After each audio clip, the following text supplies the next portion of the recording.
Welcome to Novel Love Hearing. Get ready for heart-pounding action, thrilling adventures with fresh and unique elements, a touch of romance, and a dash of harem. Everything you're craving is right here. We're excited to have you join us on this journey. So come along to Novel Love Hearing, we're waiting for you. As a small favor, please consider sharing Novel Love Hearing with your friends, family, in YouTube comments, on Discord, Reddit, or anywhere else you hang out online. Happy listening, and enjoy the ride. Vitality points, 680 out of 680. Spirit points, 300 out of 300. Traits, engineering repair, puppet control, super wood resistance, ground dragon stake. Looks like we've got ourselves a magical type boss. Whoever's attacks are wood elements, try not to engage. Jiao Nian scratched his head. After stepping onto the second floor, Lin Sheng silently retreated into stealth mode, gradually approaching the boss. Jiao Nian also held his axe and slowly advanced towards the boss, carelessly stepping on the humanoid model parts underfoot, causing them to crackle and break. After a while, the boss finally noticed that the intruders were not dojo disciples. Looking up and noticing the shattered parts beneath Jiao Nian's feet, it let out a screech. Allah, who dared to dismantle my puppets, unforgivable. Boom! From the small body of the boss, a powerful energy seemed to burst out, green vigor spiraling around him. Whoosh whoosh whoosh, a few repairing pliers and grinders were flung out by the boss, carving arcs through the air and flying towards Jiao Nian. Jiao Nian quickly raised his axe to block the boss's onslaught. Damn, wasn't it supposed to be a Magus type? Why is it throwing knives now? Song Jian exclaimed, startled. He had been standing behind Jiao Nian all this while, and the boss's attacks now enclosed him as well. Thunk. Lin Sheng had creeped up behind the boss, violently thrusting his dagger into its neck. After his strike found its mark, Lin Sheng didn't linger, swiftly dodging to the side. All invaders! How dare you invade this place? Children, rise! Kill the intruders! The boss had been wounded, enraged, flailing its arms and letting out a stream of pale white threads from its hand that extended to the surrounding humanoid models. Suddenly, the formerly inanimate humanoid models began to move with a click-clack sound. Like puppets, they were controlled by the boss, rushing towards the group. Song Jian lifted up his rocket launcher, trained it on the boss, and pulled the trigger. A rocket screamed out, flying towards the boss. Come here. The goblin boss smirked, its hands pulling towards the center, the bright threads pulling more than a dozen humanoid models to shield the boss. These humanoid models continuously shifted, their edges revealing gear-like notches, and were joined together to form a giant shield. Boom! The explosion echoed and countless wooden particles of the models dispersed in all directions. The boss, holding a pile of debris, flung his arms, and the countless particles flew out like a storm, shooting towards Song Jian. Foggrass, goblin version of the hailstone needle rain? Jiao Nian swiftly dodged to the side. He wouldn't be able to block so many fragments. Lin Sheng entered stealth mode again, creeping towards the boss. Before he could get close, he suddenly felt his foot tightening. Looking down, some wooden vines had tightly entangled his right leg, like poisonous snakes. Tiny wooden spikes were jabbing into his flesh, each inflicting 5 to 6 points of damage, popping out from the top of his head. This thing can set traps too. Lin Sheng exclaimed, disregarding his attack on the boss, and quickly slashed at the wooden vines that entangled him with his dagger. This boss is a bit tricky. Jiao Nian was frowning, nimbly dodging the tools thrown at him by the boss. If only I had a shield, this boss's attack is so powerful. Song Jian was rolling around, using the terrain and surrounding mannequins to block the boss's attacks. He had just been grazed by a repair clamp and lost over 60 vitality points. If hit directly, he suspected the damage would rise to hundreds. Die, all die. The goblin boss laughed heartily, summoning again over a dozen mannequins, charging at them. Thump, thump, thump. Jiao Nian's axe slashed on the mannequins, as if striking steel, sparks flying about. Each attack could only inflict about 10 points of damage on the mannequins, making Jiao Nian's expression increasingly grim. Brother Song, think of a plan. We can't keep this up, we won't be able to hold on for long. Jiao Nian had also lost a third of his vitality points, but the boss's vitality, apart from the initial attack by Lin Sheng that caused a drop of over 30 points, had not been damaged at all. Lin Sheng managed to free himself from the trap at this point, hiding behind a wooden pillar, seemingly replenishing his vitality with food. The damage from the trap and several surrounding mannequins had caused his vitality to drop to less than half. He was nearly killed here. Jian, summon all your creatures, like when we fought the street thugs. Lin Sheng shouted from his hiding spot. Most of them are dead, I've only got 3 left. Song Jian grumbled. There were 3 blood crows circling him continuously. Their attacks weren't powerful, but if they were in larger numbers they could become threatening. Now there were only 3 left. The effect they could have was insignificant. Shouldering his rocket launcher, Song Jian aimed at the boss again. Even if he couldn't harm him, he would at least deplete some of the surrounding mannequins. Boom, another rocket flew out. The boss used the same technique, pulling a dozen mannequins to shield him. At that moment, Jiao Nian and Song Jian exchanged a glance. Almost simultaneously, they both rushed toward the boss. If this continued, they would be worn to death by the boss. Better to seize this chance and engage the boss in close combat. Thump, a countless amount of wood shavings sprayed in all directions again. Song Jian gripped his dagger tight, his hands covering his head and face, letting the wood shavings scratch his body. Jiao Nian was also determined to hold on. His vitality didn't recover as fast as Song Jian's. Wooden shavings were flying everywhere, his vitality like floodwaters rushing down, decreasing rapidly. In no time, his vitality was less than half. Die. Jiao Nian charged in front of the boss, swung his long axe, and fiercely chopped towards the boss's head. All. The boss let out a sharp cry, his hands shooting up. Numerous fragments of white light converged above his head, intertwining with each other, solidly blocking Jiao Nian's attack. At this moment, Song Jian also rushed to the boss, his dagger ruthlessly stabbing towards the boss's head. Squelch, blood splashed, the dagger plunged in up to the hilt. A critical hit of over 60 points of damage floated up from the boss's head. Song Jian pulled out the dagger, continuing to hack at the boss. In no time, 4 or 5 wounds had been sliced onto the boss's body. Hey, I say, Jian, you're so slick with that dagger, you're even better than me. Lin Sheng's vitality had recovered more than 80%, he also rushed over to join the attack on the boss. Chapter 137, Invincible. Shards of parts shot out like a rain of pear-like needles towards Song Jian and the others, who hurriedly dodged. In the chaos, about a third of their vitality points were consumed. As soon as the parts landed, the atmosphere intensified. Charge, engage it in close combat. Jiao Nian shouted, rushing towards the boss first. After several minutes of fighting, the 3 discovered that although the goblin repairman excelled at long-range attacks, it didn't mean they could take advantage of close combat. The 3 continued to launch their relentless assault, and soon found that the goblin repairman waving its wrench was only slightly less effective than Song Jian using a dagger. The impact hurt them severely, and their vitality points plummeted like money didn't matter. Jiao Nian and Lin Sheng trembled with fear, and after each strike, they had to retreat and recover vitality points for a while. Only Song Jian, thanks to his reward from the last mainline mission, had a 500% increase in his vitality points recovery rate. He endured the boss's wrench assaults, barely preventing their team from falling apart. Brother Song, your vitality point recovery is too exaggerated. Are you recovering 20 or 30 points per second? Even the boss isn't that exaggerated. Lin Sheng hid to one side, biting into a piece of meat, a look of admiration on his face. Since Lin Sheng had not created a safe house or completed his main missions, he was unaware of the mainline task rewards. Mission reward. Song Jian said, tilting his head to dodge a boss attack and stabbing it twice. Boom. The Poison Nova skill activated, and a burst of green smoke exploded from the boss's body, inflicting 100 points of damage. Brother Song, your skill is so powerful. Amazing. Jiao Nian couldn't hold on any longer, his vitality points dropping to just over 50. He couldn't withstand the boss's direct assault and backed off, pulling a drink from his inventory to rapidly restore his vitality points. By now, higher-level players began consciously collecting supplies that could recover vitality points during combat, making them easier to obtain by searching. Soon, the boss's vitality points fell below half, and Song Jian became more vigilant. Lower vitality points caused the boss to display powerful skills that could cause injuries if not handled properly. Puppets, dolls, molds, my children, come protect me. Control. The goblin repairman roared, releasing countless milky white rays of light from his palms, spreading in all directions. Alert, Song Jian raised his dagger to chest level and retreated 2 steps, while Lin Sheng and Jiao Nian hid behind a wooden column in a defensive posture.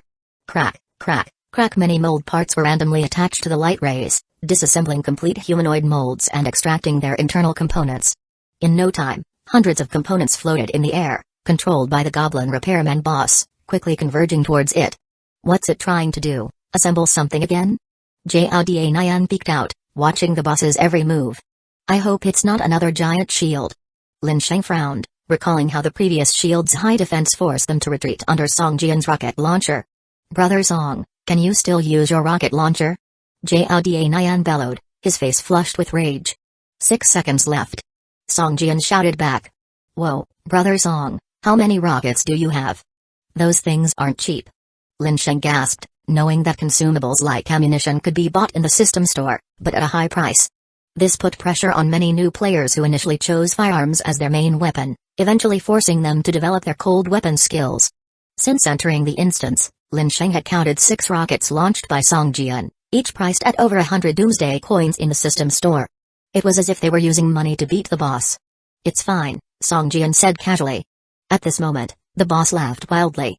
Countless parts were pulled together by the milky white light, forming a hard, humanoid mold-like shell. The goblin repairman served as the head of the humanoid mold, sitting steadily on this humanoid shell made of wooden parts. The light threads on the boss's hands penetrated every part of the giant humanoid mold like nerves in a human body, making it very convenient to control. "Damn, is this a Gundam or a mech? This is too exaggerated." Lin Sheng opened his mouth wide, with a horrified look in his eyes.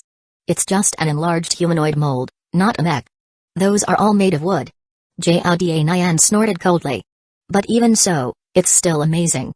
It looks almost like a Gundam or a mech." Lin Sheng muttered quietly. However, after watching it closely for a while, he finally relaxed. After all, the humanoid mold's power was still inferior compared to a mech. If it were really a mech, Lin Sheng might not even have the courage to fight against it.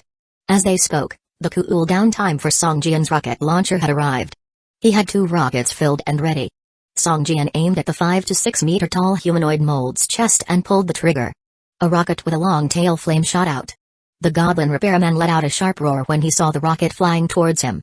He raised his right hand high, with a strained expression on his face. Accompanying the lift of its right hand, the giant humanoid mold's right hand also clenched into a fist and raised sharply. "Die!" The boss yelled and fiercely slammed his right arm toward the rocket. Boom! With a loud noise, the humanoid mold's right fist and the rocket collided violently, emitting a huge roar. Lin Sheng and the others looked hopefully at the boss, but they were ultimately disappointed to discover that the humanoid mold's right fist was merely emitting faint black smoke. At the center of the fist, there was only a basketball-sized hole of damage.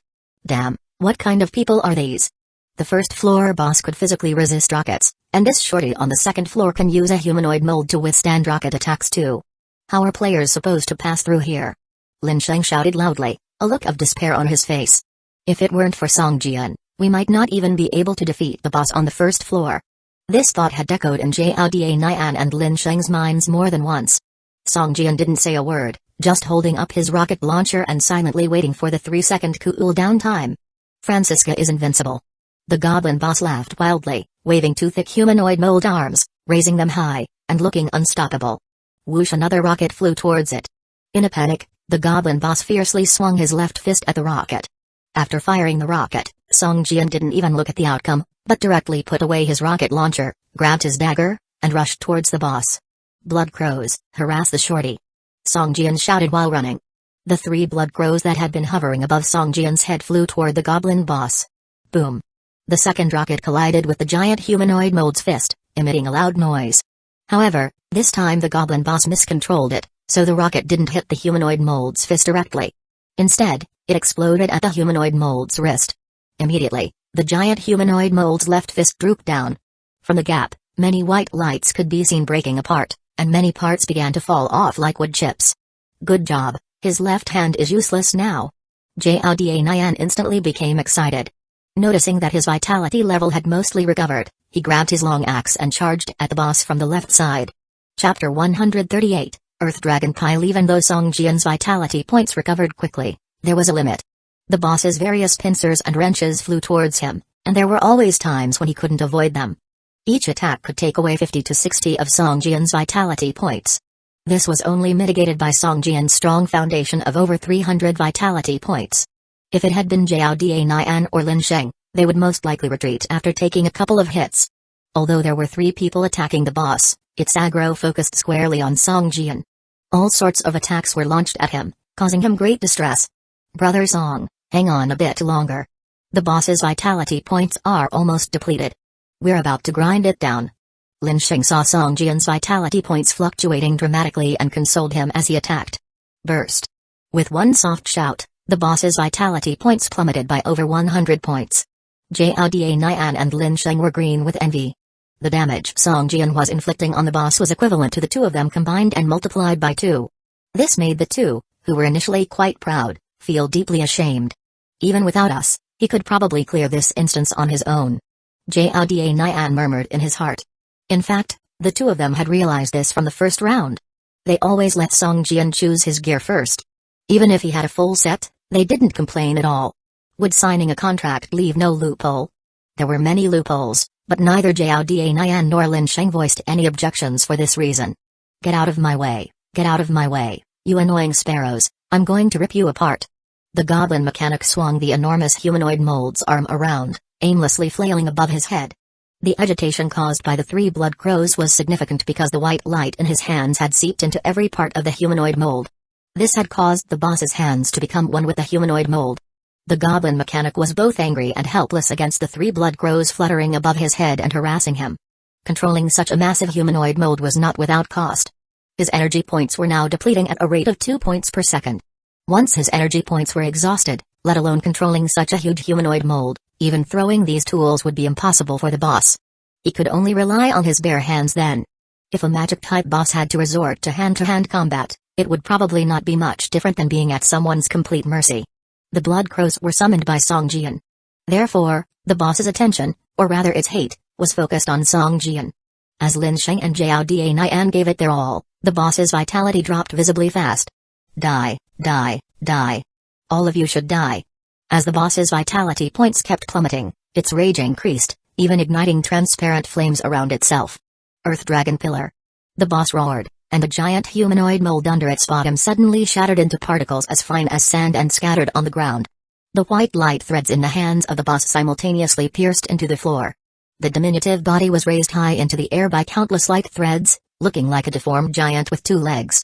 Roar of faint dragon roar rang in everyone's ears, and the entire second floor started to undulate like waves. Dragon-shaped chi surged out from the floor and shot up from under their feet. Lin Sheng reacted the quickest and threw himself to the side. The earth dragon pillar beneath him made a bang sound and shot up 5 or 6 meters high before becoming motionless. A burst of air exploded from the top, scattering in all directions. Lin Sheng lay on the floor, glancing back at the thick wooden pillar that had emerged from the floor. He was scared stiff, with cold sweat covering his forehead. Phew, that was close. If I was hit directly, I might have been killed instantly, Lin Sheng thought secretly. Just then, a tremor came from the floor underneath him. Lin Sheng quickly propped himself on his hands, trying to dodge to one side, but this time he was a bit slow. A dragon-shaped pillar of chi rushed out from under the floor, piercing through his body and soared into the air. Thump! Lin Sheng felt as if a thick wooden pillar was lodged in his chest. He spewed out a mouthful of blood, his face instantly turning deathly white. His body, along with the rest of the wooden pillar, was raised high into the air. Thump! Another burst of chi spilled from the top of the wooden pillar. Lin Sheng was thoroughly soaked with chi and lost control of his body completely. His body flew like a ragsack for about 5 or 6 meters, rolled a few times after landing, and came to a halt without any movement on a large pile of mold parts. Jiao Nian, the heavy-set guy, had the worst of it. His reaction was much slower than Lin Sheng's, and he was sent flying into the air directly by an earth dragon pillar. As he was thrown into the air by the chi, he was hit by another earth dragon pillar. The consecutive, devastating blows drained Jiao Nian's vitality to 0, while in midair, Jiao Nian's body suddenly shattered into pieces and turned into a dozen or so palm-sized black bats, flapping their wings as they flew into the distance. Even though Song Jian had an agility stat of 5, he found the incessant earth dragon pillars challenging to deal with. The entire floor was shaking. The slight tremor that occurred before the pillars emerged was completely masked. It was challenging to discover, even if he paid close attention. Thump! A jet of dragon-shaped chi surged up from his feet. Song Jian promptly dodged, but the chi still grazed the side of his body. He felt a chilling sensation pass through him, and he was unable to control half of his body as if it was frozen solid.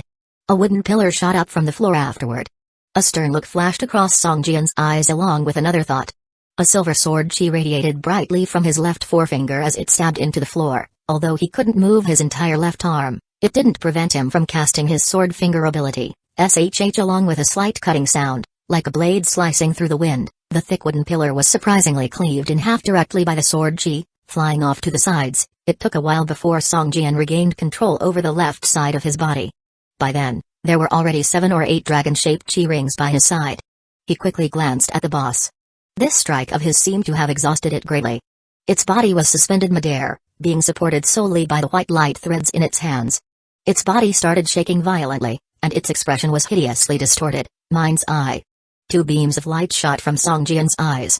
A large crosshair was scanning the boss, finally settling on its chest. Without wasting any time, Song Jian drew out the rocket launcher.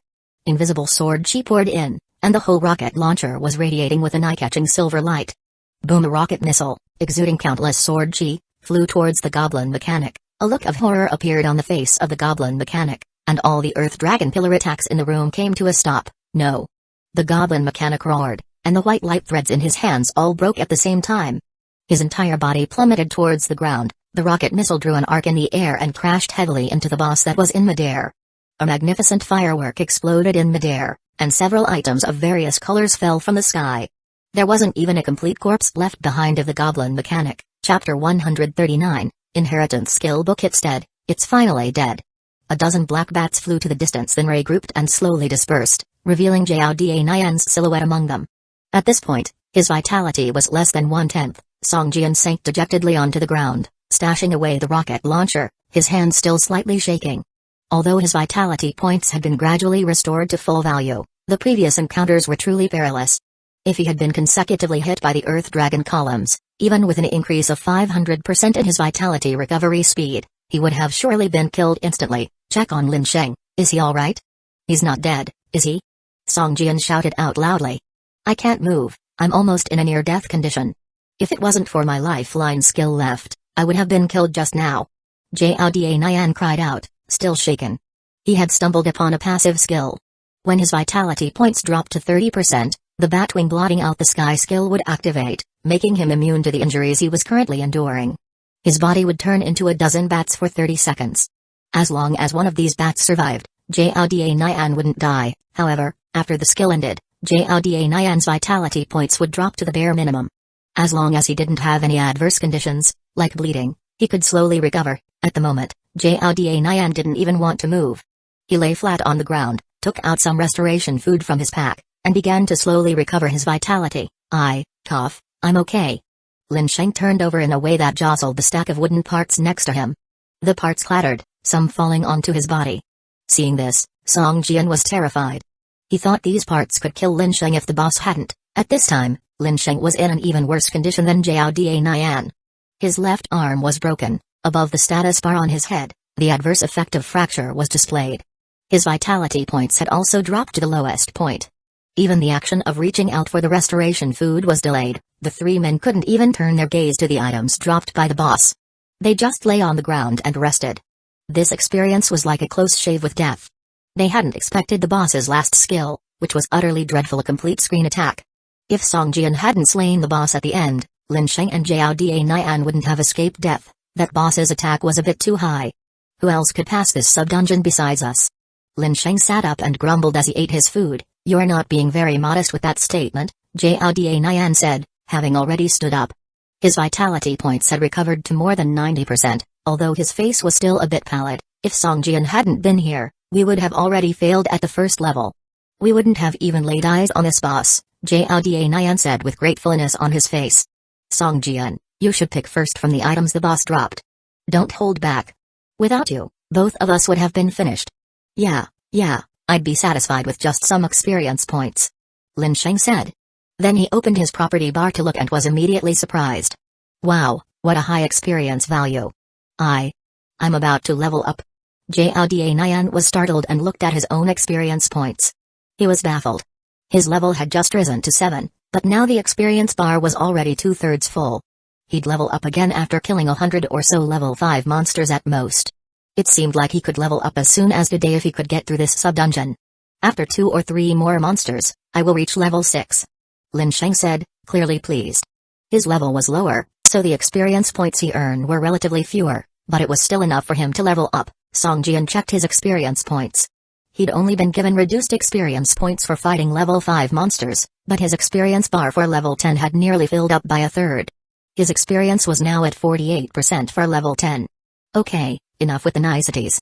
Let's see what the boss dropped and divide it among us. Song Jian said. He cast a surgical cure on Lin Sheng, who just walked towards him. Immediately, a beam of white light enveloped Lin Sheng, and the fracture status above his head disappeared. Lin Sheng touched his left arm, a grateful look on his face, and nodded at Song Jian. If Song Jian hadn't healed him, Lin Sheng's fracture status might have continued until the 3rd level. Only after leveling up from fighting a few minor monsters would he totally recover. But that would have been too dangerous. He couldn't use his left arm, and any carelessness could cost him his life. Hey, the boss dropped its large wrench. This is a long weapon, Jouda Nyan, do you want it? Song Jian picked up a huge wrench, which was almost as tall as a person. One end was a smooth arc handle, and the other end was a movable clip. Maintenance Master's adjustable wrench, blue, long weapon, two-handed, equipment effect, attack 45-56, strength +3, critical hit increase 15%. Special effect 1, after causing damage to the target, there is a certain probability to decrease the target's defense value by 30%. Special effect 2, clamp, active, after releasing, it can lock the target's weapon for 3 seconds. If the skill is released successfully, it can interrupt the skill that the target is releasing, and there is a certain probability to damage the target's weapon. Requirement, level 7, can it be taken out of the game? No, mine, brother Song, I want this weapon. Jouda Nyan glistened at the sight of the new weapon. He tucked away his long axe and took the blue quality weapon from the boss. His eyes were full of delight. Hey, why didn't it drop a dagger? Lin Sheng glanced at the blue dagger in Song Jian's hand, his tone envious. No dagger, but do you want the skill? Song Jian asked, shaking a skill scroll in his hand. This skill scroll was emitting a pale silver glow, which made Jouda Nyan and Lin Sheng tense up. Skill scroll, backstab, skill book, effect, after use, learn the skill backstab, launch an attack from behind the target, cause 15% plus 15 weapon damage to the target. The main hand weapon must use a dagger to use this skill. After using this skill successfully, add a combo skill point, skill consumption, 40 energy points, skill cast time, instant, skill cooldown, none. Skill explanation, this is one of the inherited skills of the thief class. Inherited skill, hahaha, an inherited skill of the thief class, oh yeah. Lin Sheng laughed loudly, took the skill scroll and used it directly.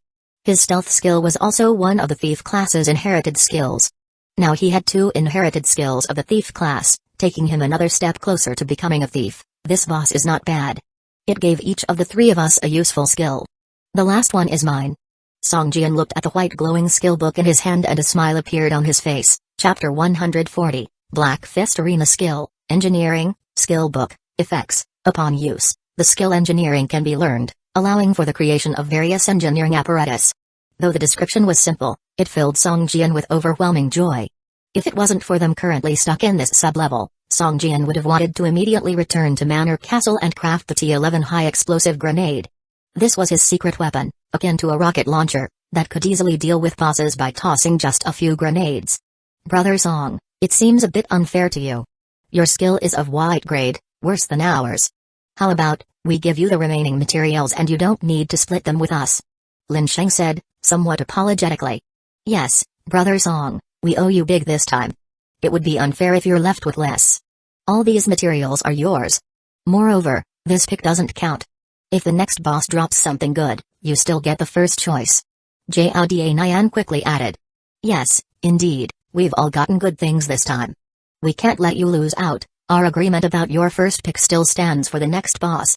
Lin Sheng nodded, with a sincere look on his face. Jouda Nyan and Lin Sheng knew very well that without Song Jian, they couldn't even defeat the current boss, let alone the next one.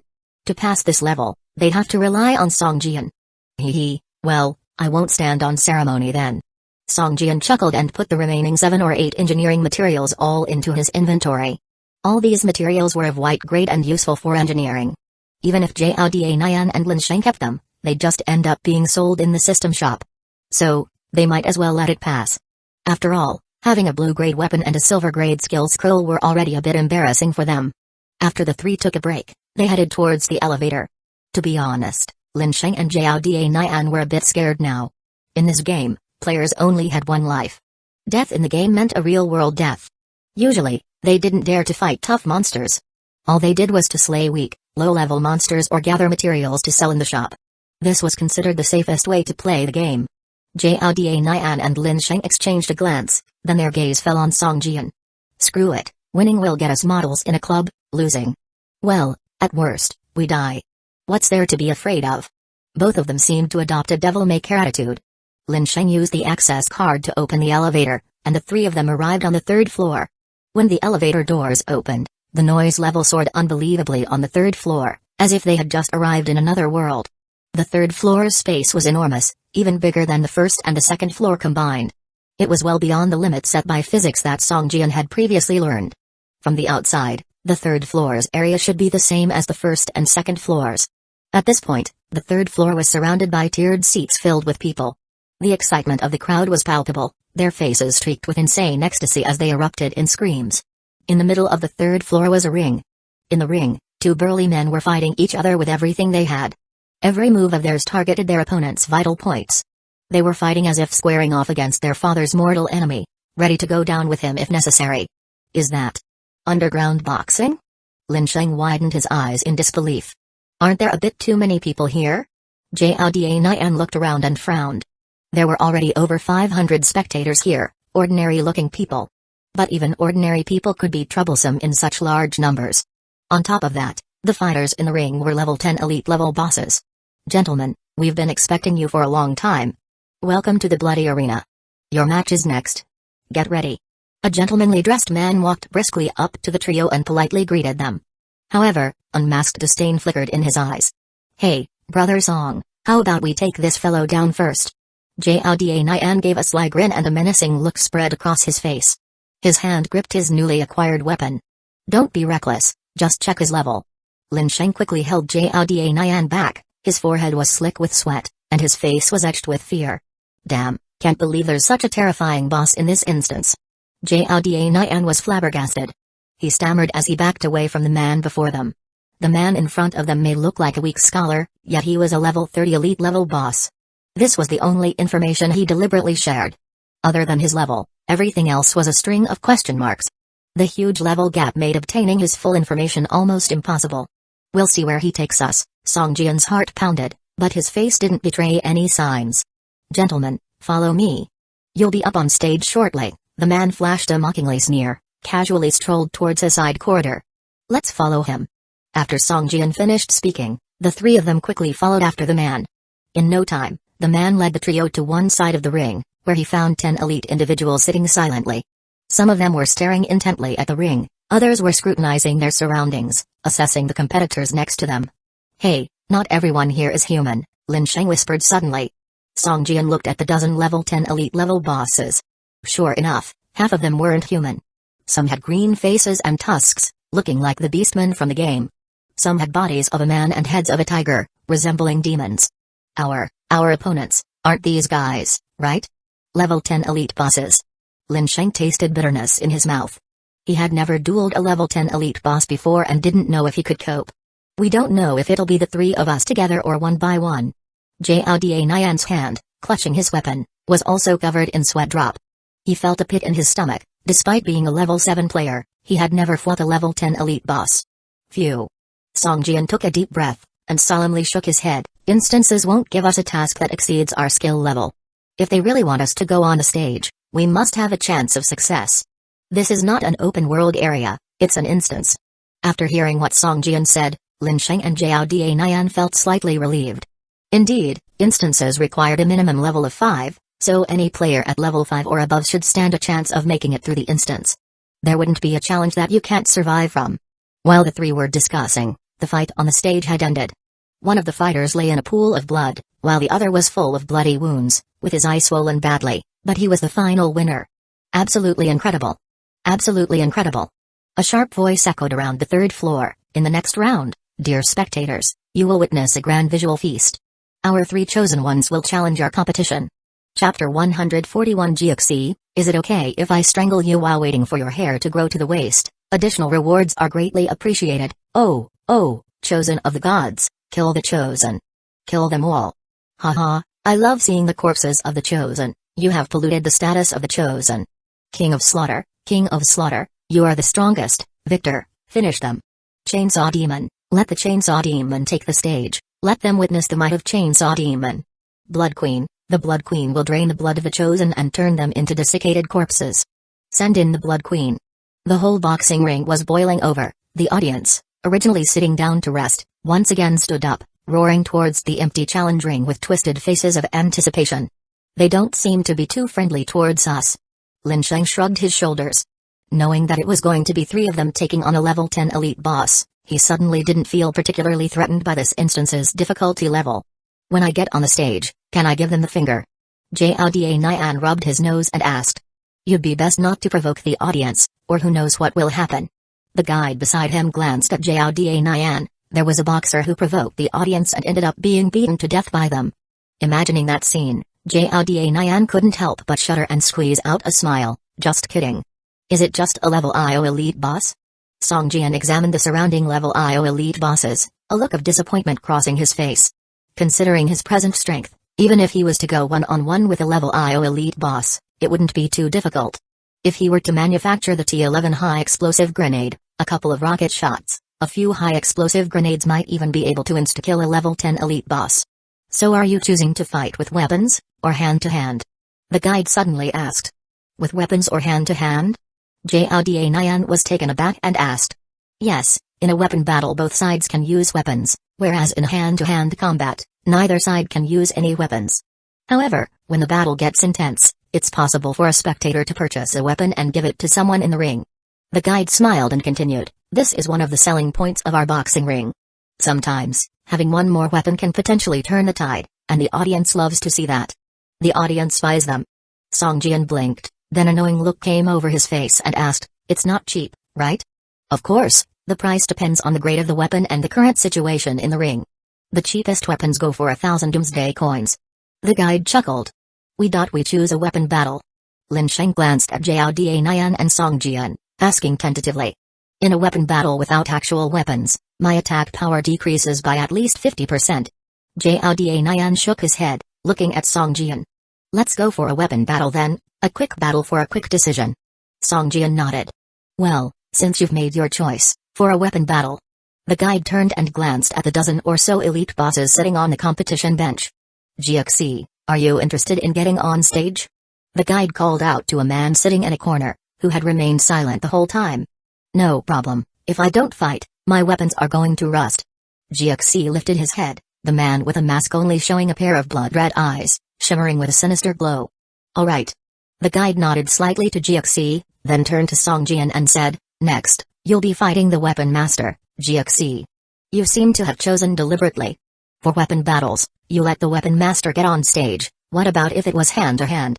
As soon as Lin Sheng heard this, he immediately jumped up, his face full of anger. Hey, once you make a choice, you have to bear the consequences. The guide smiled slightly, if you're not satisfied with my choice, you can challenge me. Lin Sheng was speechless, turning to look at Jiao Nian and Song Jian. We don't have any objections to your choice of participants, let's leave it as is. Song Jian nodded. A very wise choice. The guide smiled slightly, snapping his fingers towards the stage.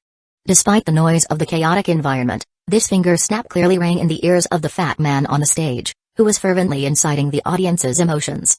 The fat man shuddered, glanced at the guide, then looked at Song Jian, Jiao Nian, Lin Sheng, and the now standing GXC. He turned to face the spectators and roared, next, 3 chosen of the gods will challenge our weapon master, GXC. Please look forward to it. We don't want GXC, we want Blood Queen.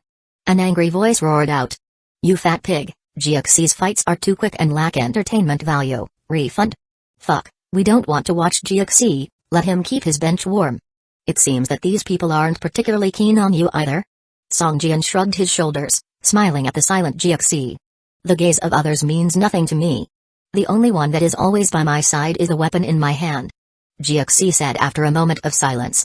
Perhaps. Song Jian smiled slightly and said, you seem to be a lonely person, with no friends. My friend is the weapon in my hand.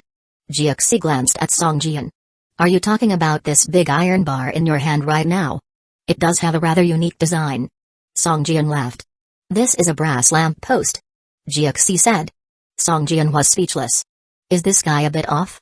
Lin Sheng murmured under his breath. He might be a bit introverted, you know, I have a colleague in the real world who has this kind of condition. Jiao Nian spoke with a mysterious expression. Young man, I can see that you're at a crossroads in choosing your career.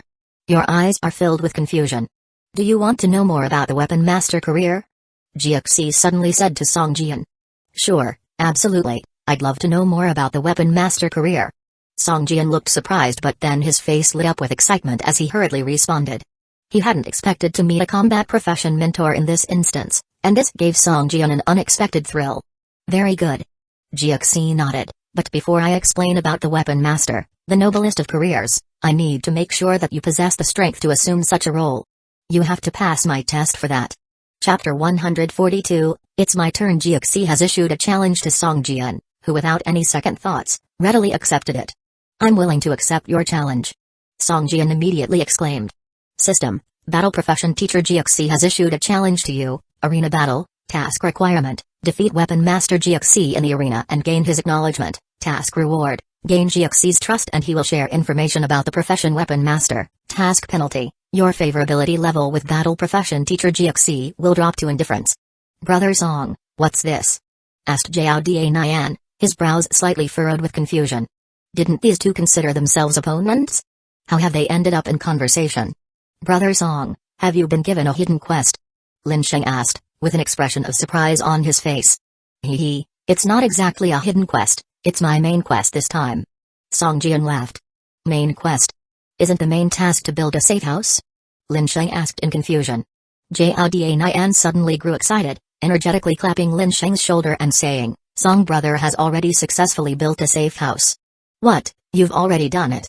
Lin Sheng hastily crowded Song Jian and pressed on, Brother Song, you are like my big brother, share with me the secret behind successfully building a safe house. Yeah, Brother Song, please share with us some of your experiences, Jiao Nian said with an expectant expression. After we clear the copy, came to my safe house as guests and I will explain everything, Song Jian said with a smile. That's great. Just then, a white light suddenly shot out from the three of them and GXC. With a flash of light, all four appeared in the arena. Oh, forgot to tell you guys, during a weapons battle, only melee weapons can be used, ranged weapons cannot, the guide said in their ears, while standing under the arena with a sneaky smile on his face. Darn it, you! Lin Sheng was instantly alarmed. Lin Sheng, calm down. Jiao Nian held Lin Sheng back. No problem, Lin Sheng, only melee, then only melee. Song Jian looked grim. His rocket launcher had been rendered useless, and couldn't be used. My hand crossbow was also prohibited.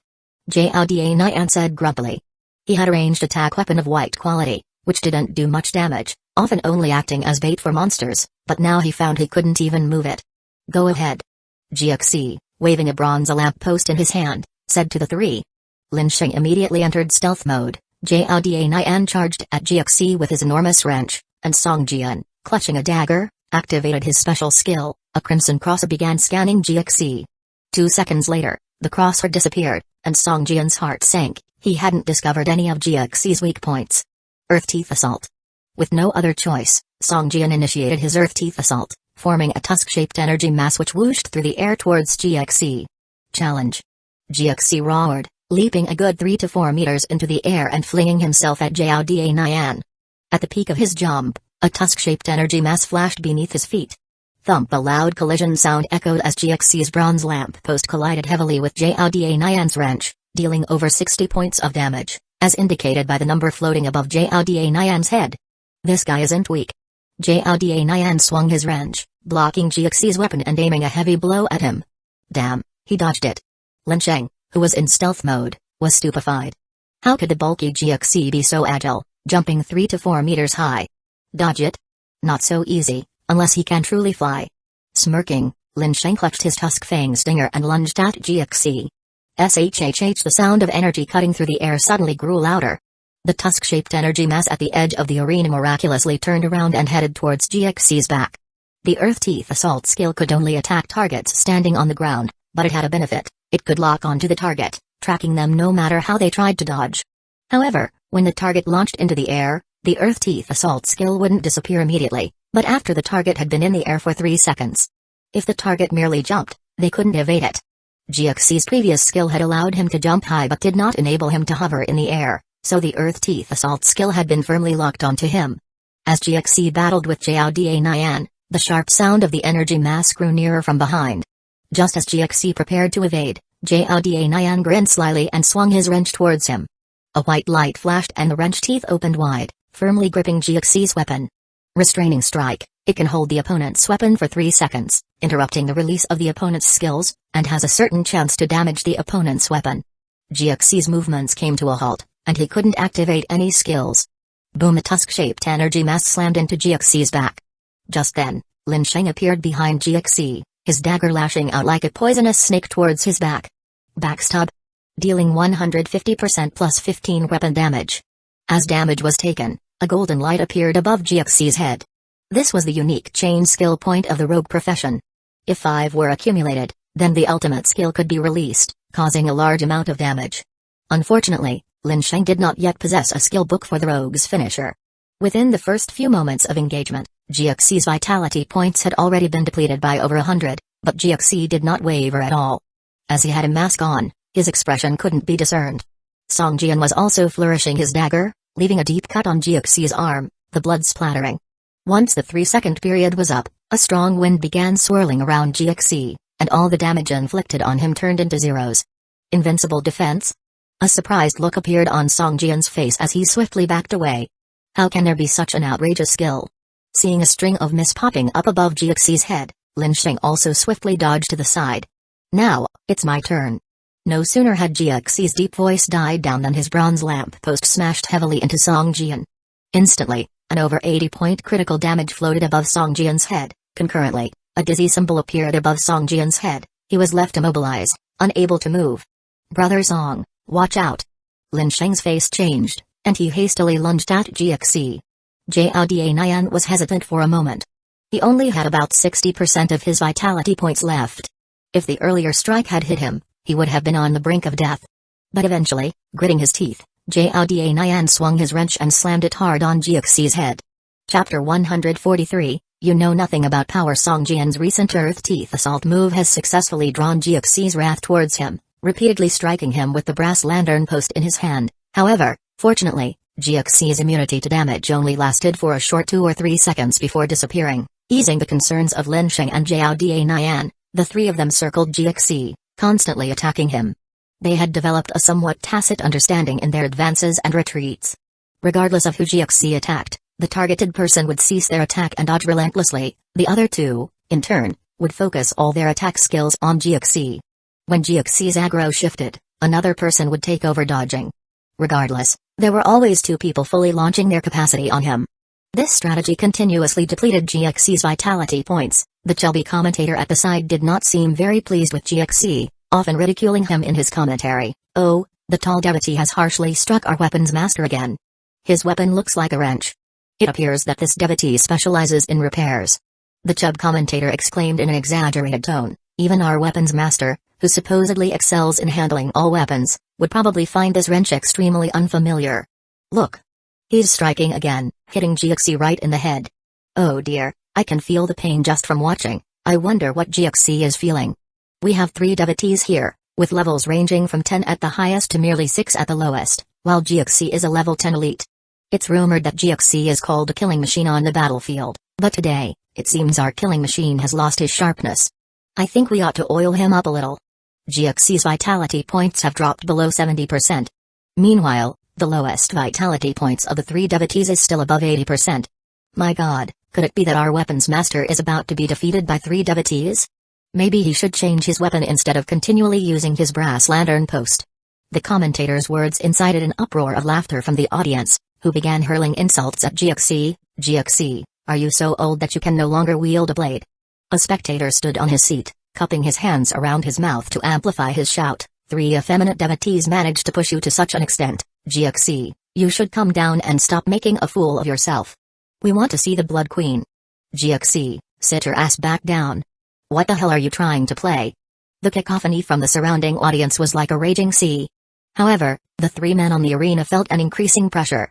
They discovered that GXC's movements seemed to be getting faster. Damn it, is it my illusion? His movements are twice as fast as they were at the beginning. Zhao Dianyan shouted. He could no longer attack GXC, and could only devote himself to resisting GXC's attacks. Clang, clang, clang. While GXC was attacking Zhao Dianyan, he still had the energy to fend off the attacks from Song Jian and Lin Sheng. This change made their hearts sink, their faces turning grim. Indeed, his attack speed is accelerating. We should back off a little, he still has a lot of vitality points left. Lin Sheng shouted loudly, we can't back down. If we let him build momentum, we'll all die here on the stage. Song Jian yelled, his dagger continuously thrusting towards GXC. At present, the 3 of them could barely suppress GXC. Withdrawing now and letting GXC gain momentum would make trying to suppress him again 10, even 100 times harder. Charged strike. GXC growled, the surface of the brass lamp post in his hand exuded a milky white aura. The glow intensified as he raised a lamp post, ruthlessly smashing it towards Song Jian's head. This post was as heavy as 1,000 catties and gave Song Jian an irresistible feeling, as if a mountain was hanging above his head and about to fall. Run! Song Jian shouted, hurriedly throwing himself to the side. Boom! The lamppost plunged onto the floor of the arena, causing a loud rumble and forming a large hole in its wake.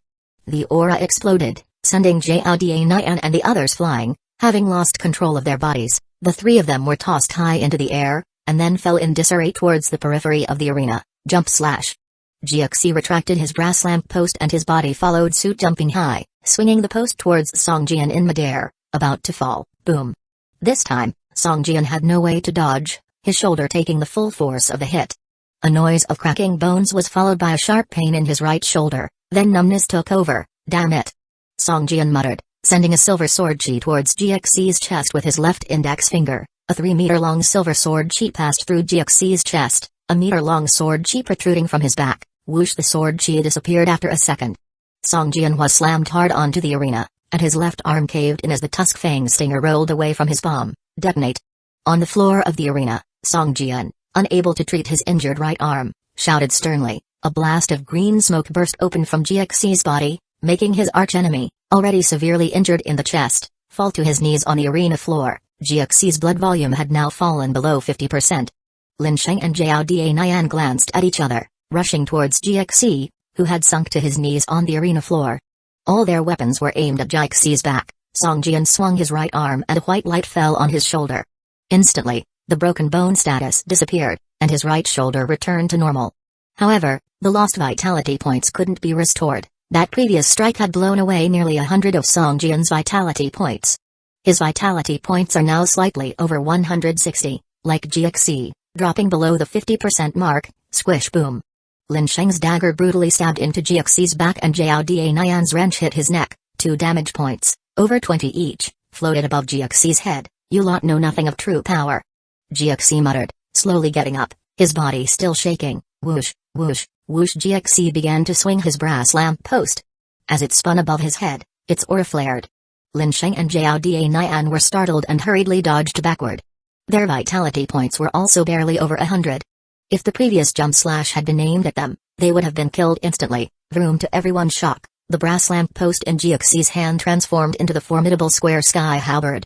Its crescent-shaped blades and spearhead glinted threateningly in the light. Take this! Jiaxi roared defiantly.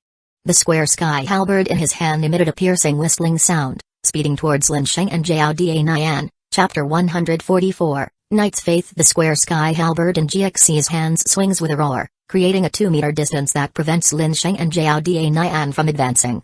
From afar, all they could see was a swirl of white light around Jiaxi. This guy's skill with the square sky halberd is too good. Zhao Dian, struggling to defend himself with a wrench, could not find an opportunity to attack. Lin Sheng was forced to edge towards the edge of the ring. The entirety of the ring, being 5 meters wide and 8 meters long, was now almost 1/3 dominated by the swings of Jiaxi's square sky halberd. Brother Song, think of something. Lin Sheng anxiously pleaded. Song Jian picked up the tusk fang stinger again, right hand pressing against the floor. Earth teeth assault. A tusks-like chi mass rushed towards Jiaxi. Jiaxi bellowed, his body violently spinning, the square sky halberd in his hand whisked upwards. A white force burst from the halberd, colliding with the tusks-like chi mass, the impact shaking the entire ring. After switching weapons, he's like a different person. Even LV Boo isn't this exaggerated. Song Jian couldn't help but widen his eyes. In his hands, the square sky halberd, after an expansive swing, has astonishingly transformed into a large axe, hacking towards the others. Dian, see how he uses the axe, then look at yourself. Lin Sheng, dodging like a monkey, scornfully said to Zhao Dian, this guy, he must have a proficiency in long-handle weapons, and it mustn't be a low level. Zhao Dian's face turns red, wielding his wrench against the large axe of Jiaxi. Jiaxi pulled back the battle axe and then launched a fierce blow towards Zhao Dian. At the same time, the axe turned into a long spear, formed from solid steel with the spear tip alone measuring over a yard. Control. Zhao Dian, facing the spear tip just a foot from his forehead, broke into a cold sweat. If it wasn't for the default control skill of his weapon, that strike would have pierced his skull. Jiaxi, gripping the long spear and pulling it back aggressively, forced Zhao Dian to stumble forwards, but he resolutely held on. GXC didn't dare to let go because once he lost his weapon, he would no longer be a weapon master. Lin Sheng and Song Jian wouldn't waste the 3-second window. They took the opportunity to attack GXC's back relentlessly. Song Jian's tusk fang stinger shone with a silver light. Invisible sword chi surged towards the dagger as if it was free. Every strike carried at least 30 points of invisible sword chi. With the sharpness of the invisible sword chi, GXC's defense was easily broken. Numbers over 50 started popping above GXC's head, indicating the damage he had received. In those 3 seconds, Song Jian and Lin Sheng had inflicted at least 200 points of damage on GXC. Watch out! Zhao Nian bellowed, his body staggering backward. GXC regained his freedom, swung the spear with both hands, and with a swoosh, he swung it towards his back. During the sweep, the spear changed back into a Mo Dao. The heavy MG Dao split the air and swept towards their waists. If hit, Song Jian and Lin Sheng could possibly be sliced into 2 halves. Plop! Lin Sheng's figure suddenly exploded into a cloud of black mist. To the naked eye, a translucent figure violently leapt back from the smoke, jumping at least 3 meters away. Song Jian, watching the Mo Dao approach, found his mind going blank. He felt like death was only half a step away. Knight's Faith. A milky white force field appeared around Song Jian, like an eggshell, protecting him. This was a skill afforded by his secondary weapon, the Guardian's Sword, that could instantly form a force field with 500 defense points. The shield can last for 10 seconds, and if it gets broken in under 10 seconds, it will automatically restore 30% of Song Jian's vitality points. Then the stranger's sword fiercely hacked at the psychic shield, causing a significant indentation in it. Song Jian's waist was less than 5 inches away from the blade, but in the end, he managed to withstand this move from GXC. No, this is impossible. GXC mumbled on about the impossibility, but his stranger's sword swirled violently in his hand, then fiercely struck down again. Boom! The psychic shield was eventually overpowered and shattered. Song Jian rolled like a donkey towards the edge of the arena, his body harshly slamming against the barricade rope at the edge. Song Jian, who was initially left with only 100 and more vitality points, saw his vitality points surge sharply, restoring more than 110 points. Backstab. Just then, Lin Sheng's figure was like a ghost, transforming into a ray of gray light, rushing towards GXC's back. His speed increased greatly, leaving behind a trail of afterimages while running. Splat! A jet of blood burst forth from GXC's back. Lin Sheng had landed a hit and quickly retreated a great distance, widening the gap between him and GXC. GXC reacted quickly. At the moment of the attack, the stranger's sword in his hand immediately turned into a slender seedling knife, swiping upwards behind him at great speed. Lin Sheng touched the shallow knife mark from the tip of his nose to his forehead, his eyes filled with fear. If he was a fraction of a second slower, GXC's blade would have split Lin Sheng's abdomen open. At this point, GXC's vitality points had already dropped below 10%, but he didn't seem to be losing momentum, instead showing a sense of invigoration as the fight went on. His attack speed had increased significantly, and he swung his weapon so swiftly that it was hard to catch a glimpse. Both hands appeared blurry. Lin Sheng and Zhao Nian didn't even dare to fight GXC face to face anymore. They constantly maneuvered around the rim of the arena, looking for an opportunity. When GXC leaped towards Lin Sheng and Zhao Nian, the two of them immediately turned tail and ran, their actions almost identical. Heart's eye. Gleaming from Song Jian's eyes, a crimson cross began to continuously probe GXC's body. Earth Teeth Assault. The Tusk Fang Stinger energy orb moved along an arc on the arena floor, chasing after GXC, who at this point was hot on Lin Sheng's trail, periodically using the Leap Chop skill to strike at him. At this point, Lin Sheng had used some skill to greatly increase his movement speed, leaving behind an afterimage at least 2 to 3 meters long. Each time, he managed to dodge GXC's attack by a hair's breadth. Brother Song, my speed boost can only last 6 more seconds. Save me! Lin Sheng shouted as he dodged, his face covered in sweat and looking very anxious. Zhao, how long until you can use your weapon skill? Song Jian shouted. 5 seconds. Zhao Nian, who was chasing after GXC, shouted back. Boom! The Earth Teeth Assault skill fiercely hit GXC's back. Damage above 60 points burst from atop GXC's head, and he staggered forward. His vitality points are less than 150. Hang in there! Song Jian shouted, leaping towards GXC. Chapter 145 Victory. The Crimson Cross kept moving across GXC, bringing joy to Song Jian's heart. With his experience, the longer the crosser existed, the higher chance it had of finding a weakness.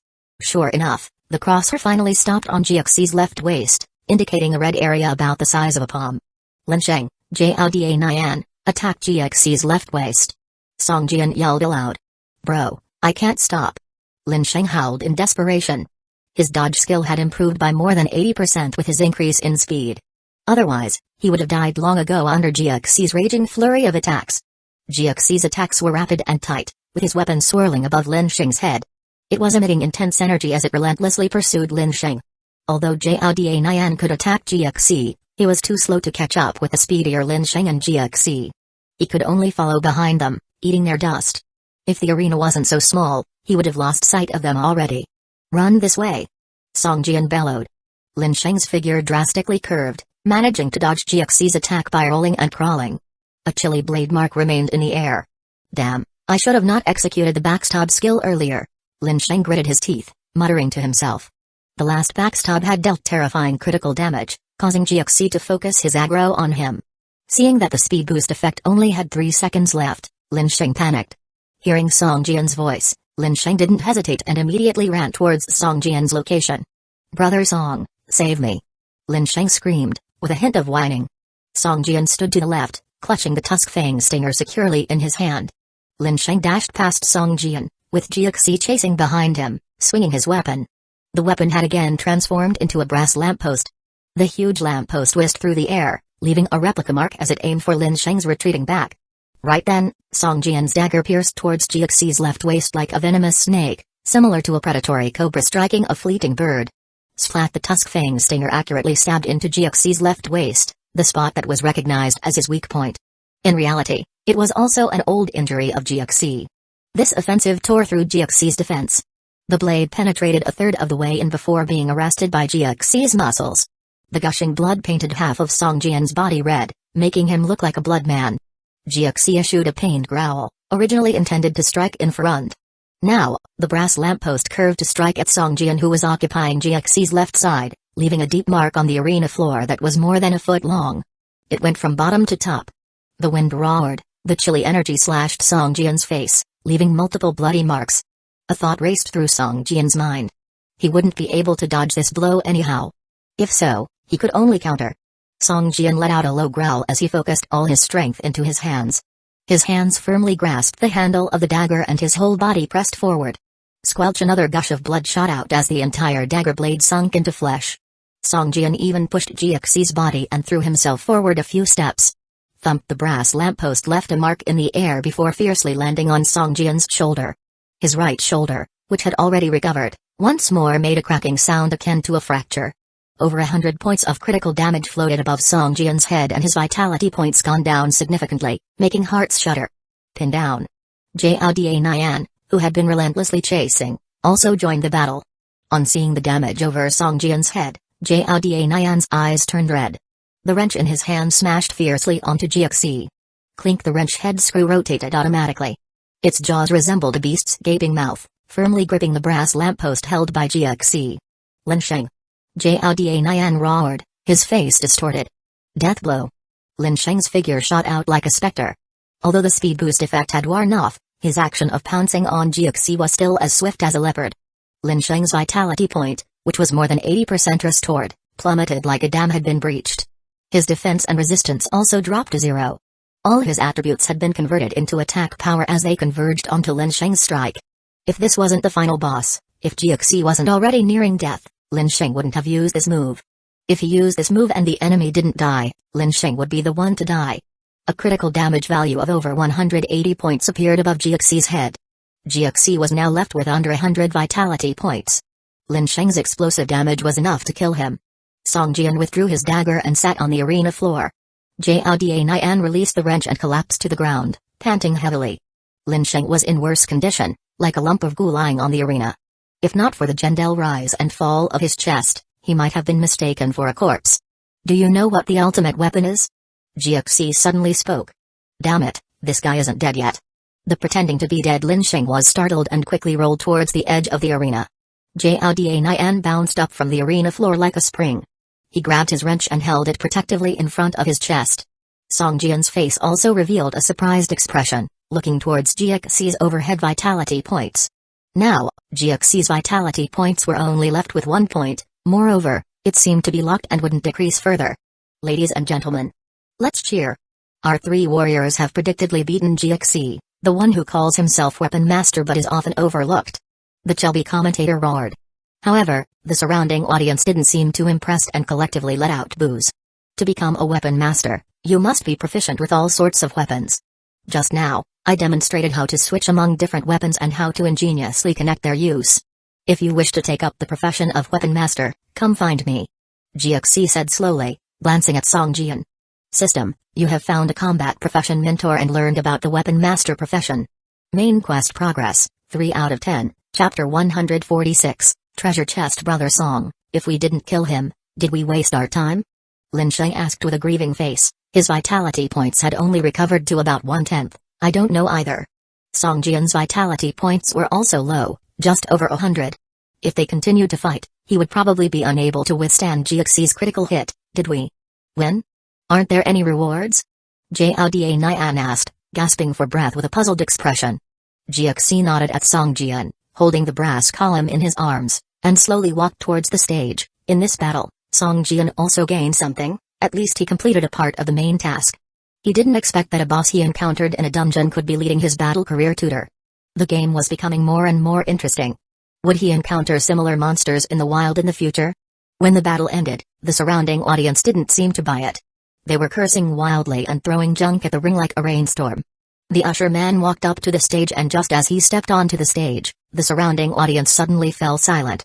The usher man quietly swept a glance at the surroundings. All the audience sat down quietly, with their hands on their knees, sitting just like elementary school students. Since the gods chosen have been ultimately victorious, I will be the one to open the reward chest for them. The usher man said leisurely. At this moment, a giant chest more than half a person tall suddenly appeared in the center of the ring, shining with a golden light, dazzling and eye-catching. This is a reward given by the gods to the gods chosen. Even we don't know what treasures are inside the chest. Do any audience members want to bet on the quality of the treasures inside? Silver quality and above is a big explosion, blue quality and below is a big drop. Now there are 5 minutes, and everyone is free to place bets. A big explosion pays 3 to 1, a big drop pays 1 to 1.2. The fat commentator shouted opportunistically, "Big drop, I bet they will get junk." One of the audience members waved the doomsday coins in their hands and roared loudly, "Big drop, definitely a big drop." The surrounding audience also let out roars. It seems that none of these NPCs had a good impression of the so-called gods chosen. Sir, if we had lost just now, we wouldn't have died either, would we? Lin Sheng suddenly approached the usher man and asked quietly. Of course. The usher man glanced at Lin Sheng, a look of curiosity flashed through his eyes, and he smiled. It was just a sparring match just now, which would automatically lock your last drop of vitality points. If it were a life and death battle, then you would have to resign to fate. Kid, I think you'd be perfect as a king in the shadows. When you reach level 10, come find me in the true difficulty. If you can clear the true difficulty dungeon, I might give you some extra rewards. The usher man looked up and down at Lin Sheng and said with a grin, "True difficulty?" The three of them looked at each other and froze at the same time. Of course, what you've just cleared is the simple difficulty. There is also a hard difficulty behind it. Once you've beaten the hard difficulty, you can choose to enter the true difficulty. However, by the time, with your current strength, I'm afraid. The usher man's mouth slightly curled up, and he said in a low voice, "You will die miserably. This is just the simple difficulty?" Oh my god. Zhao Nian took a deep breath and whispered in lingering fear, "This dungeon is simply perverted.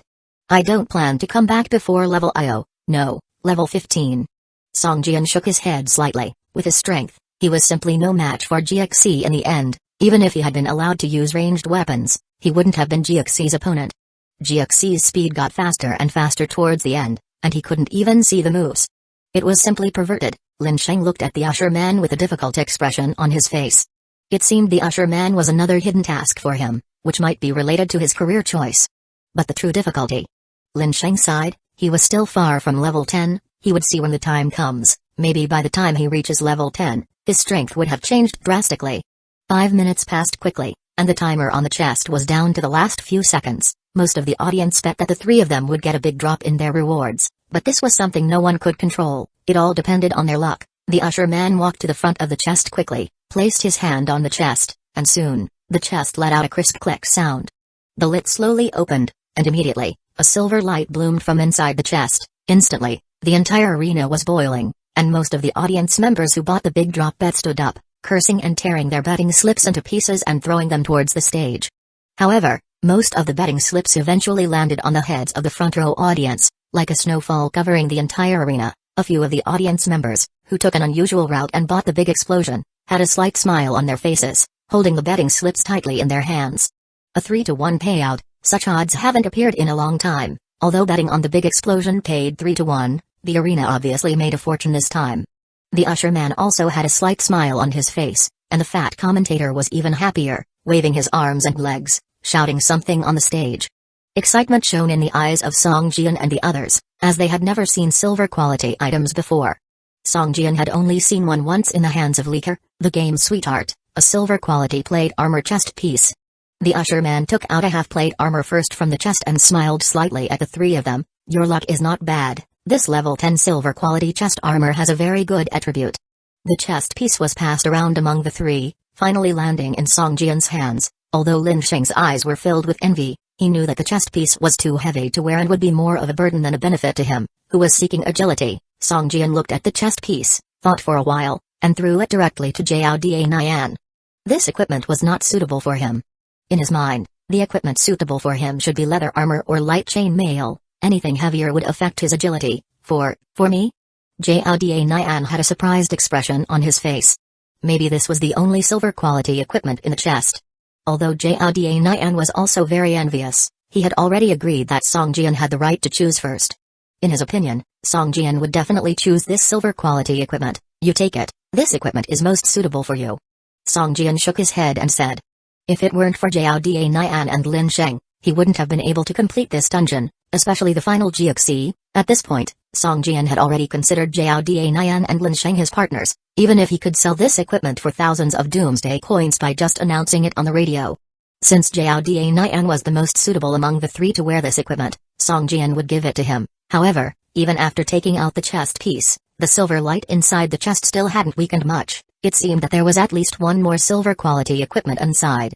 Song Jian was filled with anticipation for this. Chapter 147, Portable Pharmaceutical Workbench. Oh, it looks like you guys have good luck.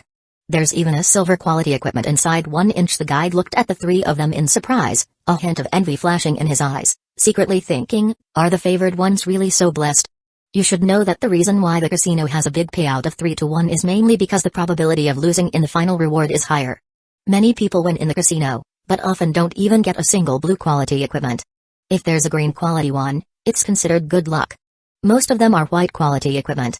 What the guide didn't expect was that this fighting club dungeon had been cleared countless times by NPCs in other places, but here, in this zombie city, it was Song Jian and his friends' first time clearing it, so the rewards were naturally different.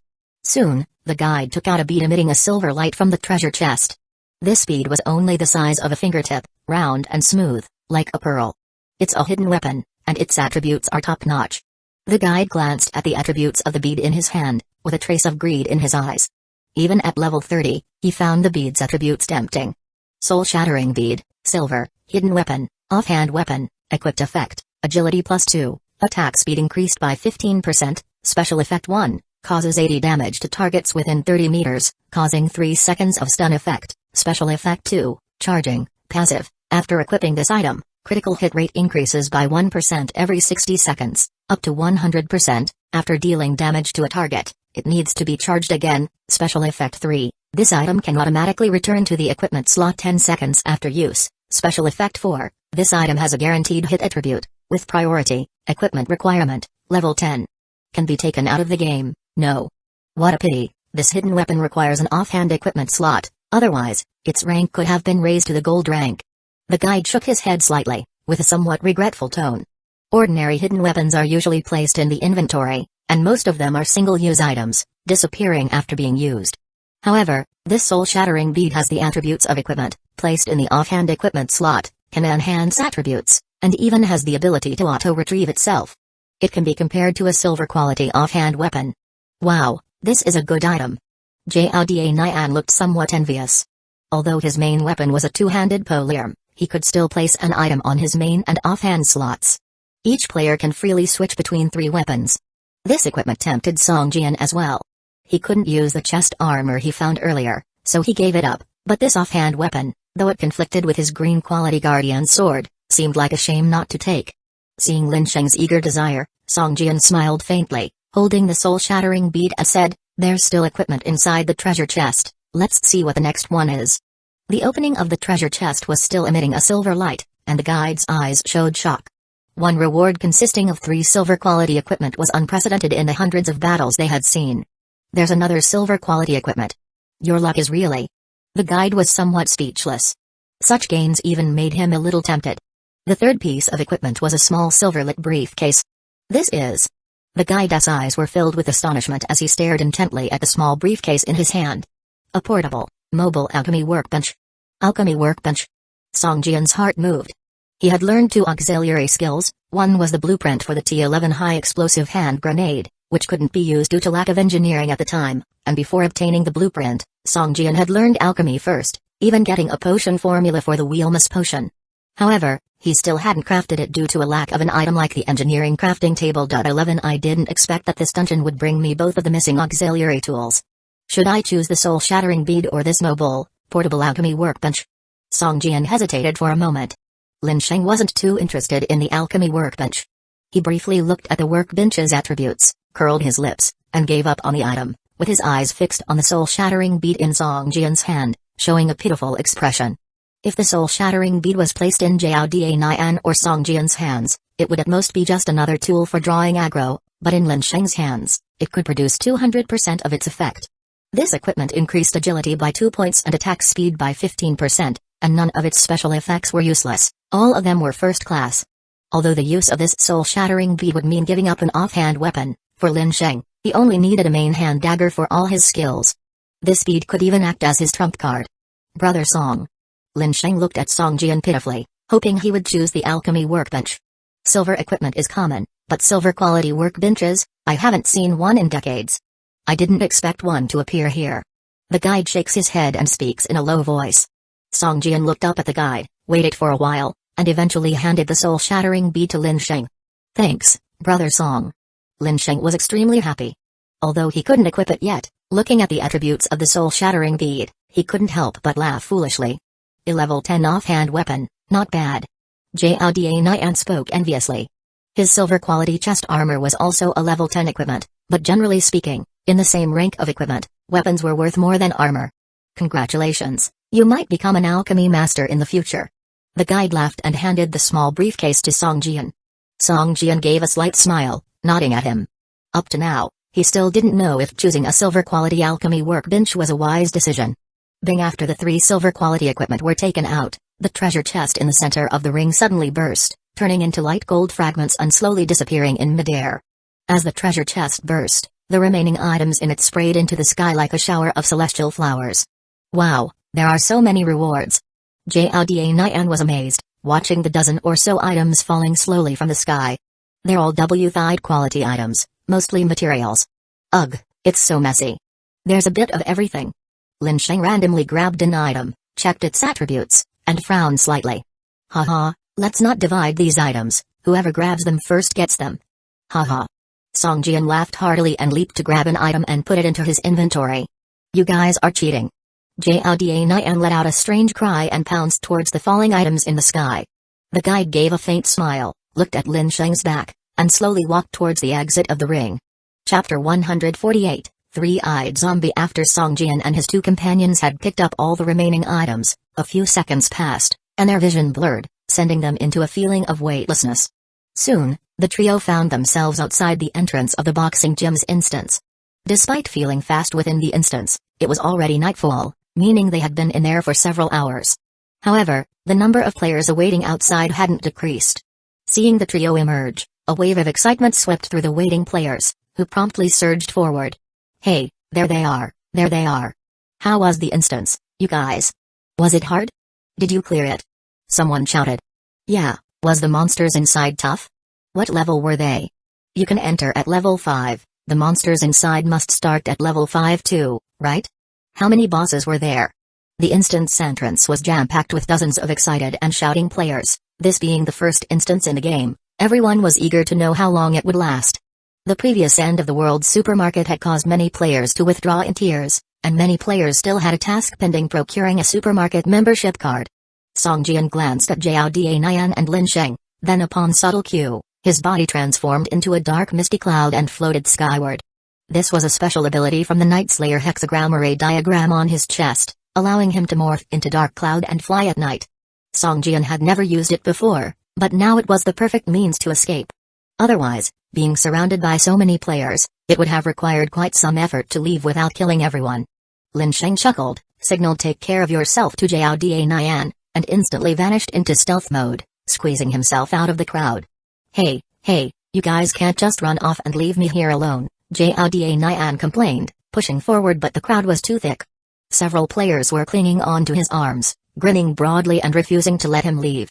Jiao Da Nian almost wished he had a wrench to bash in the heads of the players blocking his way. Want to know? Why don't you all go in and see for yourselves? We cleared it, but only the easiest difficulty level. There are still 2 other difficulty levels, hard and real. There are 3 bosses inside, the weakest being level 5 elite and the strongest being level 10 elite. Both the bosses and minions in there are much tougher than those outside. We just managed to clear it, barely surviving. Enough, let me go. If you keep holding me up, I will get angry. Jiao Da Nian snapped impatiently. Hey, what kind of loot did you get in there? Show us what you got. Someone shouted from within the crowd. Yeah, show us the gear you got, give us a peek. Someone else chimed in, egging him on. By this time, Lin Sheng had already squeezed his way out and was watching from afar, chuckling at Jiao Da Nian, who was still stuck in the crowd. He disappeared into a nearby alley with another chuckle. Just a silver chest plate, alright? Now I'm leaving, so move. Jiao Da Nian revealed his silver-grade chest plate, the faint silver glow enveloping his upper body and drawing gasps of awe from the surrounding players. You should know, getting just a white quality item is already considered lucky in the current game. If you had a green or blue quality item, you could show off for a good while, considered top tier. Many players had only heard of silver gear but have never seen it. What attributes does the chest plate have? Yeah, let us see. We just want to learn something. Some started instigating in the crowd, but Jiao Da Nian's face turned serious at this point. The attributes of one's gear were considered a player's privacy. Even among good friends, it was frowned upon to ask to see each other's gear attributes. No matter how amiable he was, Jiao Da Nian wouldn't reveal all of his gear attributes in front of so many people. Hey, don't push it. Annoyance flickered onto Jiao Da Nian's face. He shook off the players gripping him, and a wave of people was knocked backward as if they were standing on cotton, stumbling and falling to the floor. Even though Jiao Da Nian wasn't as strong as Song Jian, the difference was only marginal. Compared to the average leveling player, his strength was on a whole other level. When he made an effort, no one could stop him. With a wave of both his arms, a narrow path was cleared ahead. Seeing this, he snorted coldly and effortlessly pushed his way through the crowd. Despite his high strength attribute, Jiao Da Nian couldn't help but break a sweat from the effort of forcing himself out of the crowd. Casting a look back at the stumbling players, he snorted coldly again, put away his chest plate and started to walk down another street. Meanwhile, Song Jian, having just used his morphing into dark cloud ability for the first time, found the experience interesting. He aimlessly floated in the sky. Due to the darkness of the night, he could only make out vague shapes below. He noticed that more monsters, much larger in size, inhabited the city center. Additionally, on top of almost every tall building, there will be one or several monsters quietly lying there, waiting for the moon to rise. All of these monsters were at least elite-level bosses. Song Jian even noticed on top of the highest skyscraper, a boss of higher level, a lord-ranked monster lazily lying there. If not for the occasional wagging of its tail, Song Jian would have barely noticed it. Seeing all these bosses on top of every skyscraper, Song Jian felt his heart pounding. He wondered just how many powerful monsters resided in this city and how difficult it would be for him to survive in the city with his current abilities, much less leaving this city to explore other areas. Just then, the cloud cover in the sky dissipated slowly, revealing a pale sickle moon. All at once, the entire city erupted with roars. The monsters perched on the top of the skyscrapers rose to their feet and began to howl at the moon. Specks of silver radiance descended from the moon. The monsters began to compete for this light, opening their mouths wide and inhaling deeply, each trying to attract more of the light to themselves. Song Jian, transformed into the dark cloud form, slowly drifted towards his manor castle. As he passed by a 6-story building, he noticed that there was even a boss atop this building. This boss looked no different from a human, except for a silver vertical eye in the center of its forehead. Damn, even Lin Sheng has come out. Song Jian thought to himself. This boss was called the Three-Eyed Zombie, a level 10 elite boss. Right now, it was using its central silver vertical eye to absorb the drops of essence from the moonlight. Song Jian, in the form of a dark cloud, was directly above the Three-Eyed Zombie. All of the moon essence that the zombie wanted to absorb was instead absorbed by him. As the moon essence entered his body, Song Jian could feel the Night Slayer hexagram array warm while a cool sensation seemed to be improving his body. The effect hadn't resulted in any stat change, but it was gradually shifting factorially. At the same time, Song Jian felt a sudden surge of murderous desire welled up within him, causing him to feel restless. At this moment, the three-eyed zombie boss seemed to sense something. It opened all three eyes and looked up at the dark cloud above it. Its sallow face contorted with anger, its body trembling, fists clenched, and let out a low roar at the cloud above. Chapter 149 The rocket launcher is broken. Preventing one's cultivation is equivalent to murdering their parents. As Song Jian immersed himself in the absorption of the moonlight essence, he was completely oblivious that he was obstructing the boss below from absorbing the moonlight and cultivating. This feels so good, as if my whole body is immersed in warm water and every cell is vibrating with joy. Song Jian was feeling extremely warm, and his consciousness was gradually blurring. He just wanted to lie down like this forever. At this moment, a deep roar suddenly echoed in his ears, causing a fiery rage to surge in Song Jian's heart. It was like throwing kindling on gasoline. Who is it? Kill him. A fierce roar emerged from Song Jian's heart, filling his mind with a mad killing intent. He wished he could rip any living creature he saw into shreds. Just when Song Jian was about to lose his self-awareness, a refreshing chill welled up from deep within his mind. Song Jian regained consciousness and the fiery killing intent within his heart started to retreat gradually, as if it had encountered a splash of ice water. What just happened to me? Night Slayer. Song Jian thought of the hexagram array diagram on his chest. Ever since he got the diagram, this underlying murderous intent sprouted like a seed within his heart, ever ready to trigger his rage. If it wasn't for my natural talent, I might have. Song Jian couldn't help but be apprehensive. Every time when he was about to lose his consciousness, it would be this particular skill thick-skinned that saved him. At this moment, what Song Jian failed to notice was the black beacon in his accessory slot. The surface of the beacon was emitting a faint black light. Within a short 10 minutes, the moonlight essence in the sky began to disappear. The agitation of the three-eyed zombie on the rooftop intensified, and the vertical eye on its forehead sparkled more brightly with silver light. Say? C-H-U-O-E-O-G-O-O-L?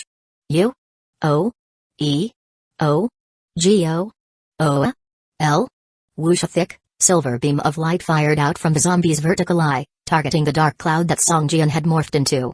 Boom boom boom boom! A series of miss and several 10-point damages bubbled up from above Song Jian's head. Damn, such high damage? Song Jian was frightened. In just a couple of seconds, his vitality points dropped by 100 from over 300. After morphing into a dark cloud, Song Jian became immune to physical damage and his magic resistance increased by 100%. Yet, he still suffered a loss of over 100 vitality points within a few seconds. The silver beam continued. The three-eyed zombie boss seemed to struggle with maintaining the beam, its body trembling, eyes gleaming with savagery. Song Jian quickly descended from the sky. Although he could fly after morphing into a dark cloud, his speed was too slow, even slower than walking, making it impossible to dodge the silver beam. In midair, Song Jian deactivated his dark cloud state and jumped down, landing on the rooftop of the building. Seeing Song Jian land, the three-eyed zombie boss stopped his beam, roared, and charged towards him. With a swing of his right claw, he slashed at Song Jian, leaving 3 claw marks on his chest. -52, -26, -13. Is this guy really this strong? After losing almost 100 vitality points, Song Jian's eyes twitched. His vitality points had dropped from over 300 to less than 100. This level 10 boss is much stronger than any other he'd encountered before. Clang flung backwards by the strength of the attack, Song Jian stumbled several steps backwards.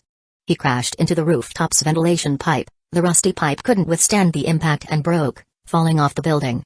Now it's night time. The choice's strength has fully recovered.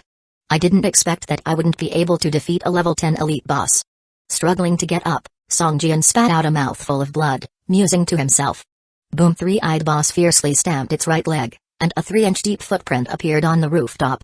The whole building shook slightly, and propelled by the rebound, the boss leapt high into the air, achieving an altitude of 5 or 6 meters. With its arms wide open, it resembled a giant bird swooping down on Song Jian. Enduring the pain, Song Jian grabbed the rocket launcher from his equipment and hoisted it onto his shoulder.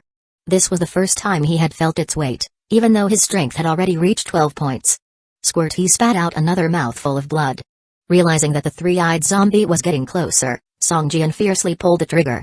Zing! A rocket with a glowing tail shot out and soared towards the airborne three-eyed zombie. Boom! A massive explosion burst in midair like a giant firework. An astonishingly high damage score of nearly 100 points sprung from the head of the zombie. Its fierce attack was immediately hindered as the explosion's blast force flung it in the air only to then brutally smash into the small room near the rooftop entrance. With the debris scattering around, a corner of the small room collapsed, and the zombie's body tumbled downwards. The three-eyed zombie was covered in filthy blood. Its left arm had been blown off, revealing the grisly sight of exposed bones at the shoulder, and traces of dark blood seeped continuously from its mouth. Its ghastly fangs were stained with dirty blood, and its injuries seemed fatal. Struggling to get up, the zombie's aura did not diminish despite its injuries. Instead, it became even more violent.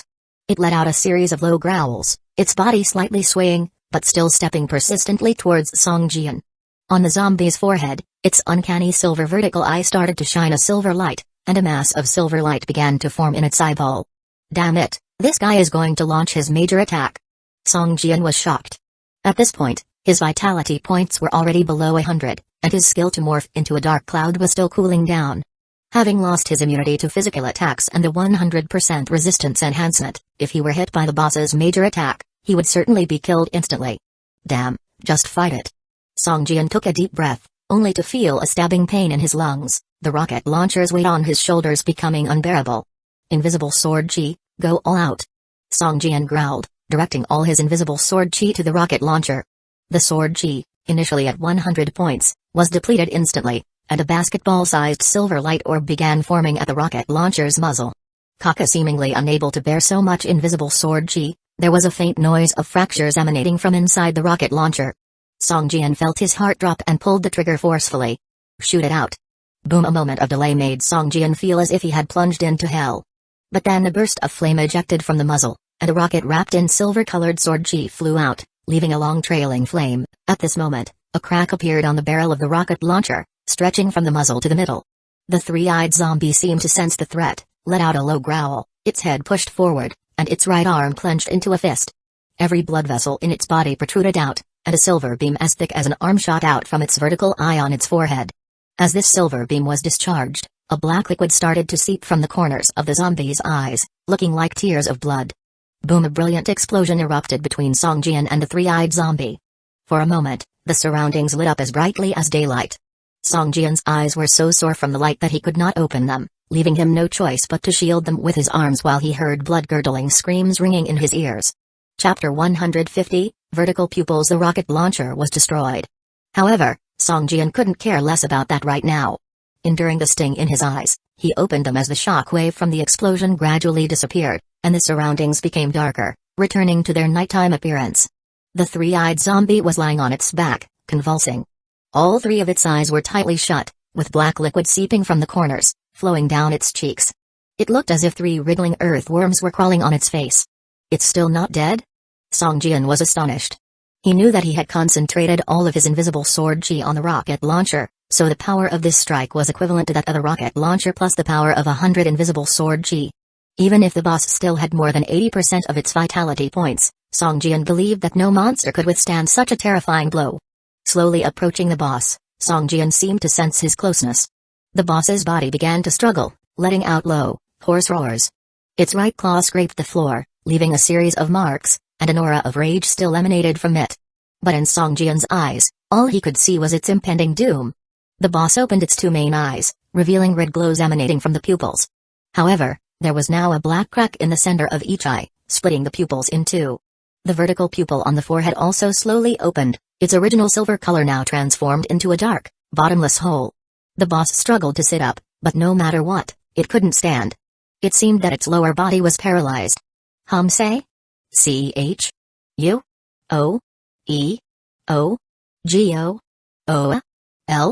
Silver sword chi, 3 meters long, burst forth from Song Jian's left index finger and stabbed toward the boss's forehead. The silver sword chi pierced into the vertical pupil and protruded more than a foot out from the back of its head. The boss's entire body began to shake violently. Its body stiffened, its momentum reaching a peak for an instant before it quickly weakened. A puff of breath came from the throat of the three-eyed zombie. Its breath rapidly faded, and its body went limp, seemingly hanging on Song Jian's sword finger. Its right claw fell feebly. Whoosh! The 3-meter-long silver sword chi disappeared, and the boss's upper body fell backward. System, you used the sword finger skill to kill OVO three-eyed zombie, elite, and gained 1,280 experience points. System, your experience points are now full. Please complete the promotion task as soon as possible, otherwise, your level will not be able to continue to increase. After seeing the system information prompt, Song Jian paused and hurriedly opened his personal attribute interface. Sure enough, the experience bar behind level 10 had reached 99%. It was only a tiny bit away from advancing to level 11, but it seemed like an insurmountable chasm. I must become a professional to continue leveling up? Song Jian's face turned ugly. If that were the case, it would be difficult for him to maintain his level advantage. After all, player levels were now rising, most of them reaching level 5 or 6, and some even reaching level 7 or 8. Furthermore, these people had not completed the Safe House main quest. Once they started completing the Safe House main quest, their levels would skyrocket in a short period because killing all the monsters within 1 kilometer of the safe house would be enough to raise their levels by 2 or 3. Song Jian himself had gone straight from level 7 to level 10 after completing the safe house creation task. Glancing at the main quest, he still needed to find 7 combat mentors. Song Jian shook his head, closed the mission panel, and walked toward the corpse of the three-eyed zombie. At this moment, the body of the three-eyed zombie began to burn with transparent flames, and some of its limbs had turned into black ash. However, the speed of the boss turning into ash was obviously slower than that of ordinary monsters. Next to the body of the three-eyed zombie, several items emitting various colors of lights were scattered. Among them, an item emitting a silver light caught Song Jian's eye. Silver quality item, what great luck. Although he knew that hunting unique zombies would yield good rewards, Song Jian didn't expect the three-eyed zombie to actually drop a silver item. After all, Song Jian had hunted down many level 10 elite bosses, but the loot was not entirely satisfactory. Could it be that only when hunting them in their fully recovered state at night can these bosses drop good stuff? Song Jian speculated in his heart. However, this battle was really fraught with danger, nearly costing Song Jian his life. The attack power of the three-eyed zombie was just too ferocious. Before Song Jian even got close, he had already lost more than 200 vitality points. If it weren't for the fact that he had risked his rocket launcher in the end, it would have been hard to say who would have died. Thinking of this, Song Jian looked at the rocket launcher lying in his inventory with a distraught expression. The material of the launcher couldn't withstand the full force of the invisible sword chi. Although it barely completed one attack, the rocket launcher was damaged, rendering it unusable. At this moment, the attributes of the rocket launcher were marked with damaged, unusable, and it couldn't even be placed in the equipment slot. The effectiveness of the rocket launcher was exceptional, and it was one of Song Jian's most powerful weapons. Now that it was damaged, Song Jian's overall strength had weakened. Song Jian now pinned his hopes on the items dropped by the three-eyed zombie boss, hoping they would somewhat make up for his losses. What is this? Song Jian first picked up the item emitting silver light. This object had a metallic shine and was only about a third of the size of a palm. It looked like a half-opened eye, vertical pupil, silver, external equipment, position, forehead, equipment effect, all attributes +1, special effect 1, piercing illusion, passive, enables the user to see through illusions, invisibility, and other false states up to level 6, special effect 2, gaze of death, active, deals continuous damage, 15 plus 60% physical damage plus 15 plus 40% mental damage, for 5 seconds, skill range, 15 meters, skill consumption, 50% spirit points, special effect 3, weakness removal, passive, protects the head, increases head defense by 100%, your head will no longer be a weak spot on your body, usage requirement, level 10, can be brought out of the game, yes external equipment, what kind of equipment is this? There isn't a slot for this in the equipment section. Song Jian closely examined the vertical pupil in his hand. The attributes of this item were very strong, with all attributes increased by 1, which was equivalent to gaining 7 attribute points and similar to consuming 7 attribute fruits. This was a huge gain. The 3 additional special effects were also very practical. The first one, piercing illusion, allowed the user to see through illusions and hidden effects such as invisibility, so they wouldn't fear thieves' stealth ability.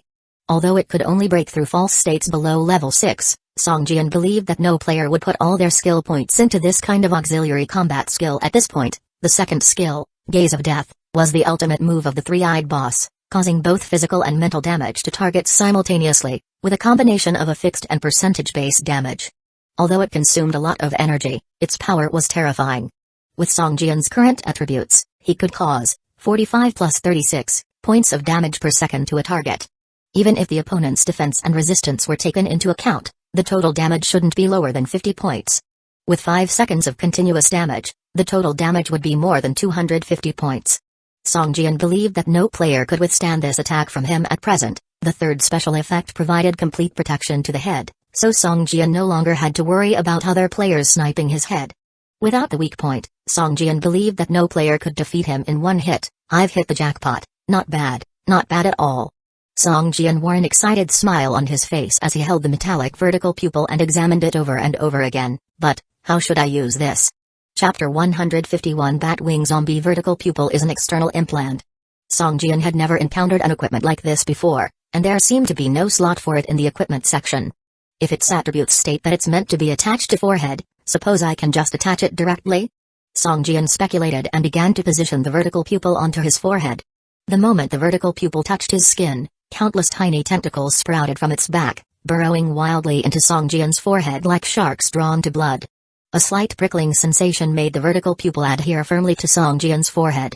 By the time Song Jian realized it, he was too late to take it off. The vertical pupil was rooted securely as though it had always been part of his forehead, immune to his attempts to remove it. I hope this thing isn't permanent. Parading around with a metallic eye on my forehead might be unnerving for some. Song Jian pulled at it robustly a couple of times. The vertical pupil, like a rooted plant, caused a raw pain each tug. Song Jian could feel countless threads extending from the back of the vertical pupil, piercing deep into his skull like nerves. Soon, Song Jian felt as if the vertical pupil had become an additional organ that he could manipulate, like he had acquired a third eye. Gradually, Song Jian could even perceive the world through the vertical pupil on his forehead. 3 eyes remarkably expanded his visual field, and he could also shut the vertical pupil when required. The closed vertical pupil left only a faint silver scar that was quite inconspicuous unless scrutinized. Shortly, Song Jian acclimatized to the existence of a third eye. Overall, the extra vertical pupil was quite useful to Song Jian. At least, he could see much farther at night, comparable to daylight, and it was a massive improvement over before. From below, roars of monsters echoed up. The recent bout had attracted all the monsters in the vicinity. Standing on the roof and looking down, all the streets around were teeming with monsters, reminiscent of the onslaught when establishing safe houses. Thankfully, the battle was over, and he was too far for the monsters to detect him. They were just idling aimlessly in the surroundings. Phew, it's getting dangerous here. I should return to the manor for safety. Song Jian thought to himself.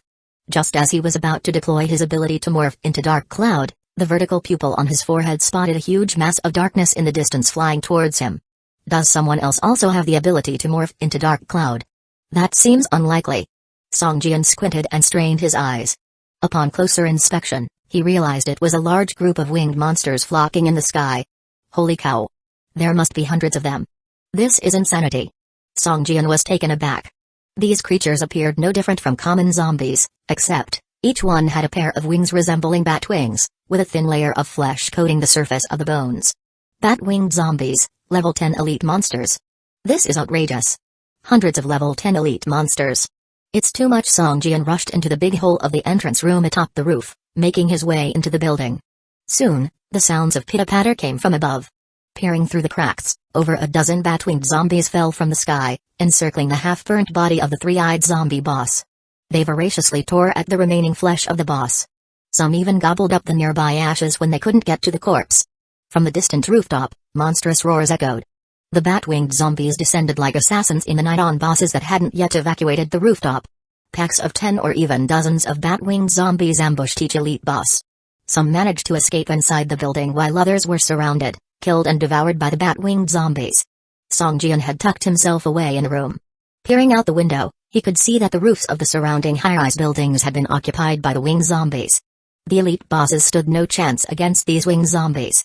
The sounds of battle gradually faded, leaving only the sounds of the winged zombies tearing apart the boss bodies.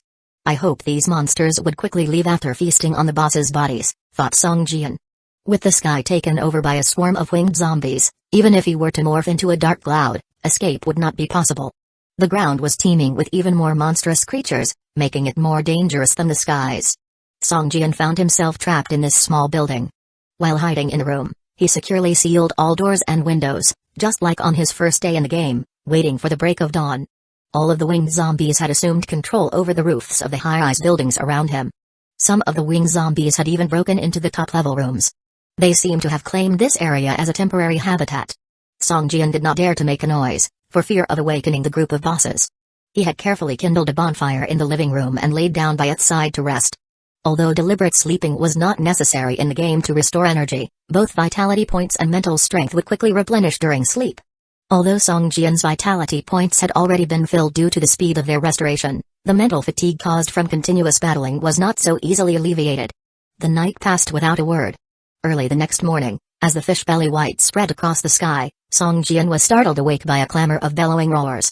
Looking out the window, he saw all the winged zombies who had been roosting on the roofs for the night gathering and flying into the distance. Phew, they finally left. Hundreds of these level IO elite monsters are simply terrifying. Song Jian, whose heart had been hanging by a thread, finally let out a sigh of relief. He wondered how many elite bosses had fallen prey to these winged zombies over the night. Growl, growl, growl. Just then, Song Jian noticed that one winged zombie in a high-rise building opposite to his was stuck in the window. This particular winged zombie had broken into a room through a window for rest the previous day since there was no space left on the roof. Today, while attempting to leave, one of its wings was caught in the twisted steel protective mesh. The winged zombie struggled violently and managed to break a piece of steel rebar, which then bent at an angle and caught its main bone. At this point, unless the infected zombie was willing to rip off its right wing, it would be stuck there. What a nice early morning surprise to get a level 10 elite monster at my doorstep. Not bad luck, Song Jian said with a slight smile. Pushing aside the objects stacked next to the window, he craned his neck to look at the winged zombie that was a mere 10 meters away, half of its body hanging from the window railing. Crackling, the window railing was being constantly tugged by the winged zombie, making rattling noises. The fixed rivets also began to loosen. It seemed as if the railing would be torn off by the winged zombie before long, and the creature would likely tumble down afterward. A fall from the 10th floor wouldn't kill you, let me help you out, muttered Song Jian to himself, as a thin, silvery vertical scar on his forehead slowly opened. Chapter 152, Concussion. Boom! A dazzling silver beam of light shot towards a helpless bat-winged zombie hanging on the window railing. Song Jian didn't even need to use his mind's eye skill to lock onto her and attack, as it was now a sitting target. Roar! The bat-winged zombie became even more enraged as it was hit by the silver beam. The sun had risen, weakening all its attributes by half. The zombie's vitality points were now less than 400, and each second, the Eye of Death caused over 90 points of physical and mental damage. The zombie's vitality points plummeted at an alarming rate. Finally, sensing that death was imminent, her bat-winged zombie's crimson eyes revealed a hint of bloodlust as it glared at Song Jian. It let out an angry roar, and furiously twisted its body, not caring how this movement further damaged its trapped wing. Crack! A crisp sound of bone fracturing, followed by the sound of flesh tearing, signaled that the bat-winged zombie had freed itself from the window railing. With a push of its legs, her lunged towards Song Jian's location, seemingly determined to take him down with it before her died. Midair, the bat-winged zombie contorted its body to dodge the silver beam, but its severely injured wing made it difficult to maintain balance. If it hadn't already been high up, using inertia to glide a short distance, it wouldn't have been able to reach the building where Song Jian was hiding. After 5 seconds, the silver beam disappeared, and Song Jian suddenly fell drained. This wasn't physical fatigue but mental exhaustion, feeling like he'd been gaming all night. I just woke up. Song Jian forced a wry smile. Seems like I still need to get used to this external gear. Just losing 50% of my spirit points leaves me feeling completely drained of energy. This was Song Jian's first time using the vertical eye external gear. Some adjustment was necessary to avoid draining more spirit points than usual. With only about 30 vitality points left, the batwing zombie's body fell unsteadily, twisting and tumbling in the air, appearing utterly pathetic. Thud! The zombie's body violently crashed into a window of Song Jian's room, breaking the old window and creating a large hole. Song Jian quickly stepped back. Die, die. The batwing zombie, its mouth full of blood, clawed at the window frame, trying to squeeze in. Its upper body was exposed, displaying numerous scars, some fresh, some old, suggesting it was a battle-hardened warrior. Snap! Grasping it had trapped its right wing, the zombie let out a low growl and bit down on the base of her injured appendage, tearing it off with all its strength. Crunch, crunch! Its sharp tusk-like fangs, like a knife's edge, sliced through the wing's bones. After a short struggle, her bat-winged zombie let out a painful scream and chewed through its right wing. Its body squeezed through the window, leaving the broken wing hanging outside. Witnessing the zombie's brutality, Song Jian frowned. He could imagine the cruel fate awaiting anyone who fell into the clutches of these monsters. It's better for monsters like you to die, Song Jian said, pulling out his tusk-fang stinger and pouncing on her critically wounded batwing zombie. At this moment, the batwing zombie was covered in blood with only about 30 vitality points left. Its chest, back, and ribs were all marked with burns, and the broken wings on its back were still slowly oozing blood. Its appearance was quite miserable, But the frenzied aura it emitted was almost solidifying, like transparent flames that would ignite upon contact. Even Song Jian felt a heavy pressure when he got within 3 meters of it. The bat-winged zombie let out a beast-like roar from its throat and raised its right hand, causing a black mist to slowly emerge and condense into a huge iron axe in midair. The axe was over a meter long, with an extremely large face, dark and heavy like half of a round table. If one had to estimate its weight, it would be at least hundreds of pounds. But when held in the hand of the bat-winged zombie, it seemed as light as a toy. Whoosh! The bat-winged zombie swung its right hand, and the huge iron axe chopped down at Song Jian with the force of a mountain bearing down on him. The fierce wind pressure blew air apart, and for a moment, Song Jian felt like he was suffocating. Not daring to continue charging forward, Song Jian hurriedly dodged to avoid the attack. The iron axe almost grazed his cheek, slicing a 3-inch-long wound, and blood instantly stained half of his face. Damn, my face is ruined. For a moment, Song Jian was furious, and the murderous intent in his heart ignited like dry firewood soaked in oil. His eyes filled with bloodshot veins. I want you dead. With a low growl in his throat, he stabbed at the bat-winged zombie's temple with his dagger. Bang! The iron axe of the bat-winged zombie chopped heavily onto the floor, with more than half of the blade cutting in. A crack over 3 feet long appeared on the ground, as this strike split the hollow slate between 2 floors. Sensing the sound of air breaking near its seer, the bat-winged zombie released its grip on the iron axe. In an instant, the axe embedded in the floor turned into a puff of black smoke. With a wave of its left hand, the black smoke reappeared in the palm of the bat-winged zombie's left hand and transformed back into an iron axe. The large axe face acted like a shield, blocking Song Jian's attack. Sparks flew with a clang, and Song Jian felt a soreness in his wrist. Bang! The bat-winged zombie clenched its right fist and punched towards Song Jian's head. He had no time to dodge, so he had to endure the blow. With a muffled grunt, Song Jian felt as if half of his face had gone numb. A surge of force sent him flying 5 or 6 meters away. His blood sprayed in midair, leaving a ghastly trail. When Song Jian struggled to get up from the ground, he spat out a mouthful of blood, and even blood flowed from his ear and nostril. It looked like a small red snake trailing down his skin. His head buzzed, and his vision blurred. System, you are hit by level 10 Batwing Zombie, Elite S heavy attack, taking 68 to 29 points of damage for an actual damage of 39 points. System, you are currently in a concussion*1 state, with a 50% decrease in vision, 30% decrease in accuracy, 10% decrease in attack, and 30% decrease in mobility, lasting for IO seconds. Song Jian was shocked, his body seemed out of control, his feet feeling unsteady as if stepping on cotton. His hands waved wildly in the air, and as soon as he got up, he fell back down again. In this condition, it didn't matter if it lasted 10 seconds or just 3 seconds. He would die here. The Batwing Zombie, roaring and waving, pounced at him, and the chilling sound of the iron axe cutting through the air got closer and closer to his head. Chapter 153 to 153, 153, Strengthening Stone. A dangerous glint appeared in Song Jian's eyes. Since he couldn't stand, he decided to stay lying down, falling backwards, his body slumped onto the floor. Song Jian felt like he was floating on the ocean, waves rippling around him.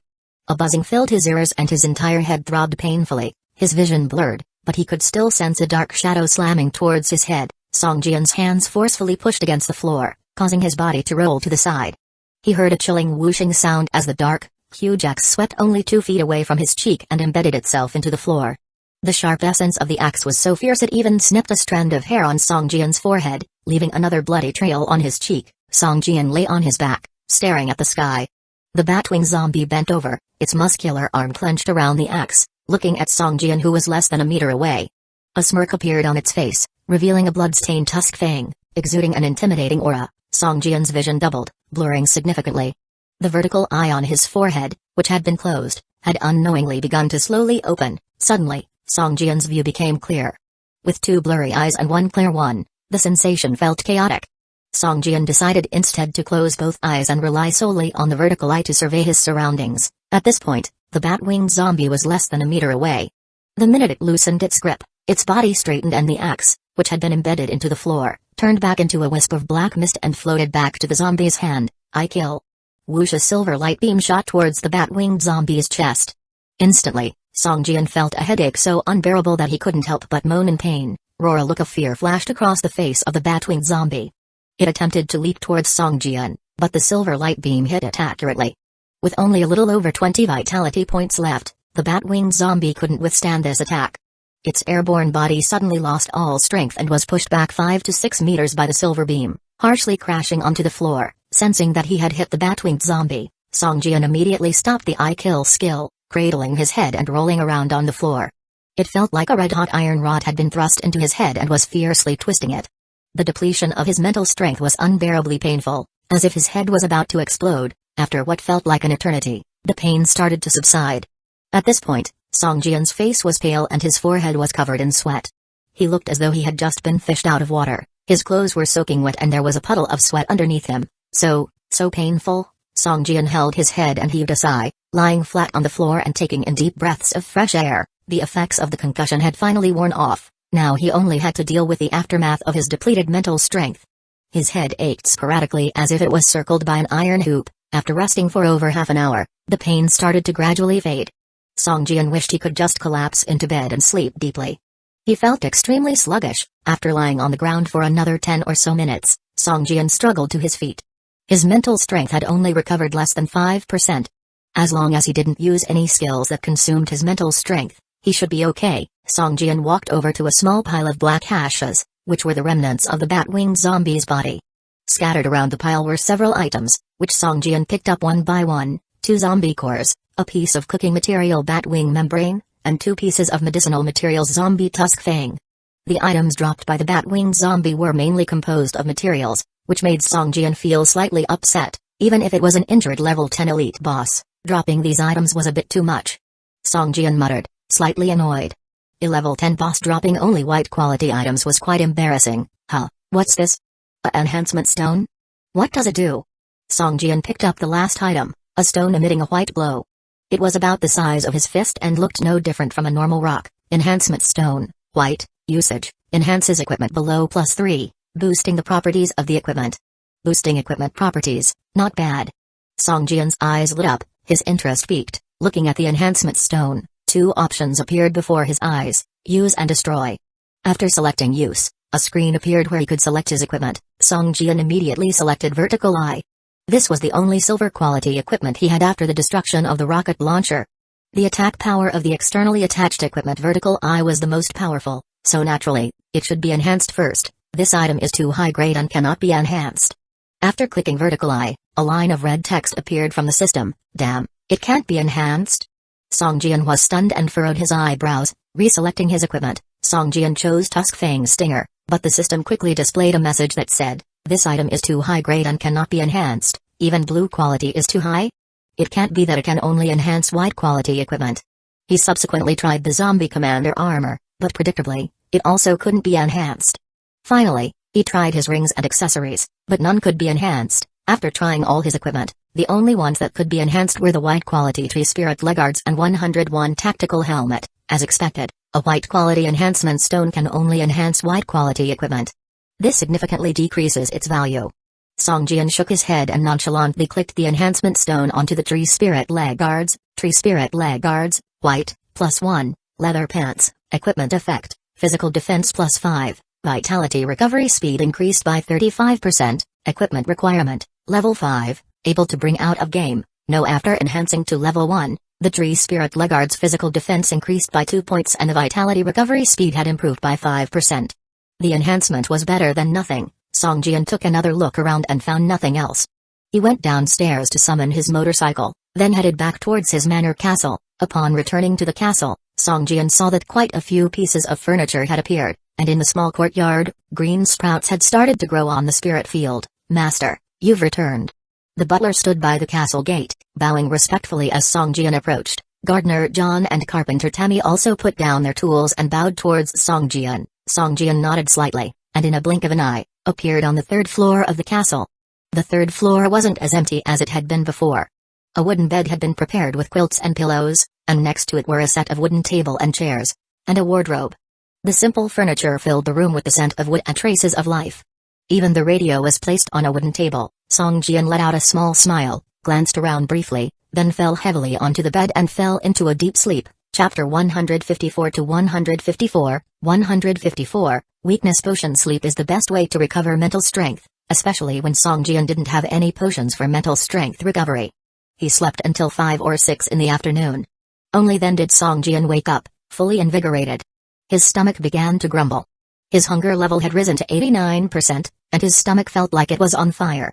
Once hunger level rises above 80%, a character's attributes will decrease by 30%. If it increases to 90%, a character's attributes will decrease by 50%. Once it increases to 100%, a character will start to lose vitality points. Song Jian took out a piece of grilled meat and a bottle of clean mineral water from his bag and started to gulp it down. "Master, are you awake? May I come in?" The voice of the butler, George, came from outside the door. George, come in," Song Jian choked a bit, and called out loudly. George pushed open the door, and Tammy and John carried a wooden table slowly in. "Put it there." George pointed to a corner of the room. After Tammy and John placed the table in the specified position, they bowed to Song Jian and slowly retreated. "Master, you can place a plant here, it will make the room feel more comfortable," George said with a slight smile. "You handle the layout of the castle, do as you see fit," said Song Jian, glancing around the room with satisfaction. Then he pointed to the side of the radio and said, "Put another table there." "Of course, Master, it will be done quickly," George nodded, and with a moment's hesitation said, "Master, I think it would be advisable for us to hire a cook for our manor. That way, you wouldn't have to eat these coarse foods." "A cook? I'd like that." Song Jian was startled, then a bitter smile appeared on his face. "A first-grade manor can only hire 3 servants, and we've already hired 3. We don't have any more openings. For ordinary people, there is a limit, but Master, you are already level 10. If you become a professional, there will be no hiring limit, although it will cost 10% more each time." "Of course," Butler George explained, "you can also continue to upgrade the manor level. A second-grade manor can employ 5 servants. If I continue to upgrade the manor level, it won't attract an attack from monsters, will it?" Song Jian asked with lingering fear. "Of course not, as long as we have enough supplies, Master, you can keep upgrading without limit. Even if upgraded to a 10-level manor, it will not attract monster attacks." George respectfully replied. "I see, alright, I will upgrade the manor level as soon as possible." Song Jian nodded. After bowing to Song Jian, George slowly left the room and closed the door. It wasn't long before Song Jian's hunger level dropped back down to below 10. Tammy and John brought in another table and placed it next to the radio. At this point, on the left of the room, there was a large bed. On the right, 3 wooden tables were arranged directly opposing the bed. There was an engineering crafting table on one, a radio on the second, and the third was empty. Song Jian took out a briefcase from his bag and placed it on the empty table. He placed his right hand on the briefcase, and immediately, a green light appeared on the case, scanning Song Jian's palm. The briefcase opened automatically, revealing a set of complete alchemy tools. A crucible, test tube, alcohol lamp, decomposition dish, decoction furnace. "Oh my goodness, this is a precise set of chemistry equipment."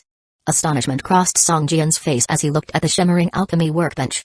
Portable movable alchemy workbench, silver, special item, usage effect, can produce various potions, increase success rate by 80%, enhance potion effect by 50%, has a certain chance of causing the created potion to mutate, usage condition, mastery of alchemy. These attributes are a bit exaggerated.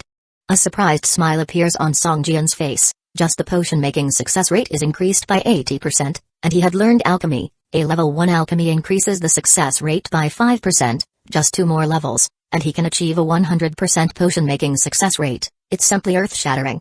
Song Jian couldn't wait to give it a try. The only potion formula he currently mastered was for the weakness potion. The most important material for this potion was a zombie's tusks. Song Jian had 8 zombie tusks in his bag, enough to make 4 weakness potions. He put 4 solution mixtures and 8 zombie tusks into the placement area of the workbench, 4 glass bottles into the output area, and Song Jian pressed the crafting button right away. Suddenly, the alchemy workbench surface emitted a silver glow, cloaking the entire workbench. Song Jian could see the workbench automatically decomposing, merging, blending, and brewing the ingredients. Soon, a gray liquid flowed out of the output, perfectly filling a glass bottle. In just 10 short minutes, 4 bottles of weakness potion were completed, with the entire process being automated, requiring no intervention from Song Jian. Weakness potion, excellent, inflicts a ranged attack on any target within 6 meters, causing 30 points of true damage, while weakening the target's defense by 35% for 65 seconds. Weakness potion, mutated, inflicts a ranged attack on all targets within 6 meters, causing 30 points of true damage to all targets in the area, while weakening the target's defense by 35% for 65 seconds, causing a daze effect upon impact, lasting for 1 second. This potion, it's just Looking at the 3 enhanced potions and 1 mutated potion, Songjian was extraordinarily satisfied with this silver-quality portable movable alchemy workbench. The regular weakness potion only inflicts 10 points of true damage to the target, weakens their defense by 30%, and lasts for 60 seconds. The enhanced version of the potion boosts all attributes significantly. The mutated variant is even more terrifying. It not only changes from targeting single entities to area attacks but also causes daze effects. It will be surprisingly effective whether used for launching a preemptive strike or for escaping. Not bad, not bad. I thought I had been ripped off, but it turns out I made a huge profit. Ha ha ha. Songjian laughed heartily. Right, I now also meet the conditions for crafting the T11 high explosive hand grenade. Let's see what materials are needed for it. Saying this, Songjian walked over to the siege crafting table, and upon opening it, the option craft a T11 high explosive hand grenade appeared on the screen of the crafting table. After clicking on the option, the required materials for crafting the high explosive hand grenades appeared. Wow, that's quite a lot of materials needed. Songjian widened his eyes as he looked at the lengthy list of required materials displayed on the crafting table. Charcoal, 3, saltpeter, 1, sulfur, 2, suixing silver, 3, refined iron, 5. Charcoal, saltpeter, sulfur, suixing silver. I have all these, they were all obtained in the subsidiary. But this refined iron, copper, stone wood, I don't have these 5 or 6 types of materials. Songjian frowned. The T11 high explosive hand grenade is incredibly powerful, but it also requires a lot of materials. Songjian only has 2/3 of the materials, 1/3 is still lacking. Forget it, I will deal with that later. These materials must all come from mining. Opening the map, Songjian sighed at the sight of a mine that was at least 60 to 70 kilometers away from him. To reach the mine, you have to cross the entire city. Even if you take the outer ring highway, it's fraught with danger. Many places along the highway are closed, and some overpasses have even been cut off, requiring a detour. The number of creatures is no less than in the city, and the danger level is also not small. With Songjian's current strength, he's afraid to go there alone. Songjian shook his head, put away the map. It looked like it was going to be a while before he could craft this T11 high explosive hand grenade. Chapter 155, Selling Equipment. The workbench, engineering skills, blueprints were all there. Now lacking manufacturing materials, it seemed a bit of a wild goose chase. It looked like it will still be some time before acquiring the T11 high-yield hand grenade. Well, now I have the weakness potion, it should be enough for most situations. Songjian muttered to himself, turning around to glance at the pharmaceutical workbench. After thinking for a moment, he picked up the workbench, once again turning it into a briefcase, and placing it within his bag. This pharmaceutical workbench is portable and can be carried anywhere, allowing for the production of potions at any location. It's much more convenient than the typical siege weapon construction bench. The light outside the window gradually dimmed and the last ray of sunlight vanished as the sun sunk out of sight, returning the land to darkness. Thin clouds began to fill the sky, completely obscuring it. This happened almost every day. The moon only appeared at specific times, and only for a short duration, less than half an hour.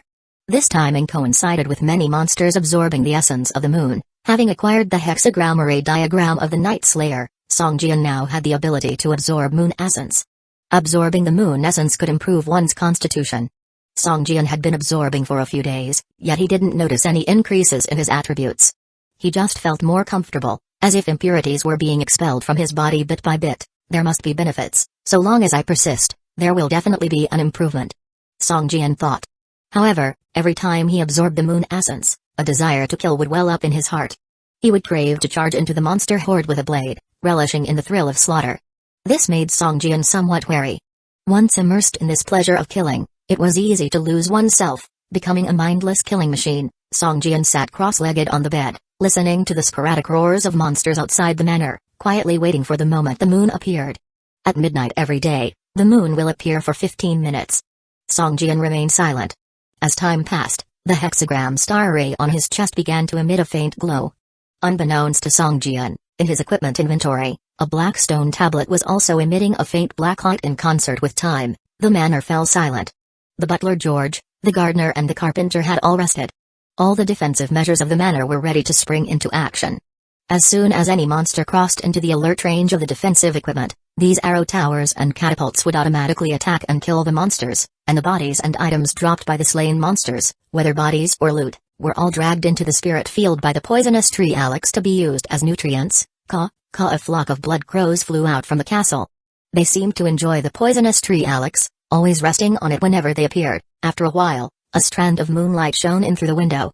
Song Jian opened his eyes and willed himself to appear at the highest point of the castle. A strand of the silvery essence of the moon fell from the sky, melding into Song Jian's body. Song Jian only felt a refreshing breath enter his body, flowing through his meridians and finally entering the hexagram star ray on his chest.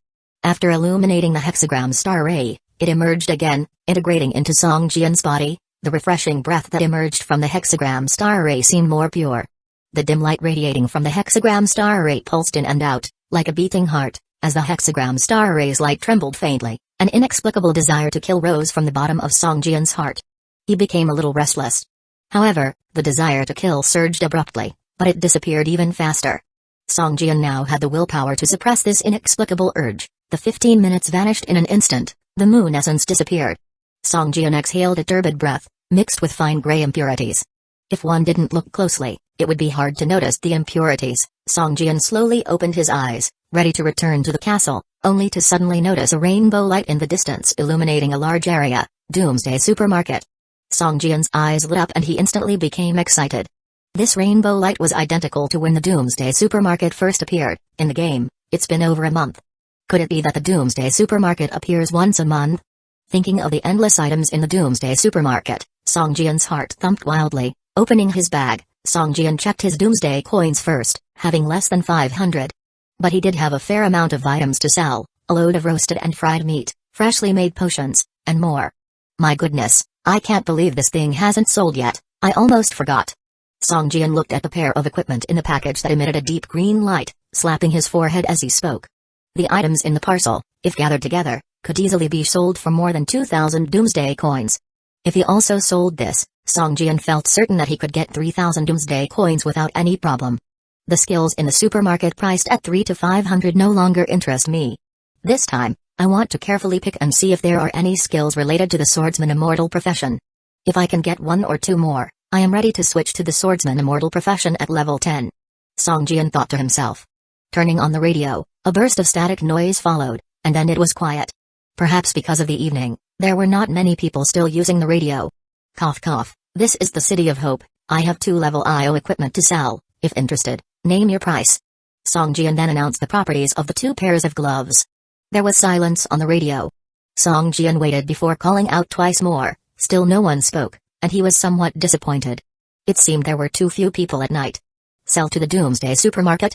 If those 2 guys knew I sold it to the Doomsday Supermarket, they'd probably kill me. Song Jian looked up from the window at the rainbow light outside, shaking his head. 1,000 Doomsday coins. Suddenly, a voice was heard on the radio.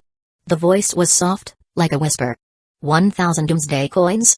Song Jian's eyes lit up. This price exceeded his expectations. He was hoping he could sell it for 700 or 800 Doomsday coins. Before Song Jian could even respond, the radio seemed to explode with a series of cursing and bidding noises. Old Soma, you old fellow are still awake this late. 1,000 Doomsday coins to buy a set of level 10 equipment. Are you still sleepy? I will pay 1,500 Doomsday coins. 1,005? I bid 1,008. Immediate transaction. My address is 2,000. I am the housekeeper for the Baron of Casa from the city of Sin.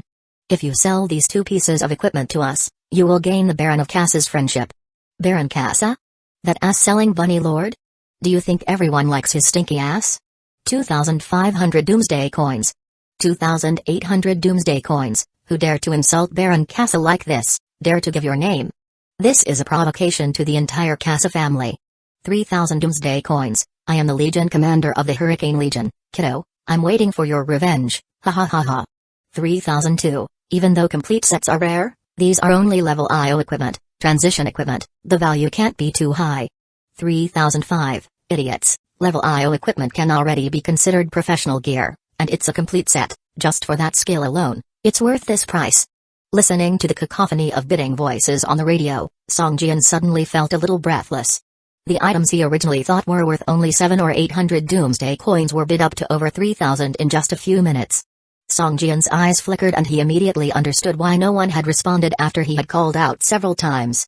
These NPCs, trying to be so crafty.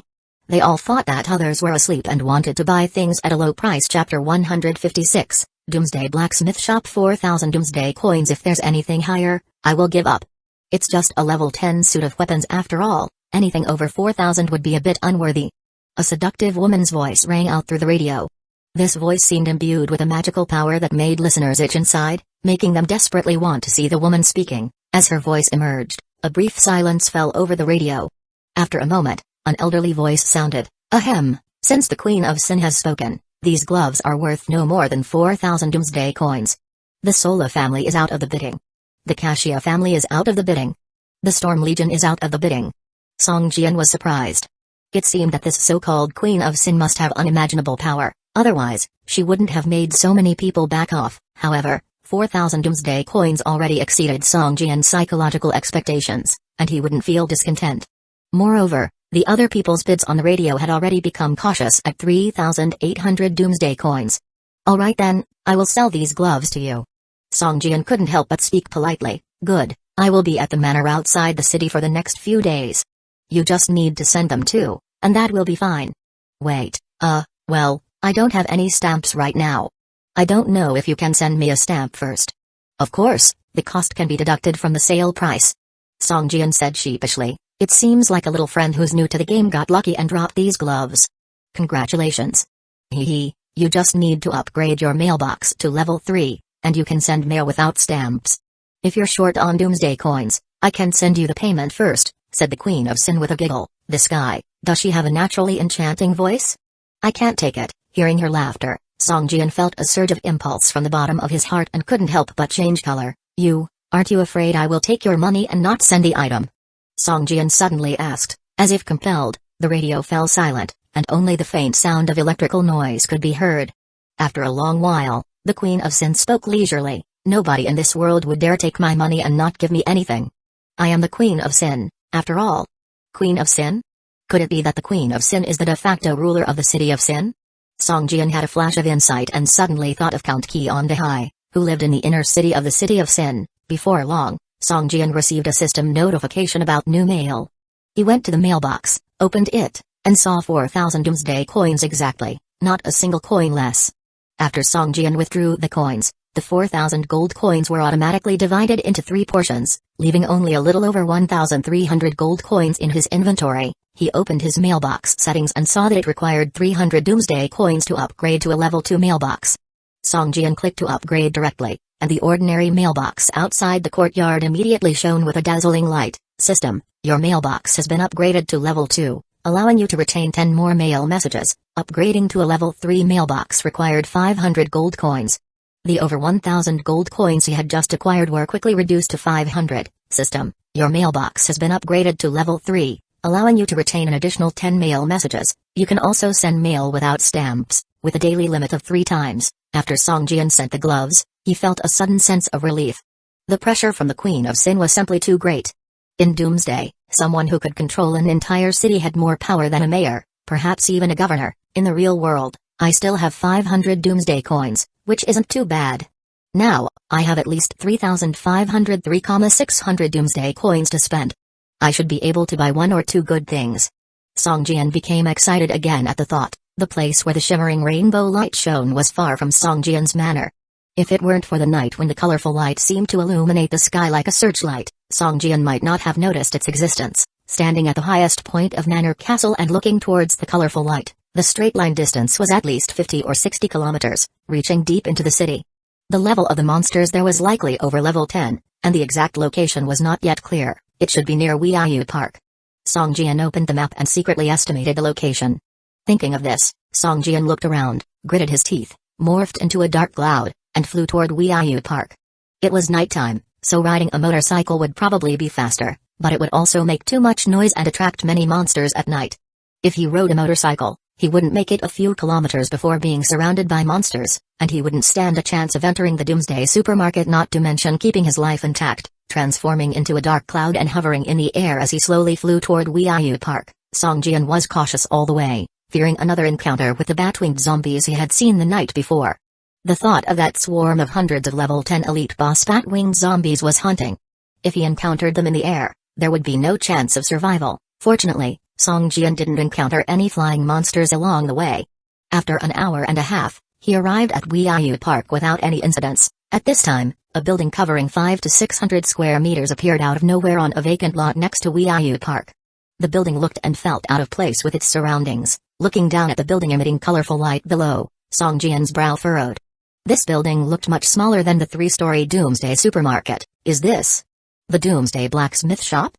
Song Jian looked at the huge characters on the building and cooled and oppose T help but be dumbfounded. How could there be such a building?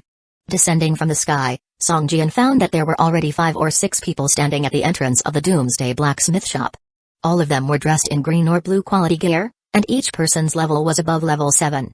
It seemed that anyone who could came to Hueco Park at night was already among the elite players in this city. Greater than seeing Song Jian descend from the sky, the several players surrounding the entrance of the blacksmith shop showed curious expressions, looking Song Jian up and down. None of them, however, approached him or tried to strike up a conversation. The atmosphere in front of the blacksmith shop was somewhat eerie. Ding ding ding, from within the Doomsday blacksmith shop came the sound of metal clashing, as if someone was forging something. Song Jian looked around and was about to push open the door of the blacksmith shop when he noticed that the surrounding players were giving him a mocking smile. He hesitated and stepped back, choosing to wait patiently like the other players outside the door. After a long while, the clanging of metal from inside the blacksmith's shop ceased.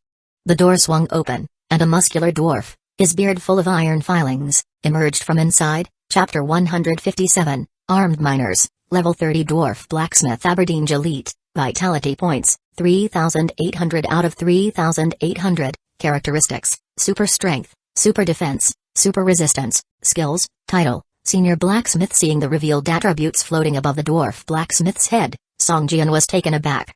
He hadn't expected his opponent to be a level 30 elite boss.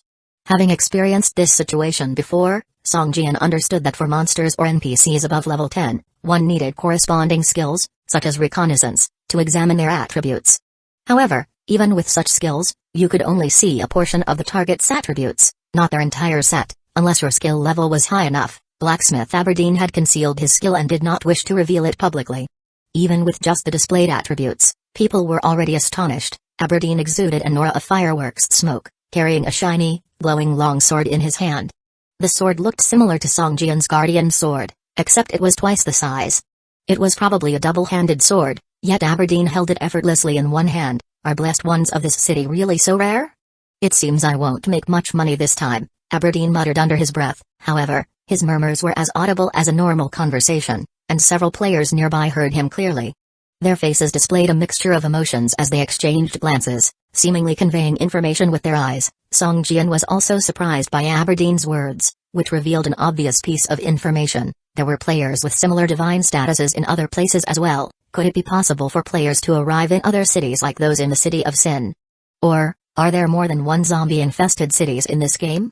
Song Jian wondered. Clap clap. Aberdeen swung his left hand, striking the blade of the double-handed sword with a resounding sound, attracting the attention of the surrounding players. You all did well by keeping quiet while I was forging. I like well-behaved children. Aberdeen smiled and continued. Then, this double-handed sword in my hand was just forged. You can have it at a discounted price starting from 500 Doomsday coins, and the highest bidder wins. As he spoke, Aberdeen's left hand gently grazed the blade, and seemingly using some skill, a faint white light enveloped the entire sword and then slowly faded away. The unremarkable longsword now radiated a blue glow with its attributes appearing before the several players. Keen Knight's longsword, blue, weapon, double-handed sword, attack 3649, strength +2, armor break +1, attack speed increased by 10%. Special effect, charged strike, active, charge for 1 second, deal 150% weapon damage to the target with a chance to knock back the enemy. Skill cool down, 10 seconds. Usage requirement, level 7, cannot be taken outside of the game. No. Among the blue quality weapons, this impressive sword could be considered a top choice. Though it didn't have any particularly extraordinary features, it was well-rounded with high attack power, decent attributes, and an additional attack skill. Song Jian felt that if they announced it on the radio, it could be sold for at least 1,000 Doomsday coins, 500 Doomsday coins. I want it.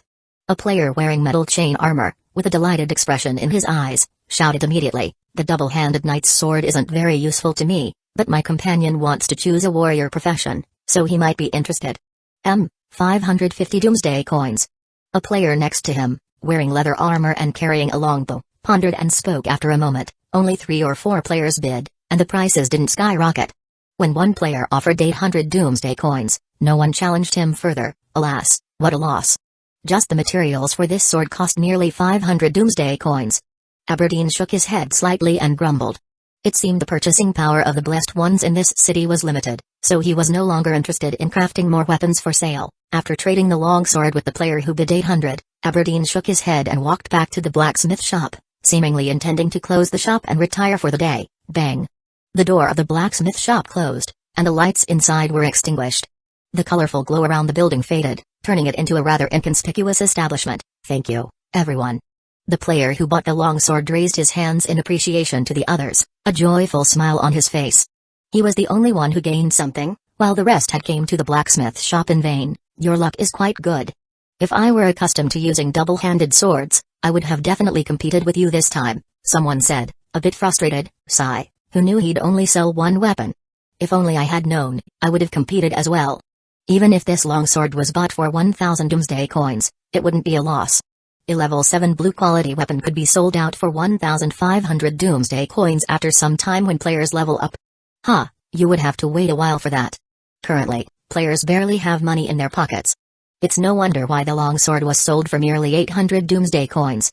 The few players joked with each other as they left the doomsday blacksmith shop, leaving Songjian alone standing in front of the shop, daydreaming. Would someone who dares to name his shop after doomsday just sell one weapon and leave?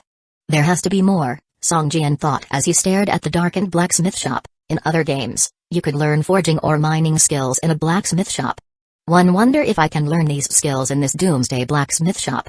Having access to mining skills meant you could comprehend them as long as you found the ore, but unless you had a skill book, a mentor, or worked as a blacksmith in the real world, comprehending forging arts on your own was particularly difficult. As Songjian stood outside the blacksmith shop for an hour with no movement inside, he couldn't help but feel anxious. Did I guess wrong, or is it that the dwarf blacksmith is dissatisfied with the players in this city and doesn't want to interact with them anymore?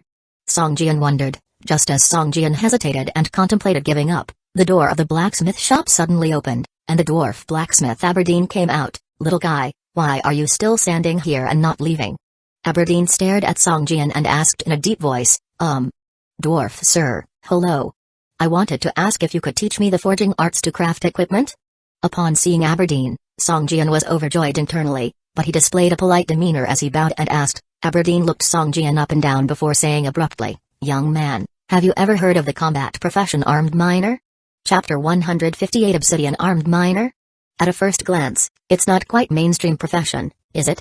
Roughly translated, it's probably a miner who can fight, right? Just like a king among beggars, no matter how gloried it sounds, it's still a mining job, eh? Just adding the word armed in front makes it extraordinarily high-end? I've never heard of it. Could you explain this combat profession to me? Songjian inquired respectfully. Even seemingly worthless professions deserve respect because after all, this guy is a combat mentor, and he's hinting at some progress in my main task. In this city teeming with monsters, finding a combat mentor is certainly a tough challenge. This profession has remarkable combat abilities and is also skilled in mining. They can identify various types of ores and often stumble upon unexpected benefits. Aberdeen said with a face full of smiles, so, what do you think, lad? If you're willing to take on the armed miner profession, I can simplify your test task. How does that sound? Studying Aberdeen's pyramid scheme entrepreneur-like face, Songjian shook his head. I haven't decided on any combat profession yet. I want to learn more before I decide. Well then. Aberdeen's smile faded, replaced by a serious look.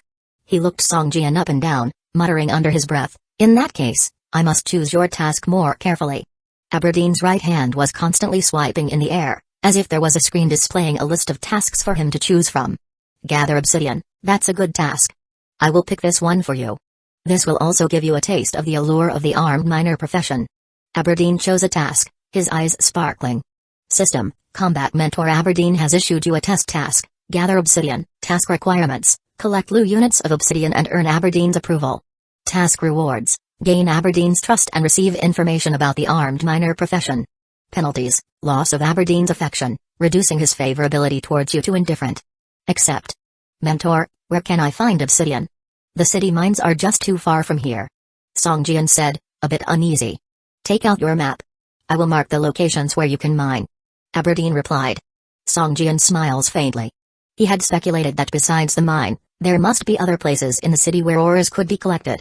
After he handed the map over, Aberdeen lightly marked a few spots and returned the map to Songjian. You just need to go to any of these locations, and you'll be able to mine obsidian. You might even stumble upon other, more valuable ores. If you do, you can sell them to me. I will give you a good price. Aberdeen added, however, be careful. These places are just like the mines, filled with monsters. You'll have to eliminate the surrounding monsters to mine. Songjian glanced at the map, nodded to Aberdeen, and started walking to the nearest mining location. Watching Songjian's retreating figure, Aberdeen shook his head slightly and stepped back into the smithy, shutting the door behind him. Songjian quickly arrived at the location closest to him, an abandoned subway entrance.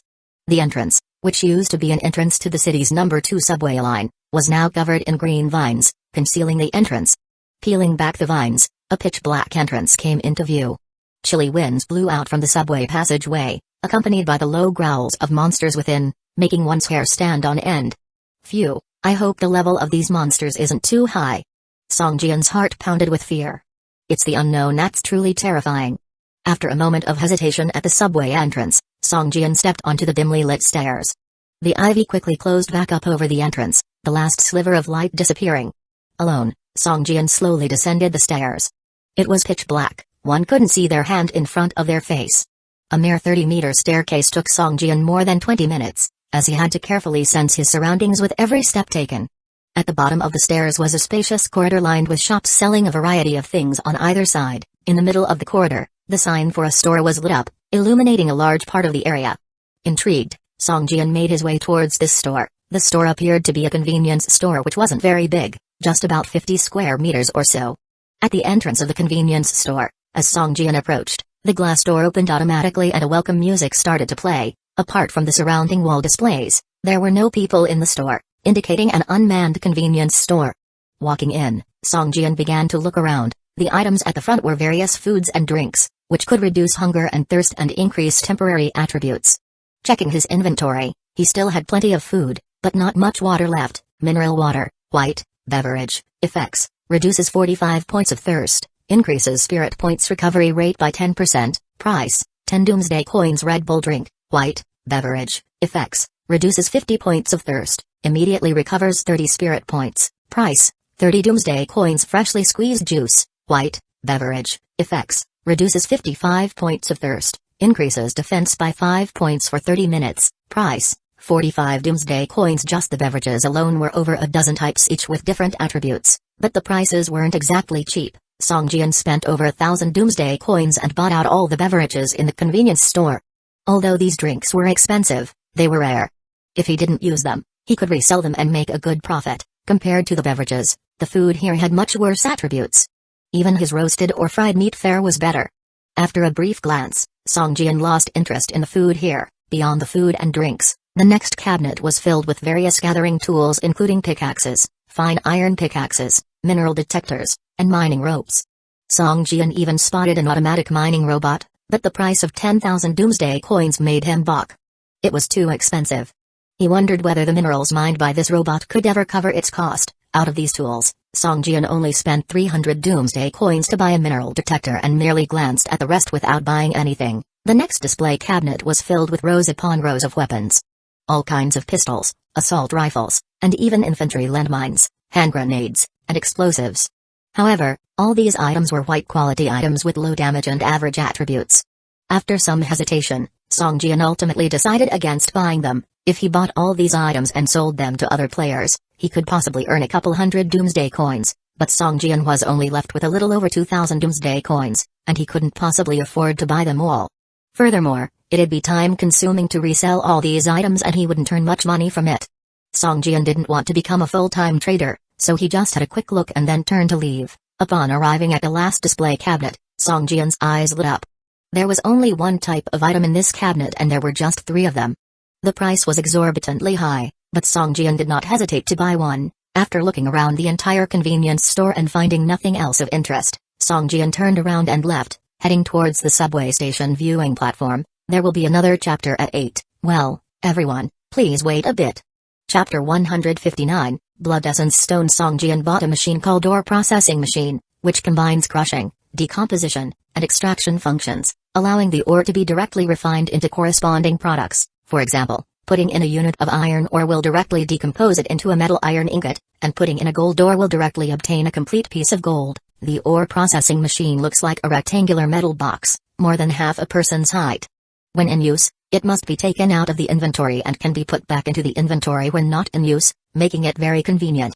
This item is also extremely expensive, costing 2,000 doomsday coins, which ordinary players cannot afford. Song Jian had a profound understanding of the price of materials and finished products after his first contact with the Doomsday supermarket.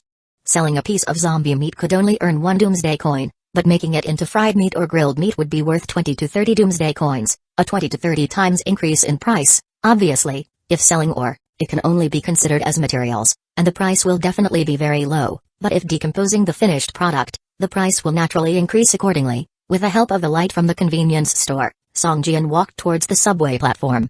After walking a few hundred meters, a faint light appeared in front of him.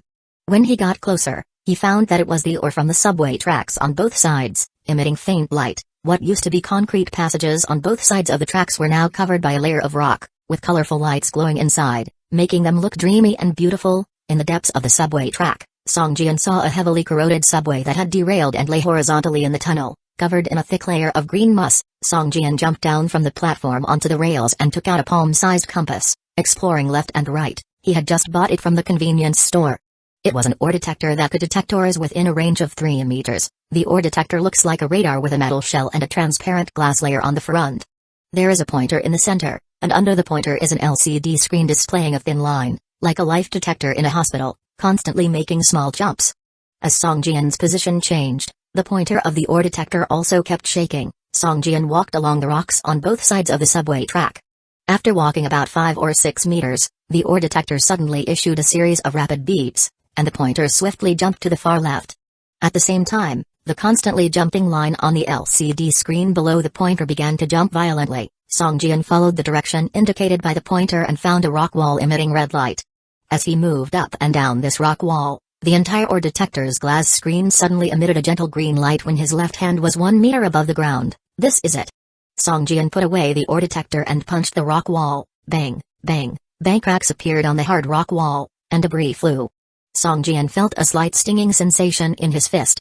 It seemed that it would be more difficult than collecting rocks. After punching for about 10 minutes, a red light emerged from the rock wall and entered Song Jian's inventory system. You have collected 1 unit of blood essence stone, and your mining skill experience points increased by 25 points. Blood essence stone?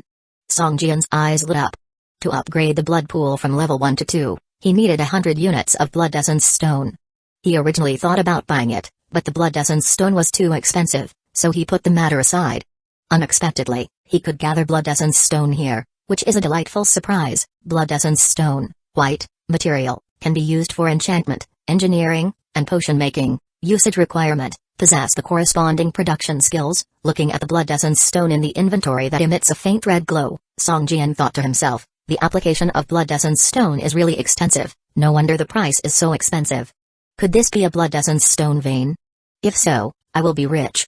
Taking out the ore detector, Song Jian continued to explore. The ore detector was easy to use and accurately found the precise location of the ore, but it took a lot of time. In more than half an hour, Song Jian had only collected 3 units of blood essence stone. I'd better finish the test mission first. As long as I know the location of the gathering site, I will be able to gather blood essence stone sooner or later, Song Jian thought to himself.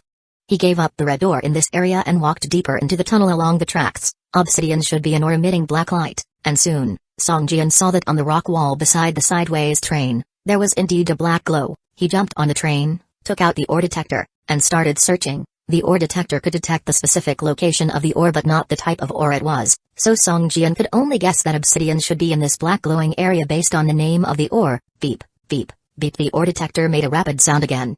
Following the direction of the pointer, Song Jian stepped towards the middle of the train. This is it. Seeing the ore detector emit a gentle green light, Song Jian smiled and punched the rock wall. At this moment, Song Jian suddenly felt a slight tremor under his feet, followed by a deep growl that came from the train carriage below. Monster. A light flashed in Song Jian's mind, and he quickly put away the ore detector, drew his dagger, and prepared to jump down. Boom! A big hole suddenly burst open in the compartment below him, and a dry arm stretched out from the hole, tightly grabbing Song Jian's ankle. Then, A strong force came through, and the monster below seemed to want to pull him into the carriage. Song Jian frowned, and his body instantly turned into a cloud of black mist. Floating upward, the monster reached out and groped around twice more.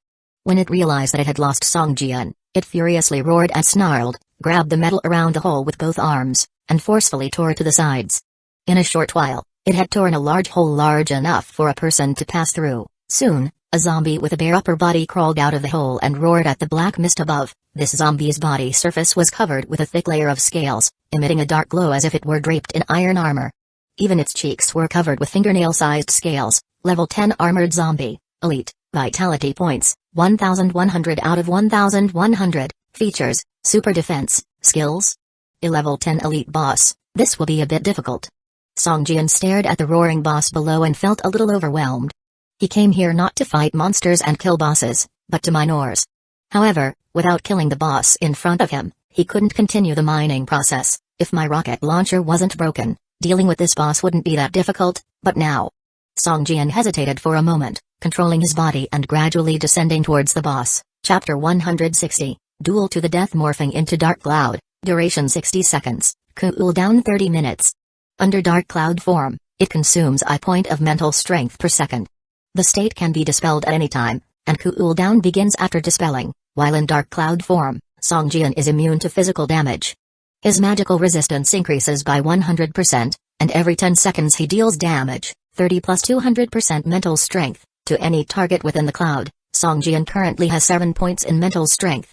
This means, within 60 seconds, Song Jian could deal over 250 points of damage to the armored zombie. A swirl of dark mist envelops the armored zombie. An injury of 43 points emerges from above the zombie's head. Seeing this, Song Jian feels relieved. It seems that the armored zombie only has strong physical defenses. Its mental strength is quite weak, or it would not have sustained such mental damage. Whoosh, whoosh, whoosh. The armored zombie senses its enemy's presence nearby but is unable to trace him. It swings its arms violently in all directions, hitting nothing but air, stone walls, and the rotten subway carriage. The intense force their swings create rips through the air. Song Jian's feeling is peculiar, like he is hugging the armored zombie tightly with both arms, but the creature can't touch him at all. Boom, the armored zombie wildly swings its fists, striking the nearby rocks with a loud echo. From its mouth, it continuously emits beast-like growls. During this moment, the armored zombie is clearly flustered. It has never experienced something like this before, being able to sense an enemy and take damage from them, without even being able to touch the enemy's clothes. With a misstep, the armored zombie rolls down from the subway carriage and crashes heavily onto the rail track. Crack, the armored zombie roars, grabbing and pulling the rail track.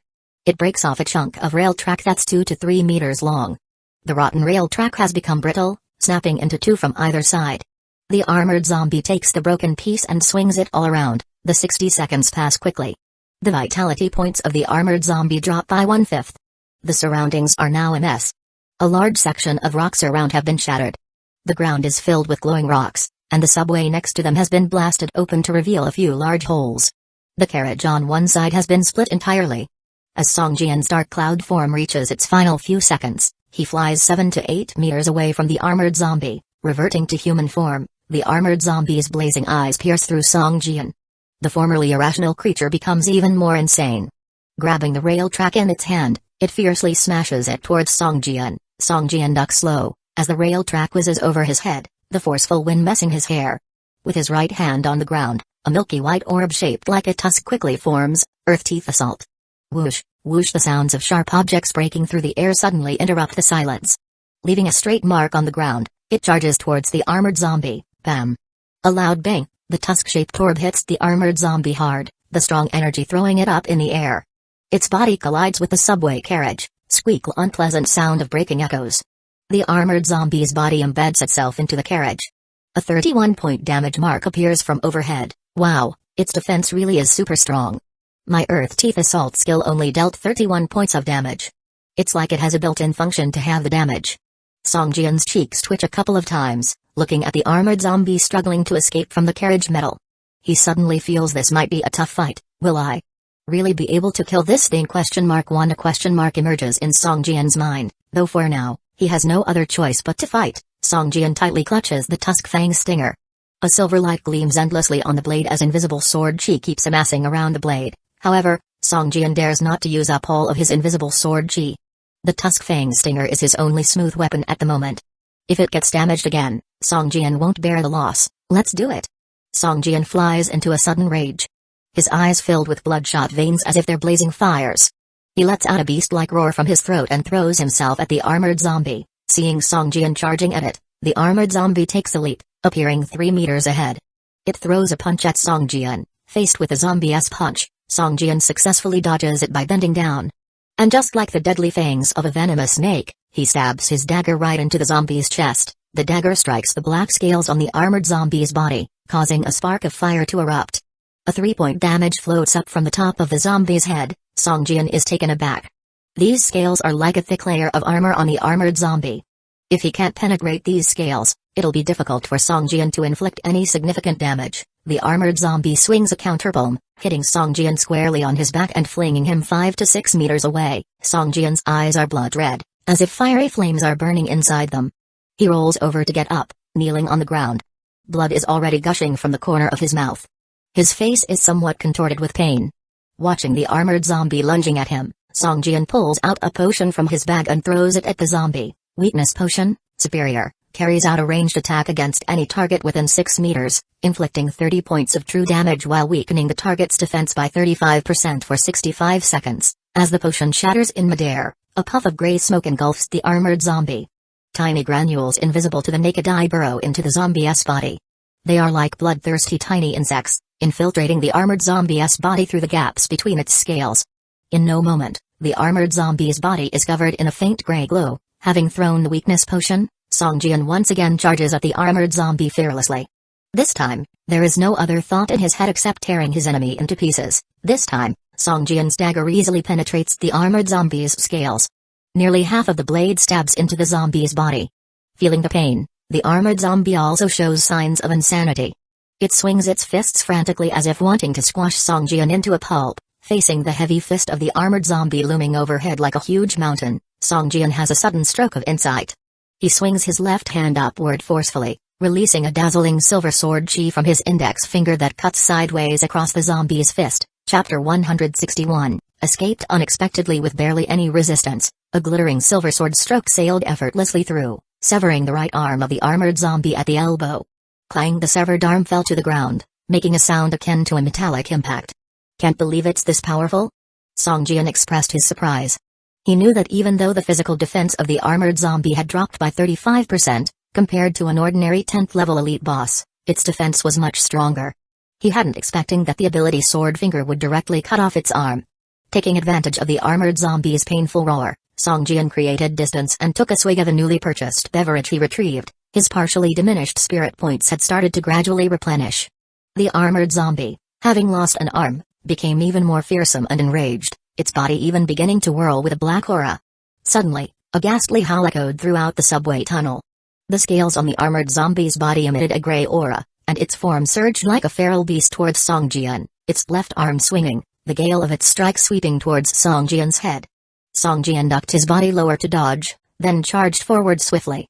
He slipped under the armored zombie's ribs to get behind it. In the course of his forward dash, his right hand held a dagger horizontally, and aiming at the zombie's ribs, he stabbed mercilessly. The sharp dagger easily cut through the somewhat curved and dried scales. A scar more than 3 inches long appeared under the armored zombie's ribs. At the same time, a damage of over 20 points exploded above its head. Song Jian repeatedly launched the Tusk Fang Stinger, capitalizing on the huge drop in the armored zombie's defense to slash multiple wounds on its body. Originally solid scales now easily broke apart, and in no time, over a half of the scales on its body had been slashed off, shattered into fragments. The armored zombie roared in anger, swinging its fists hard, the resulting force hitting the nearby rock wall. The hard rock wall, which was radiating a black light, emitted a crisp shattering sound, instantly leaving a huge hole punched by the armored zombie. The shattered rocks flew in all directions. The armored zombie took advantage of this, grabbing a handful of broken rocks and hurling them backward, instantly covering a large area. The shattered rocks, like bullets, left behind black traces in the air that slowly disappeared. Song Jian, caught off guard, was hit by 2 pebbles the size of fingernails, causing his charge towards the armored zombie to stall momentarily, while he involuntarily spat out a mouthful of fresh blood. Looking at the figure in front of him, much stronger than an ordinary human, a ruthless look flashed through Song Jian's eyes. He pointed his left index finger forward. Whoosh! A 3-meter-long silver sword chi stabbed into the ribcage of the armored zombie, quickly sinking deep into its body. Even though the silver sword chi lasted less than a second, the damage it caused to the armored zombie was massive. Explode.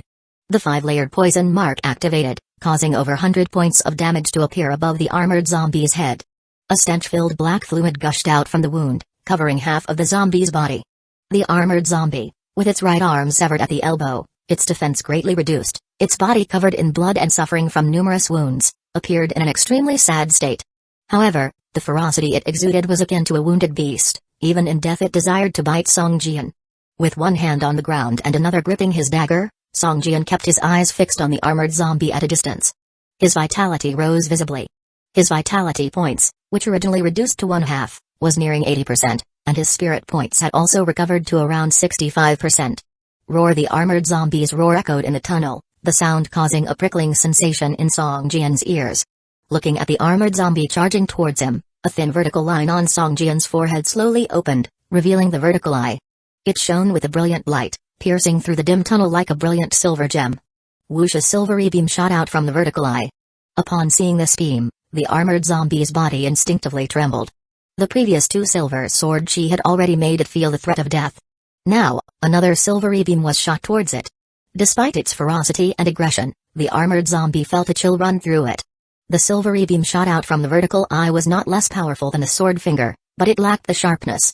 The beam hit the chest of the armored zombie and did not go all the way through. Instead, it seemed like an electrical welding, with countless silvery rainbows blossoming continuously, pushing the armored zombie back against the rock wall behind it. A series of damage numbers burst out from above the head of the armored zombie. The spirit damage was okay, but the physical damage had been weakened by the opponent's defense. Even with a reduction of 35% of the damage, the physical damage that could originally burst out 40 to 50 points was now reduced to just over 30 points.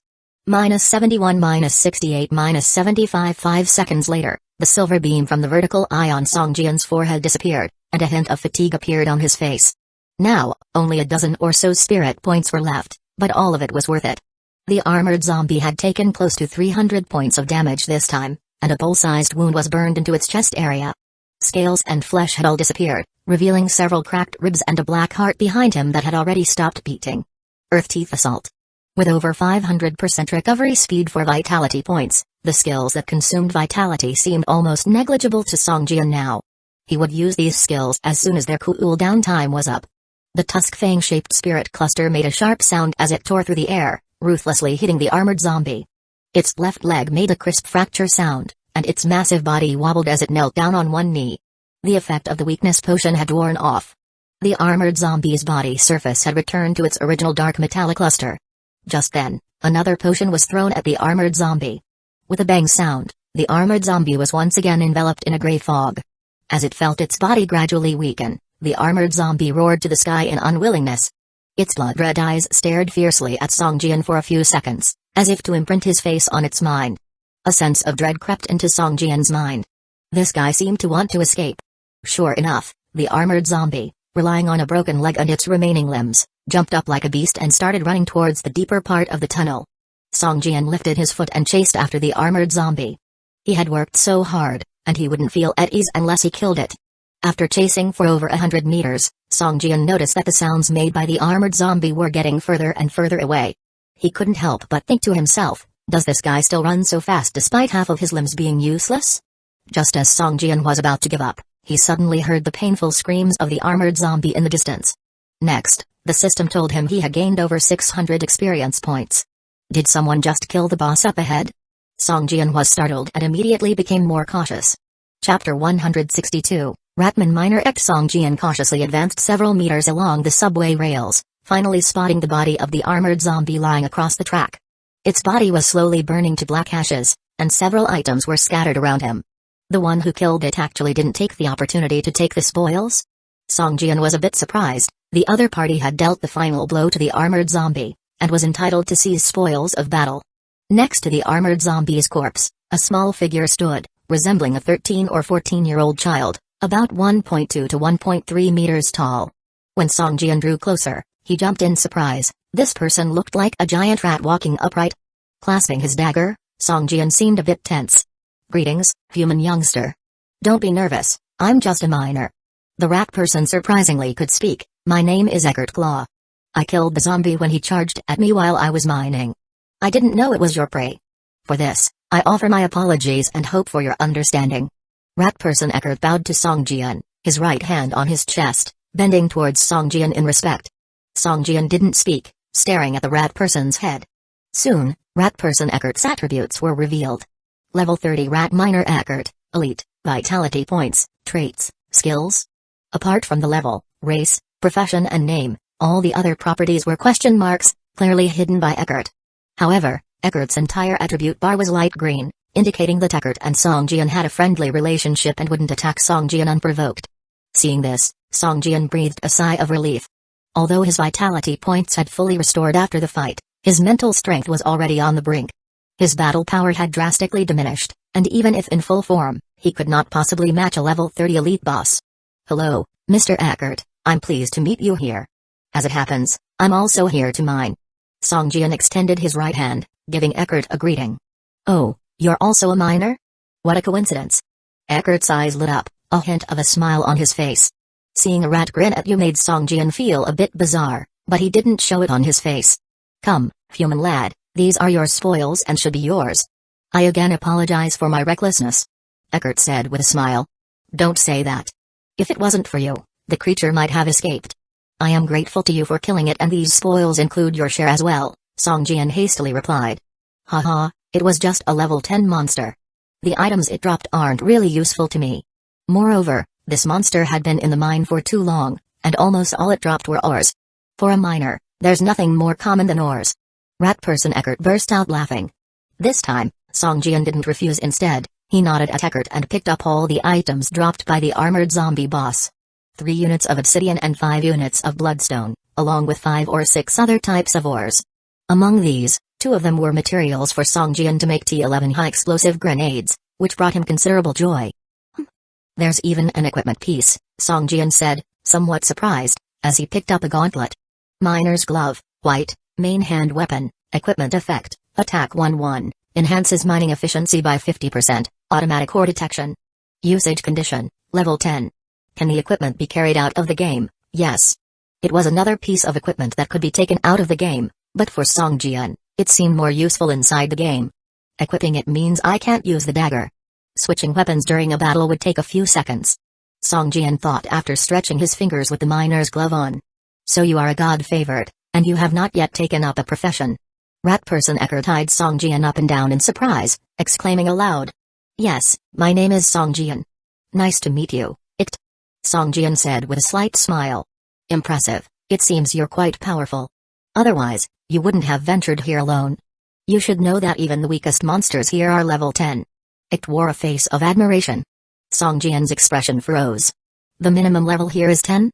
It gave a slight smile to Songjian, pulled out a pickaxe emitting a faint golden glow, and began to strike the rock wall. Songjian noticed that within a few minutes, 5 or 6 streaks of various colored light flew into it. Are miners able to mine this fast? Songjian was taken aback, but he quickly moved on and began to explore.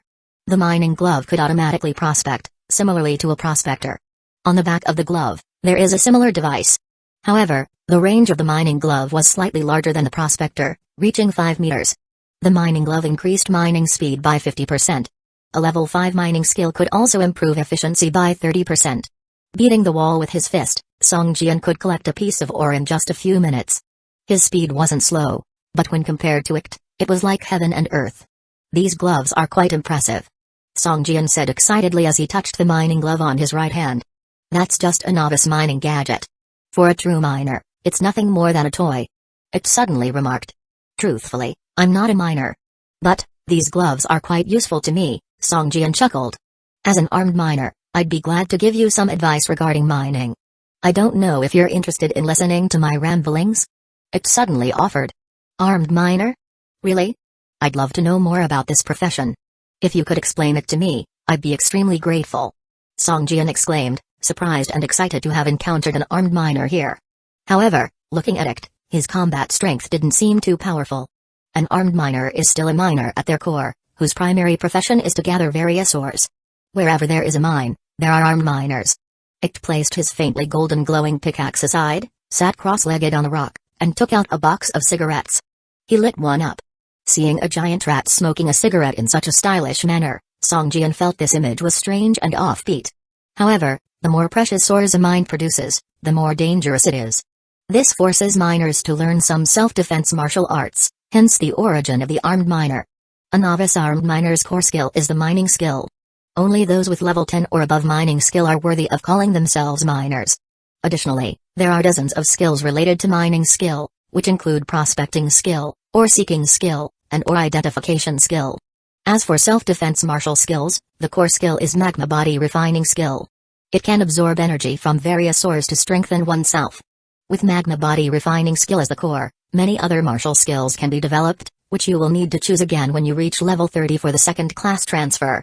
Ik talked incessantly and told Song Jian all the characteristics of the armed miner without any reservations. System, you attentively listen to armed miner Ik's explanation. The skill mining skill, level 5W, evolves into mining skill, level 3.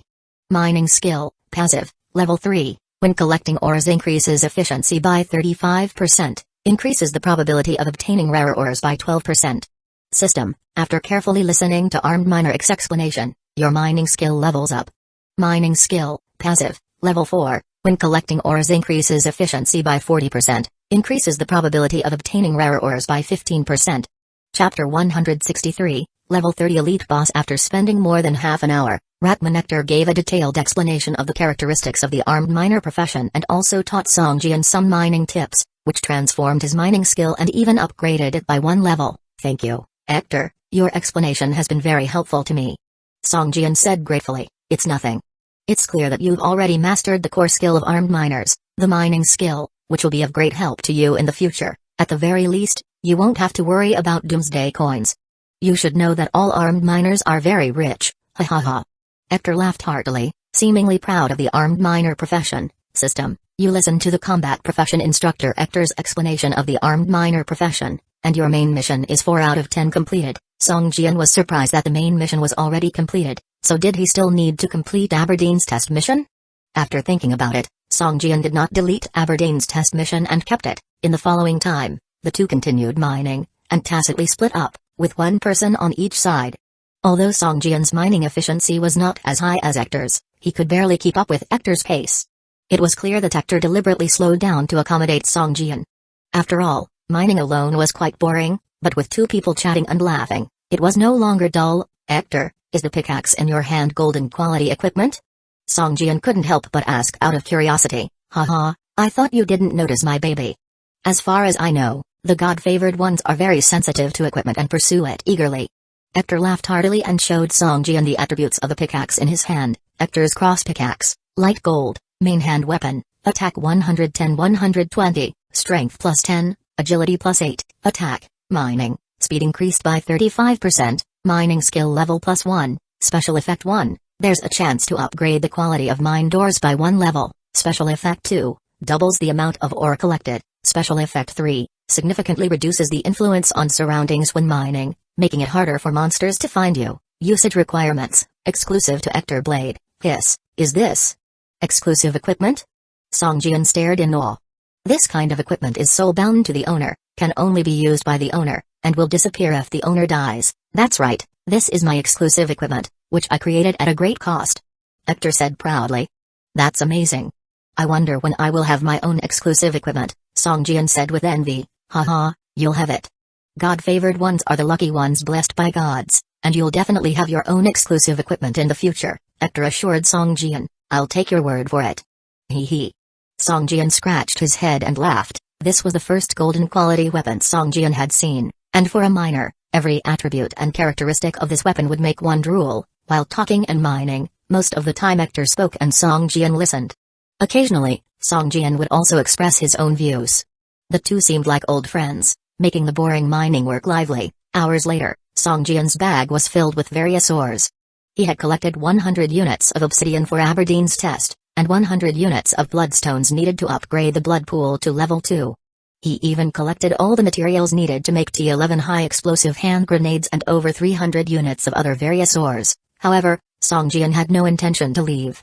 It's rare to meet a high-level NPC like Hector, who made Song Jian feel very relaxed. Their intimacy level slowly increased, and Hector often shared his past experiences in their conversations. To Song Jian, this information was invaluable and couldn't be bought with money. Just then, a rock wall not far away began to shake violently. Cracks appeared on the smooth surface of the rock wall, looking like a spider web. "Be careful," Hector said to Song Jian with a serious face. Bang! The cracked rock wall suddenly burst open from inside out, revealing a large hole with a diameter of over 1 meter. A monster covered in green scales crawled out from the hole. Its two blood-red eyes stared at Song Jian, and its long mouth full of fangs opened and let out a sharp roar. The monster looked somewhat like a pangolin, but it was much larger than a regular one. It was over 2 meters long and reached the height of an adult's thigh. Its body was covered in pale green scales, its limbs were short and thick, and its claws were sharp. The hard rock wall was like tofu in front of it, easily crushed to pieces. Level 30 Mutated Ore Beast, Elite, Vitality Points, 3,200 out of 3,200, Traits, Intermediate Defense, Rock Breaker, Skills, Sonic Attack, Claw Clash. A level 30 Elite Boss? Song Jian was shocked in his heart and couldn't help but take 2 steps back. There was such a terrifying creature in the mine. If Song Jian encountered it as soon as he entered the subway station, it would have been difficult to leave alive. The mutated ore beast's eyes were fixed on Song Jian, and its crimson tongue constantly flicked in and out. If it wasn't for it standing next to Song Jian, the mutated ore beast would have already pounced. It's my mining activity that disturbed it. Song Jian looked at the mutated ore beast and suddenly understood. At this moment, he suddenly thought of its pickaxe and its third trait and realized just how precious it was. Song Jian, let me show you the self-defense capabilities of armed miners and let you experience the power of the magma forging technique. It slowly walked towards the monster, speaking to Song Jian as he went. Seeing it approaching, the mutated ore beast actually took 2 steps back and lowered its body, letting out a threatening warning roar towards it. But it didn't care at all, taking big strides towards the mutated ore beast. The monster became furious, swinging its limbs, and charged at it like a black shadow. Bang! It tightly gripped his pickaxe with both hands, swung it upward, and directly smashed the approaching mutated ore beast, sending it flying into the air. Rourke let out a skyward roar, and his body slowly swelled. Muscles bulged one by one, and his height rapidly increased. In no time, he had surpassed Song Jian's height. Watching the body of the mutated ore beast being sent flying into the air, it bent his elbow and stomped on the ground with a bang. He shot towards the airborne mutated ore beast like an arrow. Lines of creamy white energy appeared on the surface of its elbow, striking the mutated ore beast in midair with great force. The creature let out a painful cry. With nowhere to exert force in midair, the mutated ore beast was like a live target. It grabbed its neck and forcefully threw it down to the tracks below. With a bang, the mutated ore beast's body slammed onto the 2 rusted tracks, breaking them apart. A large pit appeared on the ground with the mutated ore beast lying in the center, struggling to get up. It, suspended in the air, tightly gripped his pickaxe and slammed it down onto the mutated ore beast's head like a mountain. Chapter 164 Obsidian. The battle only lasted for a few minutes. Eric was like a strong man beating up a child, showering the mutated mine beast with relentless barrage of punches that marked constant screams. This fighting style is so crude and wild, every punch landing onto flesh. But, I like it, hee hee. Song Jian's eyes sparkled as he watched Eric's build slowly transform from a robust man to a skinny rat man, his vitality points remaining intact throughout the fight. Can one truly be so overwhelmingly powerful when facing an elite boss of the same level? Song Jian was astounded when he looked at the battlefield that was akin to being swept by missiles, and the mutated mine beast lying on the ground, its limbs twitching sporadically. Hee hee, what do you think of my strength? Not bad, huh? Eric looked at Song Jian with a face full of smiles. At this point, Eric in Song Jian's eyes was simply a humanoid beast. No, a rat-shaped monster. So powerful. This mining warrior profession is incredibly powerful. Song Jian couldn't help but exclaim out loud. At this moment, a barely noticeable hint of shyness flashed across Eric's face. He quickly waved his hand in dismissal and changed the subject. Let's see what loot this guy dropped for me. As he said this, Eric walked toward the mutated mine beast, stepping on its neck. In an instant, it drained the last remnants of its vitality. The beast's carcass began to burn in a transparent flame, leaving behind 3 items that radiated white and green lights. Not bad, 2 precious ores and 1 green quality forging material. A satisfied smile appeared on Eric's face. Alright, Song Jian, it's been a pleasure meeting you and becoming friends with you. Eric turned around to face Song Jian and said, but it's time for me to leave this place. I recommend that you do the same as soon as possible. The monsters here are very powerful. Before becoming a professional, it is best to avoid coming here. Alright, Eric, Let's leave this place together, Song Jian hastily added. This place was too dangerous and even had a level 30 elite boss. If it weren't for Eric, Song Jian would never have come to mine here. That dwarf seems to bear ill intentions, sending me to such a dangerous place to mine obsidian. Song Jian felt a surge of discontent for the dwarven blacksmith, Aberdeen. The two quickly reached the subway entrance. After Eric had given Song Jian some more advice, he turned around to leave, disappearing into the dark. Song Jian glanced into the dark tunnel, which looked like a giant monster with its mouth agape, sending shivers down his spine as he hastily walked toward Waylake Park. As he watched Song Jian's silhouette slowly disappear, a hint of a smile appeared on Eric's face. This chosen one is quite interesting. In him, I see the potential for a unique profession. However, becoming a unique professional requires much more effort. Eric put away his pale golden pickaxe, and with a wave of his right hand, a dazzling ball of lightning appeared in his palm. Like a waterfall, plasma coiled around his entire body, and in a few moments, Eric's attire underwent a complete transformation. Prevaricating light emanated from head to toe, dressing him in an ensemble of purple-red equipment. This surpassed golden quality, reaching the level of legendary grade. In Eric's hand appeared a magic staff resembling a wolf-tooth mace. This staff was taller than Eric himself, thick at the top and thin at bottom. At its tip, a crimson gem the size of a human head sparkled radiantly. He pulled out a lock buckle from his bosom, flicked it into the air and, like a transformer, the small piece started to shift and change its shape. As countless gears interlocked and spun, an airship appeared beside him in a short span of time. The attribute mining warrior above Eric's head also morphed into war engineer. He jumped onto the small airship, and after a quiet rumble, it zipped into the blackness of the night like a streak of light. Song Jian stood on a rock in Waylake Park, looking at the Doomsday Blacksmith shop. The shop was still shrouded in darkness. It seemed Aberdeen had completely given up on the city, realizing that even if he crafted a legendary, or even an epic weapon, it wouldn't fetch a decent price. Song Jian stared coldly at the Doomsday Blacksmith shop. He didn't expect that the mining location pointed out by Aberdeen would be so dangerous. If not for his good luck in meeting Ratman Eric, Song Jian might have died while completing this task. The opponent is after all a level 30 elite boss. I don't possess Eric's strength. If we fall out now, I will be at a disadvantage, Song Jian contemplated. Looking at the wrecked rocket launcher in his package, Song Jian marginally smiled and started walking toward the Doomsday Blacksmith shop. There was not a single sound to be heard from within the pitch-black blacksmith shop. Song Jian wondered if Aberdeen was already asleep.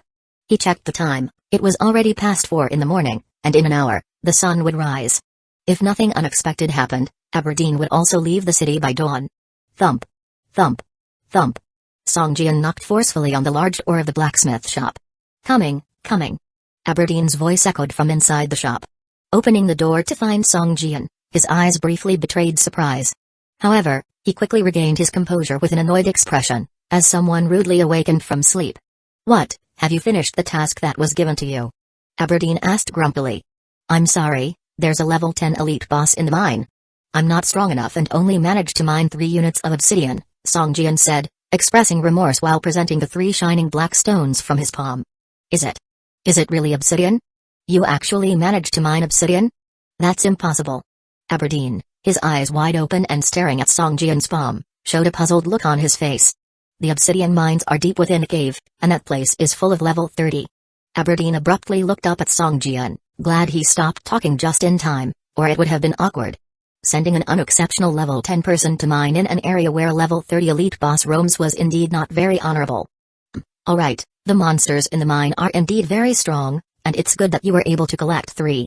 However, this means I can't share with you the details of the mining warrior profession. Aberdeen said solemnly, but it wasn't a wasted trip. I'm willing to buy these 3 obsidians for 10 doomsday coins each.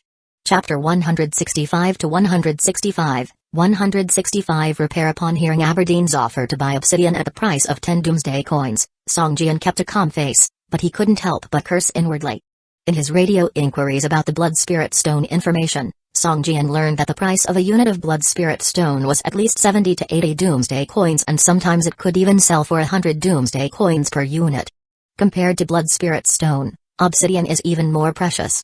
Though Song Jian didn't know the exact price, he was sure that the price of an obsidian was at least over 100 doomsday coins. After all, the area where obsidian deposits were located was where the level 30 elite boss lurked, whereas Blood Spirit Stone can be mined in the area plagued by a level 10 elite boss. Respected dwarf sir, please give me another chance. I failed this time due to my damaged weapon. Otherwise, I surely could have harvested enough obsidian. But I need to ask a favor of you. If you could help me out, I promise I can harvest enough obsidian for you." Song Jian put back the 3 obsidians he gathered and pleaded earnestly. "Your weapon is damaged?" Aberdeen was taken aback but quickly became excited by Song Jian's assurance. He rubbed his hands together and asked, "Can you really gather 100 units of obsidian? You know, the area where obsidian is." Aberdeen hesitated as he was well aware that the obsidian mining area was guarded by a level 30 elite boss. Even with his power, he dared not venture there. Comparable to the Ratmani cut, Aberdeen wasn't even fit to lace his boots. "Of course, there's no problem, respected dwarf blacksmith. After all, I've already obtained 3 units of obsidian, haven't I?" Song Jian quickly said. "Very well, in that case, just state your request and I will do my best to satisfy you," Aberdeen finally agreed after some hesitation. "Actually, I only need you to repair my weapon. I'm sure I can harvest enough obsidian if my weapon isn't damaged," Song Jian said. "Show me your weapon then." Aberdeen had already anticipated Song Jian's request when he mentioned his damaged weapon. He nodded for Song Jian to bring it forth. Song Jian withdrew his rocket launcher for Aberdeen to inspect. Upon seeing it, Aberdeen's eyes lit up. He eagerly took it from Song Jian and gently ran his fingers over the icy metal shell. "This is a work of art." Aberdeen's face took on a serious expression. The sight of the cracks on the surface of the rocket launcher caused expressions of both pain and anger to flash across his face. "You must have applied some sort of destructive energy in an attempt to enhance its power, but it ended up damaging the weapon's internal structure." Aberdeen's hands shook slightly as he pointed at Song Jian and said, "You don't deserve to wield this weapon, its very presence in your hands is a waste." "Master Aberdeen, about the obsidian," Song Jian reminded him. Aberdeen paused and sighed heavily. He turned and walked back into the Doomsday blacksmith shop, cradling the rocket launcher. "Follow me, I will repair this weapon for you. But as a penalty, put 100 units of obsidian in front of me before dawn or you'll face the wrath of a level 30 elite like me," Aberdeen said. A smirk appeared at the corner of Song Jian's mouth. When Aberdeen stated that the task must be completed before dawn, he had more or less confirmed his suspicions. He felt about 80% sure that the Doomsday blacksmith shop would disappear just like the Doomsday supermarket after dawn. Regarding whether it would reappear, Song Jian believed that coming to this zombie city cost Aberdeen a great deal, a price that was certainly higher than the punishment of a level 10 player without a career. Song Jian followed Aberdeen into the blacksmith shop, which was brightly lit.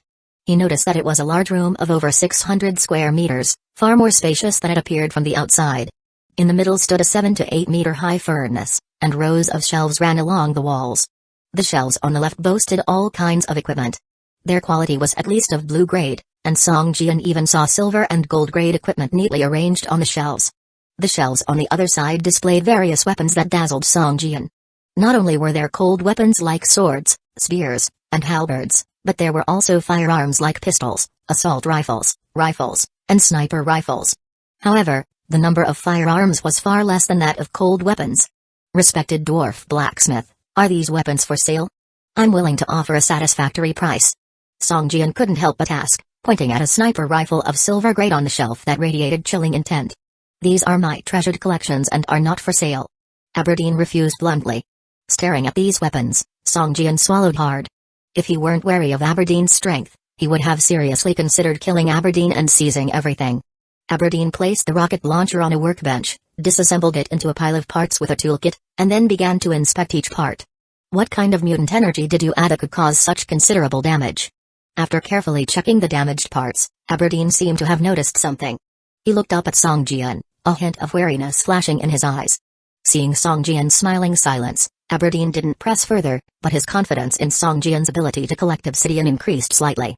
In total, 13 components need to be reforged, and the launching tube also requires replacement. "Give me your 3 obsidians." Aberdeen brusquely extended his hand. After hesitating for a moment, Song Jian placed the 3 obsidians on the workbench. "Wait, the repair will take half an hour," Aberdeen informed him. "Will it regain its previous attributes? Can its features be preserved?" Song Jian eagerly asked. "Huh, who do you think I am? Do you think everyone and anyone can own a Doomsday blacksmith shop? You should know, as long as I have enough materials, I can forge legendary or even epic grade equipment for you, let alone a lowly blue grade weapon. Be patient. You'll find that with these 3 obsidians, the attributes of your rocket launcher will only get better." Aberdeen snorted and grabbed a handful of ore carbon powder, tossing it into the roaring flames.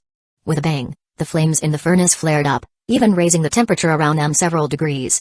Aberdeen lined up various forging tools on the workbench, from large to small, comprising more than 10 types of different shapes. Alright, you're not needed here. You can wait outside. Aberdeen began to shoo him away.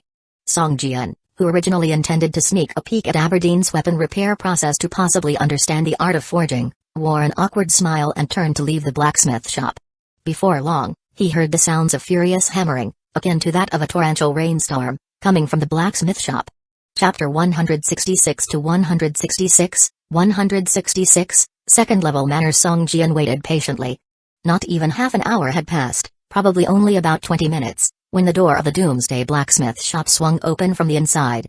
Aberdeen, with a face full of excitement, walked out carrying the repaired Cobra 2X.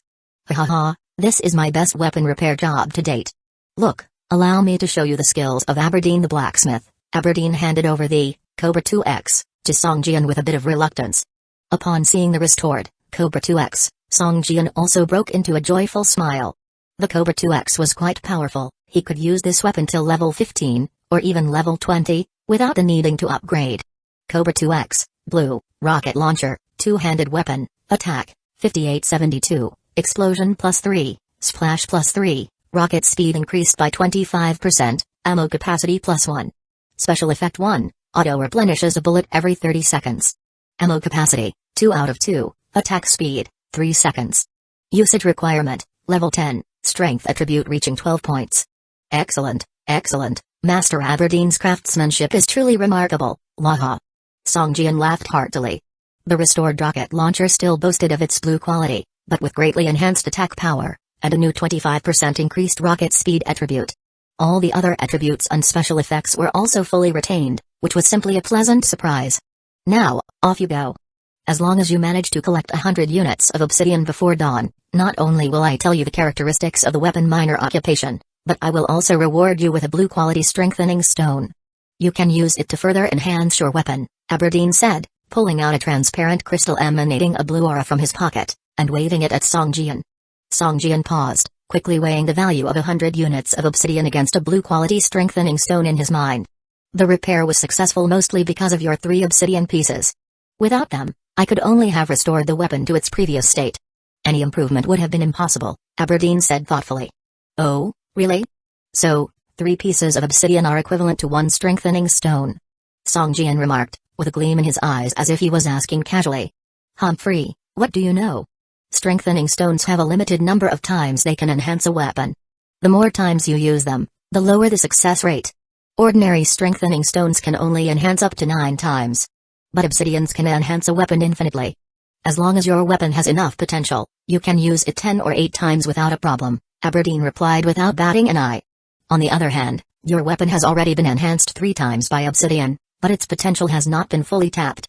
I think you can at least use the obsidian to strengthen it 7 or 8 more times. After that, use the enhancing stone to enhance it. As long as it can be enhanced to +3, it will be equivalent to a precious item of silver quality. If you can enhance it to +9, it could be on par with an average gold quality weapon. That's quite a consumption. Song Jian calculated silently in his mind, shaking his head slightly. Indeed, the consumption is significant. After the enhancement stone enhances the weapon to +3, each enhancement has a chance of failure. If it fails, the enhancement level decreases by 1. If it fails after reaching +6, the weapon can burst. Aberdeen explained. Haha, I'm already very satisfied with the attributes of this weapon now, thank you, Master Aberdeen. Song Jian said, placing the Cobra 2X into his equipment column for two-handed weaponry, his face filled with a satisfied smile. Alright, go on. There's only a little over an hour left till dawn. You're short on time, Aberdeen said, turning around to return to the Doomsday Blacksmith shop. Song Jian smirked mysteriously. His body transformed into a cloud of black fog and he shot off into the distance. It seemed that the value of obsidian was much higher than that of the strengthening stone. In the sky, Song Jian glanced at his mission list, hesitating whether to directly delete his test mission. After some thought, he decided to wait until dawn to decide. If he didn't show up by then, Aberdeen might think that he hadn't gathered enough obsidian. Compared to not collecting enough obsidian and deceiving Aberdeen, the former would be less infuriating to him. After all, upsetting a level 30 elite boss would be quite dangerous. He tricked me into a death trap, I took advantage of his repairs, we're even now. Song Jian thought to himself. Upon returning to Manor Castle, Song Jian promptly upgraded it to level 2. Upgrading to a level 2 mansion required 12,000 units of stone and 8,000 units of wood, as well as 1,000 units of iron ore. For Song Jian, acquiring wood and stone was no longer a difficult task. He had been hindered from upgrading the mansion previously because of the 1,000 units of iron ore requirement. But having gathered ore this time around, not only had Song Jian collected enough iron ore, he even had some surplus. He opened up the mansion attribute panel, and directly chose mansion upgrade. A thunderous rumbling sound could be heard from outside the mansion. Song Jian didn't feel any tremors from inside the room, but he could see from the window that his field of vision was gradually ascending. The mansion upgrade took an extremely short time. Just about 10 seconds later, the upgrade was finished. Song Jian's safe house had become a level 2 mansion, with significantly improved defenses.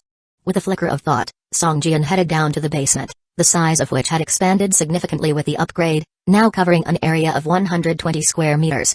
Walking over to the blood pool, Song Jian saw blood churning within it like boiling water. Song Jian tossed all 100 bloodstones into the blood pool. Very quickly, the speed of the blood churning inside the pool began to accelerate, and the water level started to rise, soon spilling over from the pool. Song Jian took a few steps back. Although the blood didn't overflow very quickly, within a few minutes, it had already covered an area of several square meters. Boom! A muffled sound resounded, and the ground shook slightly. The area of the blood pool expanded by more than half. 4 stone pillars slowly rose up around the pool. The stone pillars were carved into the forms of the azure dragon, white tiger, vermilion bird and black tortoise, looking quite fierce and majestic. Blood water spouted continuously from the mouths of these 4 mythical animal sculptures into the blood pool. Yet the water level didn't rise at all. Blood pool, level 2 structure, effect, stores 8,000 units of blood water. Blood water effect 1, replenishes vitality points. Blood water effect 2, cultivates blood monsters, blood ravens, 30, blood zombies, 30. Blood water effect 3, can be used to make additives to increase product quality. Structure explanation, the blood water contains microtoxins. Drinking it for a long time can enhance one's constitution, but also affects one's consciousness and pollutes the soul. The blood water in the blood pool can slowly recover, but when completely depleted, it would take a lot of time and precious materials to replenish. Blood pool capacity, 5,000 out of 8,000. Not bad. Besides a 3,000 unit increase in the blood water capacity, another type of blood monster has been added, blood zombie. I wonder how strong it is. After looking at the blood pool attributes, Song Jian mused to himself. Chapter 167, Making a hand grenade. Blood beasts nurtured in the blood pool were part of the manor, just like Alex from the bloody in-spirit poison tree, and could only serve as the manor's guardian. Once they left the manor, they would lose blood continuously. The farther they were from the manor, the faster they would bleed.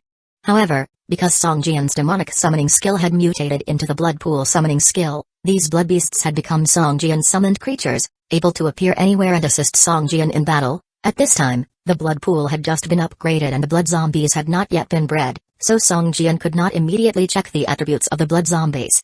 After checking the materials needed to upgrade the blood pool to level 3, 500 units of stone, 100 units of ruby, 100 units of dragon bloodstone, Song Jian memorized this silently and turned to leave the basement. He returned to the 3rd floor bedroom, opened the engineering crafting table, and opened the blueprint for the T11 high explosive grenade at the same time, comparing the materials needed for crafting on the blueprint, and began to prepare wood, sulfur, saltpeter, crushed silver ore.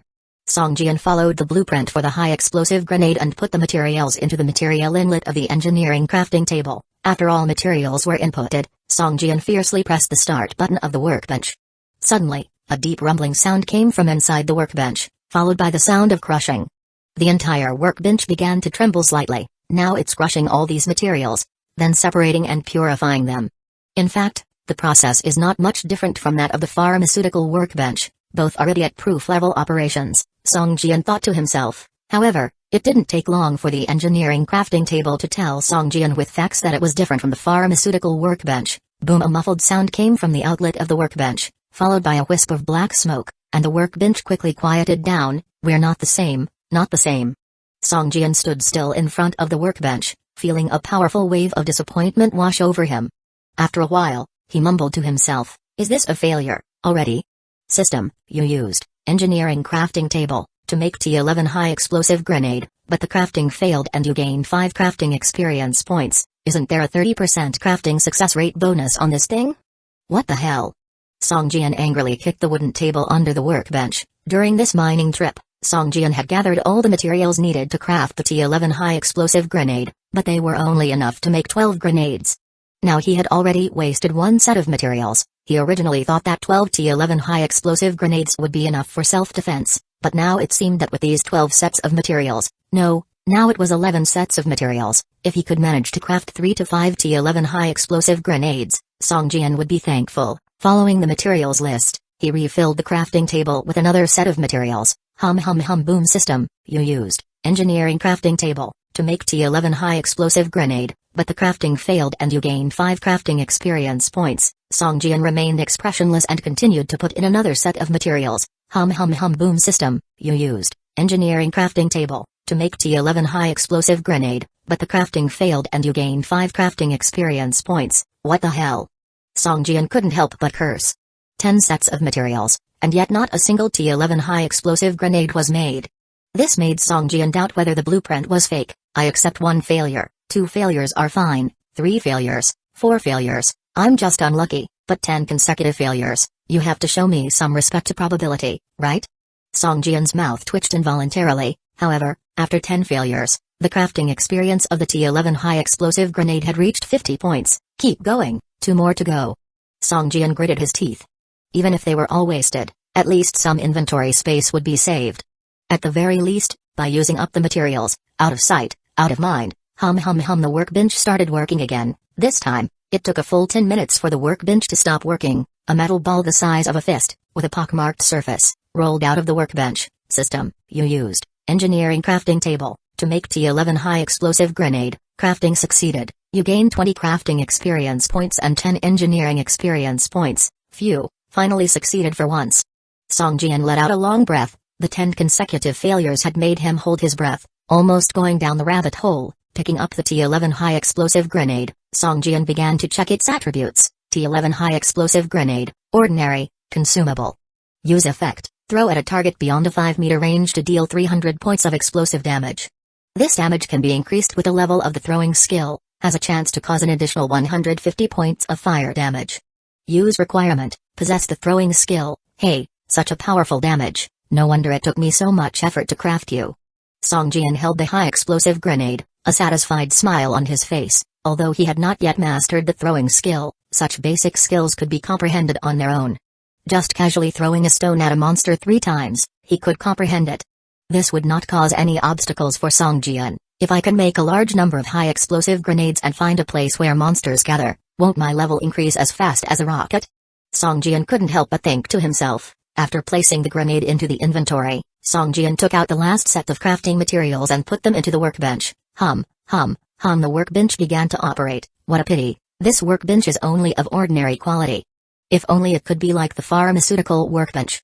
At this point, Song Jian realized how powerful the silver pharmaceutical workbench was. Boom, another puff of black smoke came out of the workbench, and Song Jian's mouth twitched involuntarily. 12 sets of materials, only 1 finished product was made. With his 30% success rate, how on earth was it calculated? Wasn't it supposed to be 3 successes out of 10 attempts? What Song Jian didn't know was that for some people, there wasn't much difference between 1% and 99%. After consuming all the materials, night had begun to fade, and the eastern sky was turning white. Song Jian vaguely heard the sound of an angry roar from a distance. Unforgivable, you deceived the great dwarf blacksmith. Looking at the taskbar, the test task of the dwarf blacksmith Aberdeen had failed, and Song Jian's relationship with the dwarf blacksmith Aberdeen had dropped to indifference. Phew, I hope that the next time we meet, he won't try to chop me with a knife. But the next time we meet, my strength will have surpassed his. A hint of coldness appeared at the corner of Song Jian's mouth. Chapter 168, Harvest Ceremony. Song Jian had already played around with the image of the dwarf blacksmith, Aberdeen, in his mind in countless ways.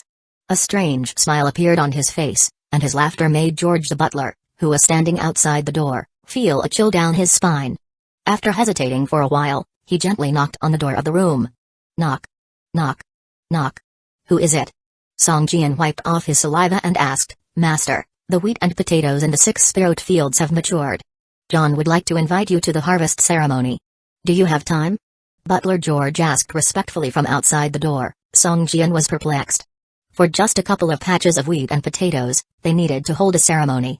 Did life have to be so ceremonious? Are they trying to show off their achievements to me, in order to ask for a raise in their salaries? Humphrey. Song Jian entered the room with a gloomy face. Lead the way. Butler George didn't dare to breathe heavily, not knowing what got into the master today. Even the atmospheric pressure around seemed lower. On arriving at the courtyard, the blood spirit poison tree Alex was fast asleep. Seeing it, Song Jian's face darkened again. This fellow was good at eating and sleeping, blackened quite a lot of Song Jian's equipment, and was simply incomparable to Li Ke's Fianna. If it wasn't for the fact that you could guard the house, I would have chopped you off long ago. The wood collected from you should be of at least grade 3 quality. Song Jian stroked his chin as he sized up Alex. Alex in its slumber suddenly felt a chill, its leaves shook slightly, causing the crows to all fly up, cawing chaotically. Master, look, all 6 spirit fields have yielded a bumper harvest. Butler George pointed at the remaining 6 spirit fields. Gardener John and Carpenter Tammy, standing nearby, were also excitedly looking at the spirit fields, whispering to each other, Master, shall we begin a harvesting ceremony? Butler George asked softly. Song Jian nodded, saying, let's begin. Gardener John solemnly took out a sickle, the handle of which was tied with a big red satin flower. He lifted the sickle over his head with both hands and handed it to Song Jian. Master, please harvest the first bundle of wheat. John said excitedly. Song Jian, speechless, picked up the red flower sickle, aimlessly swung it, whoosh, a white light flashed, and a heap of wheat was reaped. Clap. Clap. Clap. Clap. George, Tammy, and John behind him all began to clap. Should I wave to them in acknowledgement? Song Jian felt exceedingly awkward. System, you have completed a harvest ceremony. Vitality points limit increased by 10. Skill cold weapon, pole weapon, basic, jack wired, cold weapon, pole weapon, basic, passive, level 1, increase the power of pole weapons by 5%. Song Jian was startled. What is this situation? Gaining the skill cold weapon, pole weapon, basic, wasn't surprising to Song Jian, but his vitality points limit increasing by 10 was a rarity. When can we hold this harvest ceremony again? Song Jian's eyes were sharp as he stared at Gardener John. Master, every time a plant matures, we can hold a harvest ceremony. Holding a harvest ceremony will win the favor of the goddess of harvest. However, we must plant different crops each time. We currently only have wheat and potato seeds. If we plant them again, we won't be able to hold the harvest ceremony. John explained hastily, pointing to another patch of mature soybeans. Song Jian asked, can we hold another harvest ceremony? Sorry, Master, the harvest ceremony can only be held once a week. The next one you can carry out will be for harvesting soybeans, John said. One hope the Master can get more different types of plant seeds. The more varieties you have, the greater the reward from the goddess of harvest. I need different types of plant seeds. Song Jian stroked his chin, handed his sickle to John and returned to his third-floor bedroom to switch on the radio. This is Nova Town. We found a group of level 10 wild boar men. They appear to want to establish a nest in the swamp. Is there any team willing to hunt them down? Wild boar men? Are there many of them? There are many professional hunters among the wild boar men. If it's a large tribe, there will be wild boar men priests. If we can kill it, maybe we can get the skill of the priest profession. That would be a big score. It's just a small tribe, probably around 30. There shouldn't be any wild boar men priests. Our scouts saw that they have hunters and warriors as their professions. This is Silver Moon Commerce. We are currently in Valen Canyon. We have a batch of goods that need to be transported to the city of Sin. We need to recruit 10 to 15 guardians of level 10 or above. Those interested can send me a private message, but it should include level, profession, and core skills. To go from Valen Canyon to the city of Sin? Seems like we have to pass through a zombie city, right? Sigh, are you guys serious? Selling a level 10 blue quality spike hammer, one-handed weapon, attack 5672, strength +2, armor break +1, with a certain chance of causing shattering effects, comes with 2 special features, 800 doomsday coins. Those interested can send me a private message. Highest bidder wins. Buying yin soul grass, 30 doomsday coins per plant, no quantity limit, payment on delivery, mailing address wanted mission, gathering area 101 issues bounty. One of our teams was killed in Zombie City 9, we need to hire warriors to investigate the cause. If they were killed by someone, we need the perpetrator's head brought back. The mission reward is 5,000 doomsday coins, plus 1 legendary profession core skill. There seem to be a lot of people on the radio now, publishing messages, recruiting manpower, selling items. It all sounds rather messy, but everyone who posts a message will appear on a small screen on the radio. If interested, one can write down the other person's radio number and chat with them privately. After waiting a while, Song Jian seized the opportunity to shout, buying all kinds of plant seeds, no duplicates, direct delivery, address is City of Hope, payment on delivery. In no time, the radio signaled that someone wanted to have a private chat. Song Jian glanced at the prompted channel and directly switched to another channel. Hello, this is Valentine. We have wheat seeds, potato seeds, corn seeds, peanut seeds. A somewhat hoarse male voice echoed over the radio. He continued to list over a dozen types of plant seeds. May I ask, which type of plant seeds do you need? The man asked. Aside from wheat and potatoes, I will take all other plant seeds, Song Jian replied. Alright, how many? How much do you need? Let's start with 100 of each. Song Jian said. 100 seeds were just the right amount for one spirit field. Okay, let me calculate. Corn seeds amass I doomsday coin per seed, peanut seeds are 1.2 doomsday coins per seed, radish seeds are 1.8 doomsday coins per seed. Song Jian couldn't help but gasp. Was seed sold by the grain? If that's the case, wouldn't it cost over 1,000 doomsday coins? There are 13 kinds of plant seeds in total, so you need 1,926 doomsday coins. For shipping, it's 2,100 doomsday coins. So, altogether, it will be 4,026 doomsday coins.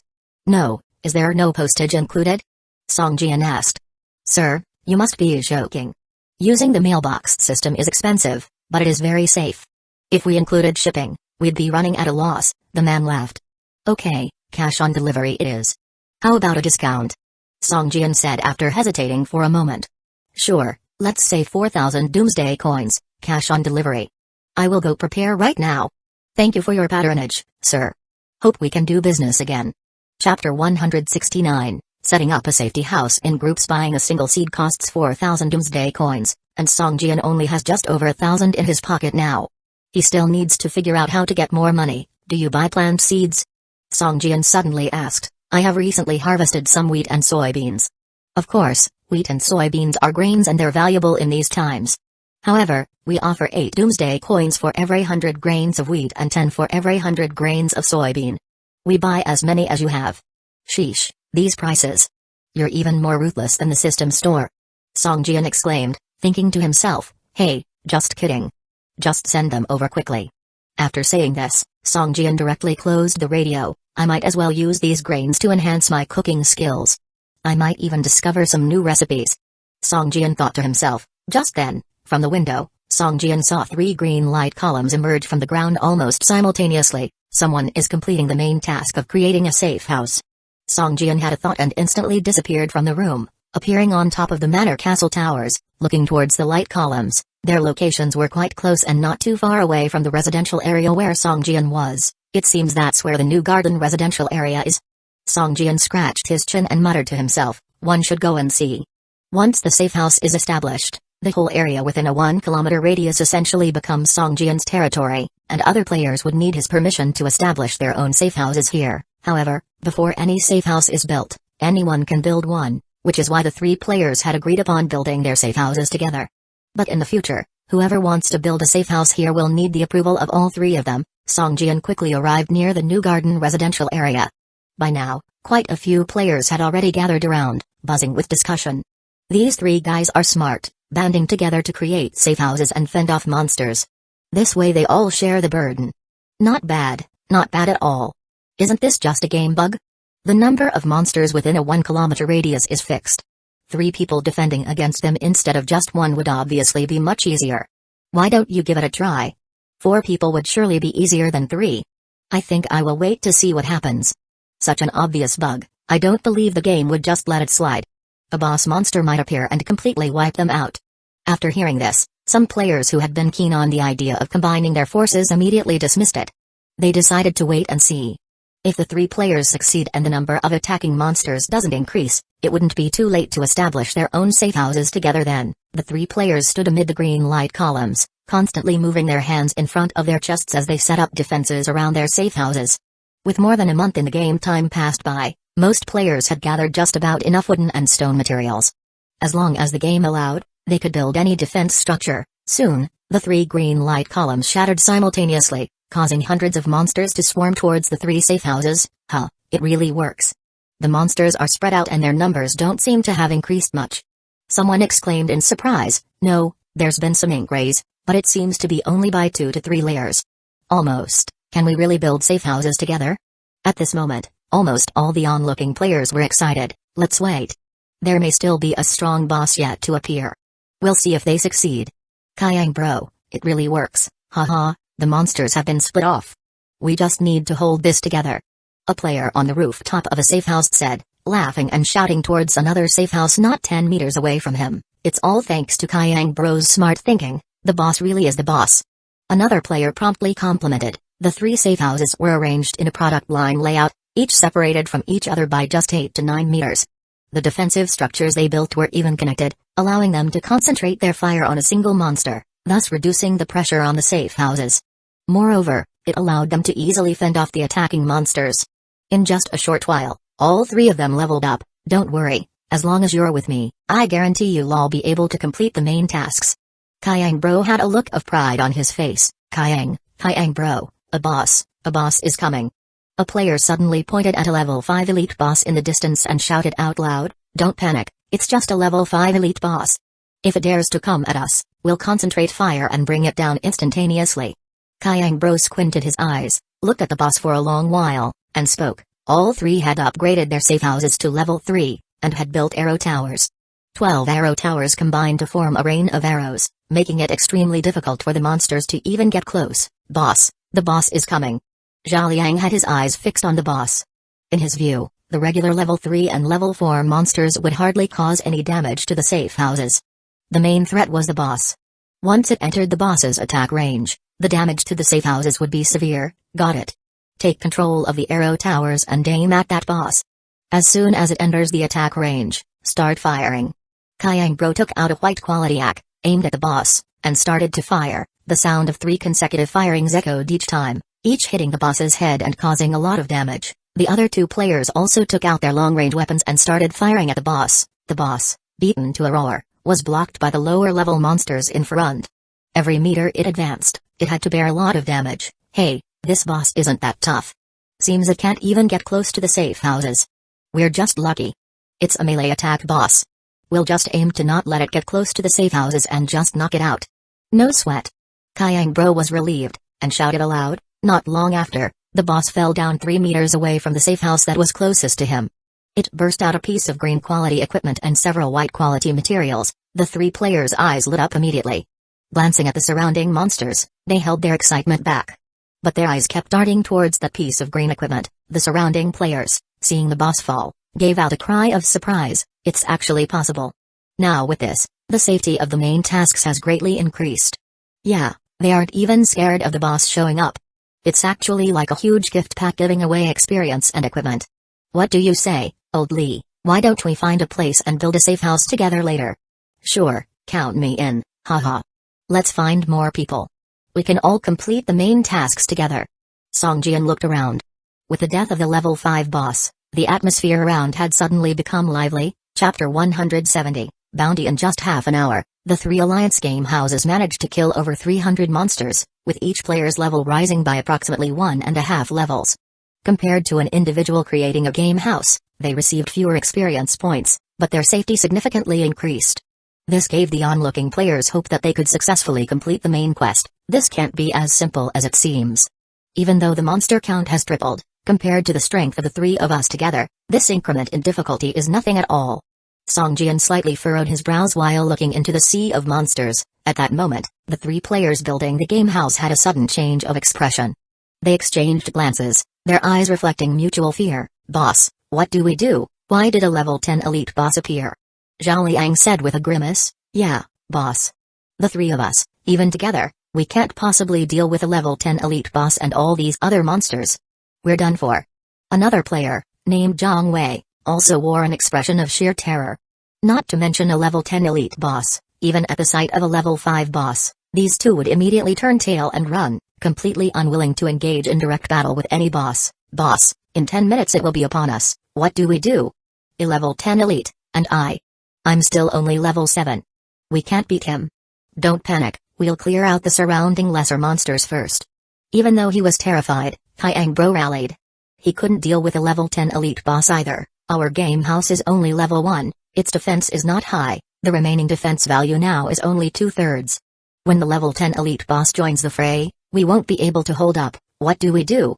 Sweat pooled on Kyang Bro's forehead, the look in his eyes becoming more frantic. Taking in the sight of the hundreds of onlooking players, Kyang Bro came up with a plan immediately. Don't worry, there are so many players around us. A level 10 elite boss can drop good equipment. When the time comes, we can try and motivate them to kill the boss. Kyang Bro glanced at the other two and broached his plan. Kyang Bro, will they help us kill it? Wouldn't it be simpler for them to let the boss scatter our game house, then kill it? Zhao Liang asked hesitantly, why would so many people gather when someone established a game house? Isn't it because they're waiting for the boss and the game house's defenses to weaken each other, so they themselves can swoop in and benefit at no cost? With the game house destroyed and the boss seriously injured, it would be the safest time to go in for the kill. That's why so many players watch as others' game houses get destroyed, yet remain indifferent. No problem, when the time comes, I will have a way to handle it. Kyang Bro's eyes reflected him inwardly wincing. Bro, you're not planning on using that thing, are you? Zhang Wei was aghast, and quickly questioned, besides that thing, what other option do we have? Can you kill that boss? Kyang Bro's challenging gaze had a frightening effect, and Zhang Wei almost fell off the perimeter wall. That belongs to boss. He gets to choose when and how to use it. Zhang Wei quickly added with a laugh, right now, that's our only option. When the boss shows up, we'll use it.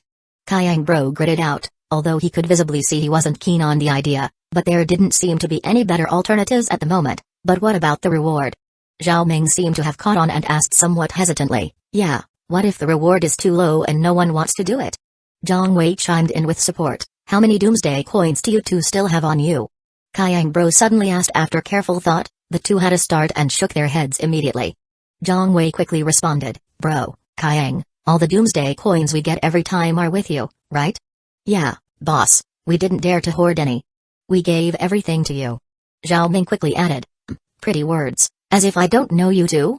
Kyang Bro smirked coldly and continued, hand everything over now, otherwise all three of us, tied by the same rope, if we can't get rid of that boss, we die. Together. After he finished speaking, Kyang Bro resumed shooting at the monsters approaching his game house. Zhao Ming and Zhang Wei exchanged a glance and reluctantly fell silent. Their team had only recently formed up. Both just wanted to ride on Kyang Bro's coattails because he was at a higher level than they were, had 3 skills, and even his vitality was much higher. In every battle, Kyang Bro was always at the forefront while they assisted from behind in safety. However, after a couple of battle experiences, Kyang Bro proposed a distribution system based on need. If there were items that none of them required, they were to be kept by him. This included the Doomsday coins, which were to be unified and allocated to him, but the spending of said coins had to receive agreement by all 3 players. Although Zhao Ming and Zhang Wei weren't completely happy with it, they didn't voice any opposition. The raw materials from every battle were sold, and the Doomsday coins earned were also handed over to Kyang Bro. But this didn't mean that the two didn't have their secret stashes. After they had been playing the game for over a month, their privately stashed Doomsday coins weren't much fewer than other players. Boss, all our Doomsday coins are with you. I've been keeping track all along, and I think we should have around 3,560 Doomsday coins there, right? Zhang Wei stated nonchalantly. Kyang Bro was astounded by their accuracy, wondering if they were a professional accountant. Could they have memorized the Doomsday coins they made from every single battle? This time we'll use up all our reserves. I will add some of my own, 4,000 Doomsday coins. Kyang Bro gritted out, what good is having so many Doomsday coins if we lose our lives? Well. Alright, I will put in another 500. That's all I've got, but as long as we can establish the game house, it will all be worth it. Zhang Wei gritted his teeth and declared, glaring at Zhao Ming as if he could draw blood, I. Well, I will also add 500 Doomsday coins. With both eyes on him, Zhao Ming was somewhat creeped out, and quickly agreed, good, 5,000 Doomsday coins, I dare those poor bastards not to be moved. Kyang Bro mocked the onlooking players, sneering, at present, apart from the larger teams, hardly any player could bring out 5,000 Doomsday coins. To the players, 5,000 Doomsday coins were undoubtedly a colossal amount. Hearing Kyang Bro's decision, Zhang Wei and Zhao Ming both calmed down. Although every one of the 3 men was inwardly wincing, in order to complete the task, 5,000 Doomsday coins was a sum they were willing to sacrifice. Before long, a level 10 elite boss made its appearance.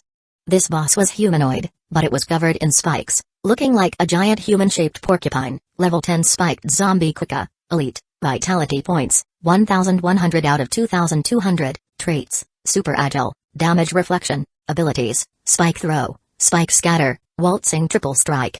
Thanks to Yumel for tipping 1,000 Kidian coins. Chapter 171, Eating Alone? The emergence of a level 10 elite boss caused a stir among the onlookers. No one had expected the cooperative completion of the main quest to attract a level 10 elite boss. Many players had experienced the strength of a level 10 elite boss. A single level 1 safe house couldn't possibly defend against it, let alone a level 1 manor, unless it possessed formidable defensive measures. The powerful attacks of the boss could easily penetrate the defenses of the safe house. To prevent this, it had to be vanquished before it got close. A level 10 elite boss. Just as I expected. There are no bugs in this game.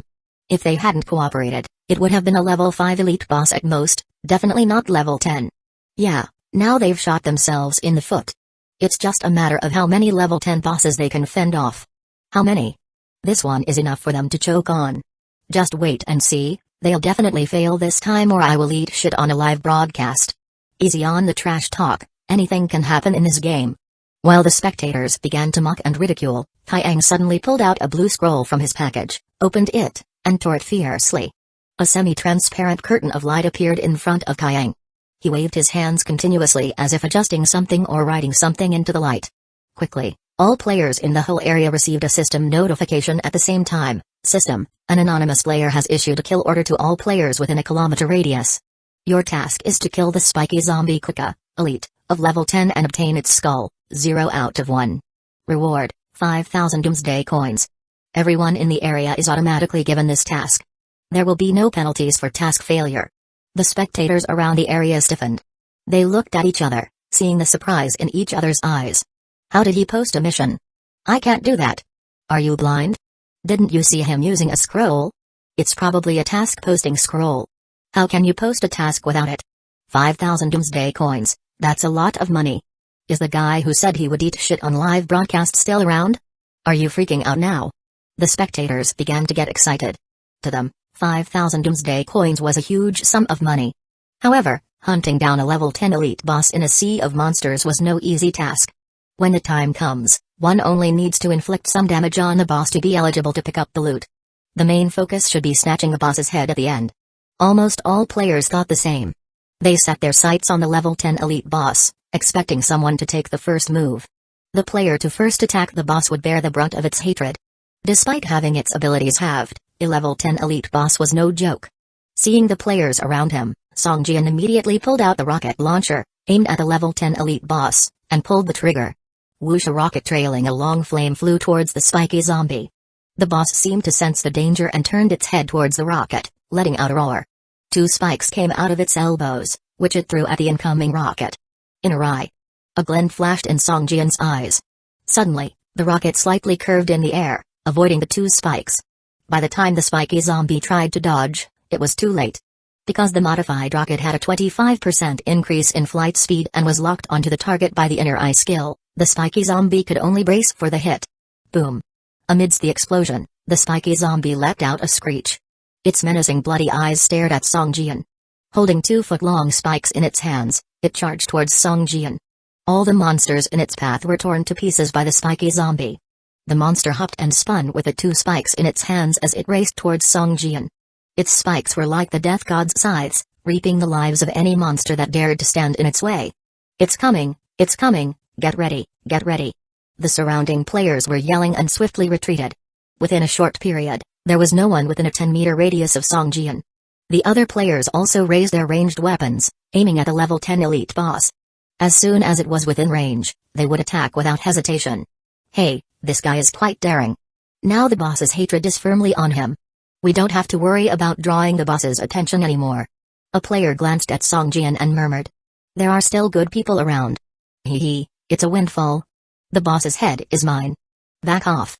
The boss's head is mine. As soon as it gets 3 meters closer, it's within my attack range. Just at this moment, Songjian pulled the trigger of the rocket launcher towards the boss yet again. Boom! This attack had a critical hit, a nearly 200-point critical hit, above the head of the boss. The explosion wiped out a large number of surrounding monsters, leaving the boss in the midst of a 3-meter radius cleared area. Not a single small monster survived. At this point, the boss's health points dropped by 1/3, leaving it with less than 800 points. Songjian reloaded the rocket launcher. A silver vertical scar slowly opened on his forehead, and a silver beam shot out towards the boss. Boom boom boom boom, a series of damage indicators sprang from the head of the boss. The CS couldn't maintain its balance and was pushed backwards by the silver beam. The surface of its body looked like it had been doused with sulfuric acid. After equipping the rocket launcher, Song Jian's physical attack has massively increased. This resulted in the enhancement of his vertical pupil skill Eye Killer. The skill was dealing over 100 points of mixed damage to the boss per second. Even more irritating was the fact that the silver beam from the Eye Killer pushed the boss back into the horde of monsters. After 5 seconds, a look of fatigue crept onto Song Jian's face, but the boss's vitality had been depleted down to just over 200 points. As everyone watched in shock, Song Jian jumped off the roof and charged towards the spiky zombie boss. Holy shit, this guy wants to hog all the kill points. Everyone, get him. Snatch the boss, snatch the kill. Who is this guy? His damage output is too high. 1 round and he almost took out a level 10 elite boss. Terrifying. The spectators started panicking. They hadn't even touched the boss yet and it was about to die? This can't be happening. Instantly, the spectators broke through the monster horde and charged towards the spiky zombie boss. Just let me touch it once, let me touch it. All the players had bloodshot eyes. They held their ranged weapons tightly, shooting in the direction of the spiky zombie after rushing into the horde of monsters. Even if they weren't in effective range, as long as a stray bullet hit the boss, they would be eligible to pick up the loot. Some brave players even aimed directly at Song Jian's back. If Song Jian died, wouldn't all the loot from the boss become unclaimed property? System, player Zhao Dong caused 16 range damage to you. You have the right to counterattack. If you kill this player, your killing value will not increase. System, player Zhu Guoi caused 13 range damage to you. You have the right to counterattack. If you kill this player, your killing value will not increase. Chapter 172, Stealing the boss can't hit the boss, but can I still hit you? Seeing that the boss was about to be taken down by Song Jian alone, the players behind him immediately shifted their targets and started aiming at Song Jian's back to attack him. Fuck, are you guys serious? Song Jian felt the full malicious intent coming from behind him, and his vitality points dropped from the full 400 points to less than 200 points in an instant. Song Jian glanced at the spike-covered zombie heading towards him and turned directly to rush towards the players. You guys want to fight the boss, right? I will bring it to you. Song Jian thought to himself with a cold smile on his face. This guy brings the boss over, hurry up and hit it, hit it. Great opportunity, boss is low HP, grab the boss, grab the kill, grab the equipment. For a while, the onlookers all turned their guns and started shooting at the boss. By now, the boss's hatred had been firmly attracted by Song Jian, so no matter how the surrounding players attacked, they wouldn't steal aggro and could safely unleash their strongest attacks to compete for the loot rights.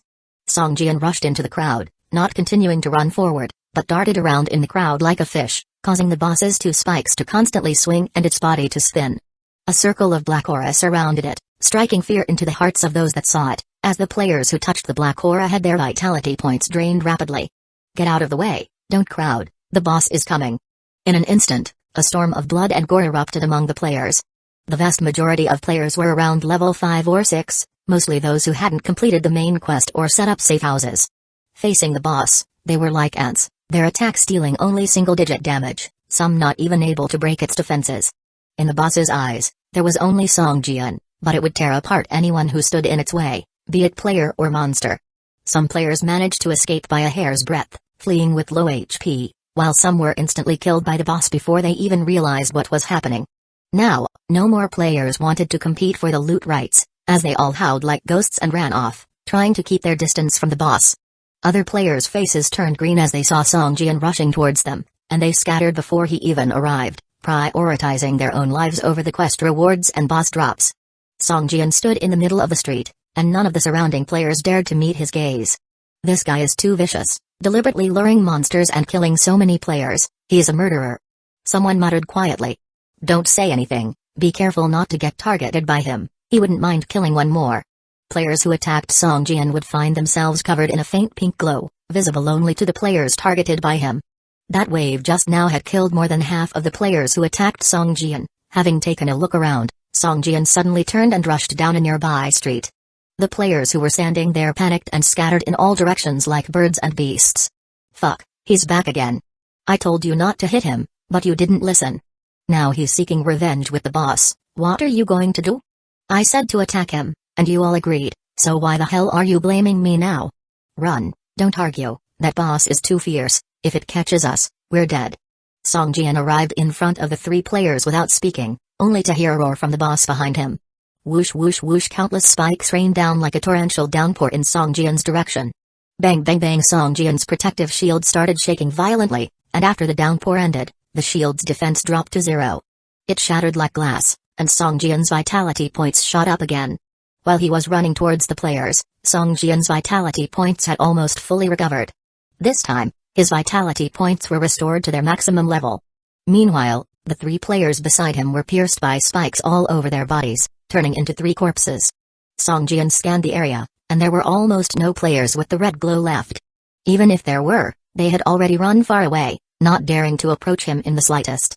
Looking at the other players, at first, some were still excitedly attacking the boss, but after being kited around by Songjian, amazingly, no players dared to attack the boss anymore. They all sheepishly put away their weapons with awkward smiles.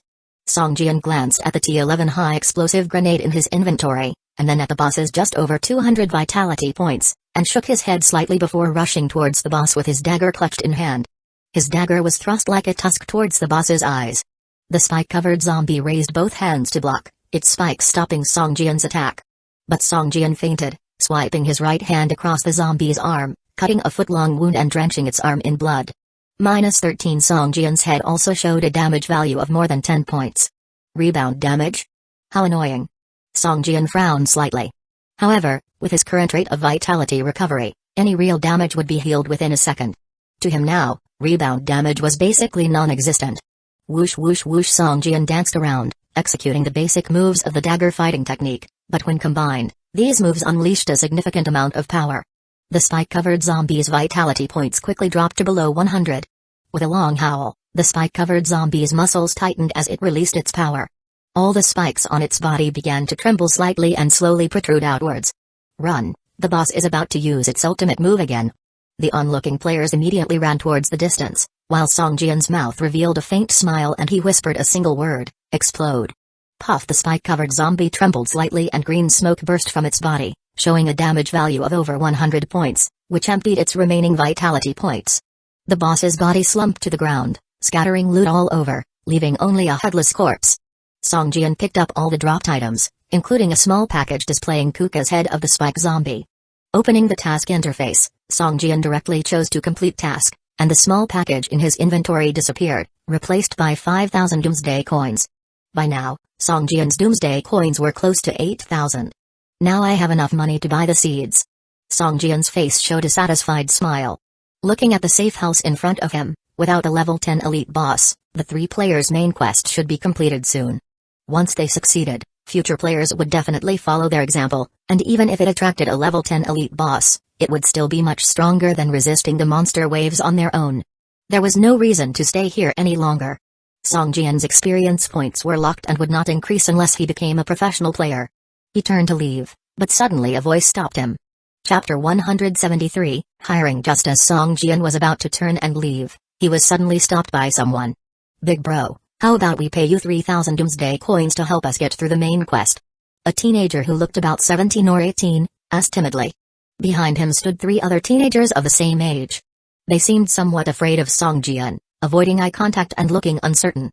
They appeared to be students. 5,000, and I keep whatever the boss drops, Songjian said indifferently. The teenager looked troubled and said, Big bro, can you give us a moment? We need to discuss.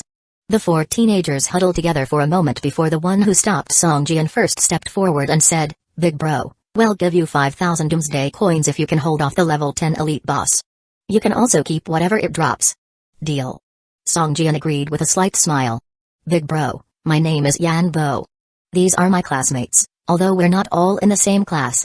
We are in the same grade though. He's Kongning, he's Fan, and the youngest one is Fu Dong. We are all high school sophomores at Linhai High School. Yanbo seemed very happy as he introduced everyone's background. When are you guys creating your safe houses? Songjian listened patiently for 3 minutes but eventually had to interrupt Yanbo since he showed no sign of stopping. Right now. We've already picked a location not far from here. There's a pedestrian street filled with shops. We chose a few of the largest ones, intending to create our safe houses together. We had doubts, but we didn't expect to meet others with the same idea today. What a coincidence. We wanted to come and observe, learn from their experience, otherwise. Alright, let's go now. We're short on time. Song Jian wiped sweat from his forehead, finding Yanbo very talkative. The other three classmates, on the other hand, seemed to be more reserved and quiet. The pedestrian street they chose was just over a kilometer away from New Garden residential area in a straight line. Their three safe houses were all located in the middle of the street. One was a bakery, one a bubble tea shop, and the last one was a convenience store and fruit shop. As Song Jian examined the buildings they had chosen, he couldn't help but take a closer look at the four teenagers. The shops they had selected held potential to become special safe houses, just like Leaker. He wondered if they might be able to create something similar to the Sunflower Bar. Big bro, our choice of location is good, right? They're the largest shops on this pedestrian street. Yanbo looked incredibly smug. Do you have enough materials? Song Jian asked hastily. Of course. We spent more than a month gathering materials. We barely leveled up at all but collected materials for 12 hours a day. It was even more tiring than studying. Look at my hands, I've got calluses. Yanbo showed his hands to Song Jian, revealing the thick layer of calluses on his knuckles. Song Jian narrowed his eyes. Yanbo might be chatty, but he was indeed persistent and tough. It was surprising to see he had gathered materials with his fists instead of using any tools. Alright, good. Let's start building. Song Jian glanced at Yanbo and nodded. Okay, guys, let's complete the main quest. I've been stuck in this game for over a month now and really want to get back to the real world. I wonder how worried my mom must be since I've been missing for more than a month. Yanbo sighed. Don't worry. No matter how long you've been in the game, it'll only be one night in the real world, Song Jian assured him. Really? That's great, you have no idea. Let's start building, time is of the essence, Song Jian said, a bit helpless. Alright, we'll start now. Whoosh, whoosh, whoosh, whoosh. 4 green beams of light shot up into the sky almost simultaneously. Song Jian and Yanbo were in a bakery, watching Yanbo control the safe house creation interface. Soon, the original brick and stone structure of the bakery transformed into a small wooden house with a wooden fence surrounding it. If you have enough materials, upgrade the safe house to level 3 directly. Song Jian instructed from the side. But won't upgrading it attract higher level bosses? Yanbo turned to ask. It won't be a problem as long as you don't upgrade it to the level of a mansion, Song Jian reassured him. Alright, we'll listen to Big Bro. Yanbo immediately upgraded the safe house to level 3, and the surrounding wooden fence became a stone wall. He then set up traps and the arrow tower as well. Song Jian glanced at the other 3. They had all upgraded their safe houses to level 3. No special buildings have appeared. Song Jian frowned slightly. He had initially thought that these 4 would turn one of their chosen buildings into something like the Sunflower Bar, a special building. But it seemed that getting a special building was more difficult than he thought. Big bro, is this good enough? Yanbo turned to ask. Have you built all your defense structures? If there's anything else you can build it all, Song Jian instructed. I can hire a baker, but I have to pay him a salary. He can make bread. Yanbo suddenly said. I can hire a fruit seller who can sell various fruits. Kong Ning suddenly chimed in. I can hire a bubble tea girl. I can hire a convenience store owner. Song Jian looked startled. Wasn't the hiring system only available after the safe house was created? How could they hire before completing the task? Could it be related to their chosen locations? Wow, you can hire a girl? Hire her quickly and let us see. You're so lucky. If I knew, I'd have picked the bubble tea shop too. The other 3 looked on enviously. Hearing about a girl, the initially silent teenagers began to show excitement. Before Song Jian could say anything, the 4 of them hired their respective NPCs at the same time. A short, bald, chubby middle-aged man appeared next to Yanbo. Hello, boss. My name is Pig, the baker. I'm glad to be at your service. Pig greeted Yanbo with a smile and a bow. Song Jian glanced at the baker and noticed he was just an ordinary NPC, just like his butler, gardener, and carpenter. Hi, just do whatever you can do for now. Yanbo wasn't sure what to assign him yet, so he let him do his own thing. Boss, if I had an oven, wheat, and water, ideally some butter and malt sugar too, I could bake the best bread in the world. Pig looked around the empty safe house with a hint of helplessness. But I don't have any of that right now, and I have to fend off these monsters. I won't have time to find these things for you. Yanbo said, feeling helpless. Boss, do you have doomsday coins? Pig asked cautiously, with a smile on his face. Chapter 174, 9 entries and 12 exits. Upon hearing the words doomsday coins, Yanbo's head ached. The 3 of them had struggled to scrape together 5,000 coins. Plus, hiring the NPC, which wasn't free, had emptied Yanbo's pockets completely. Now, Yanbo's pockets were even cleaner than his face. No. Yanbo said expressionlessly, while sneaking a glance at Songjian, only to find that the latter was even calmer than himself. Well, there's nothing I can do.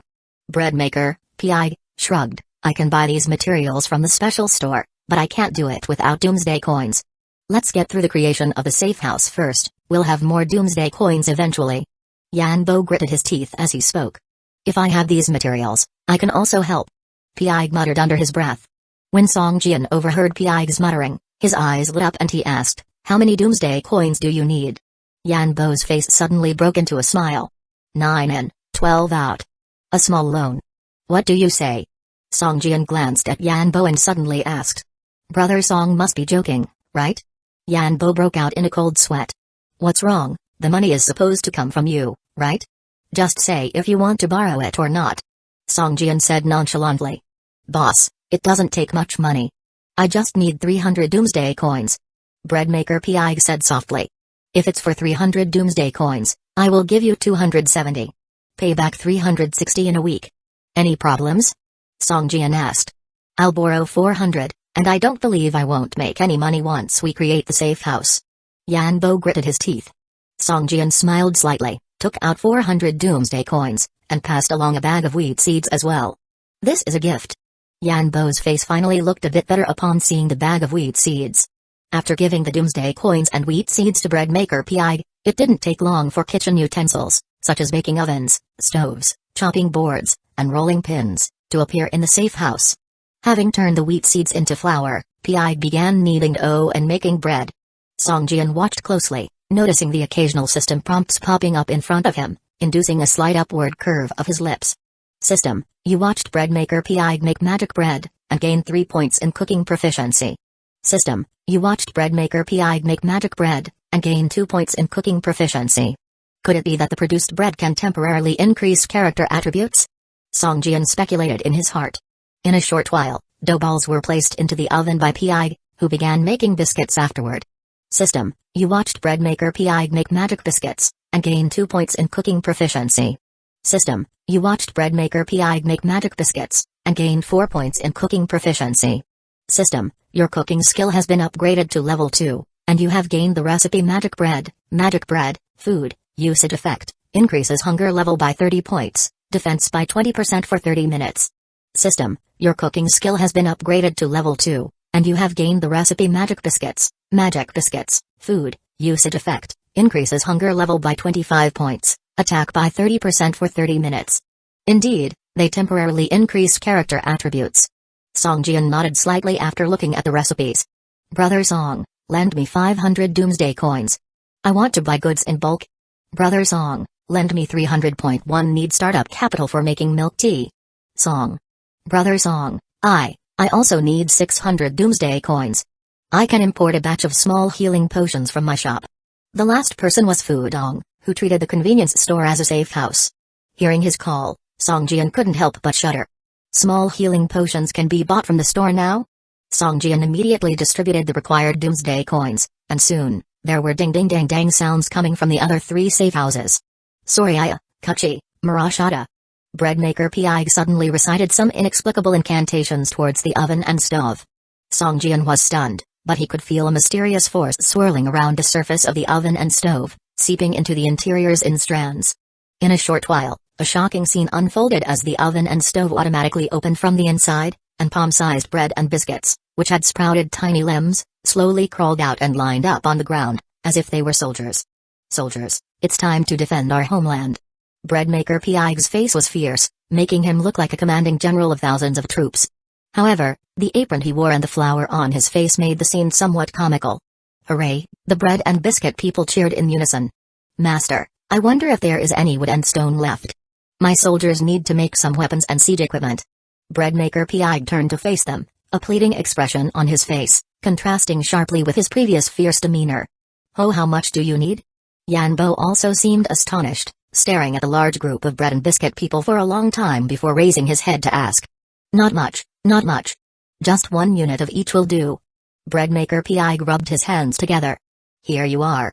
Yanbo took out 1 unit of wood and 1 unit of stone, placing them on the ground. Let's get started, soldiers. Start making weapons and equipment. Let's fight a beautiful battle. Piag shouted loudly. Hooray, hooray, the bread and biscuit people rushed towards the wood and stone that looked like small hills for them, like ants.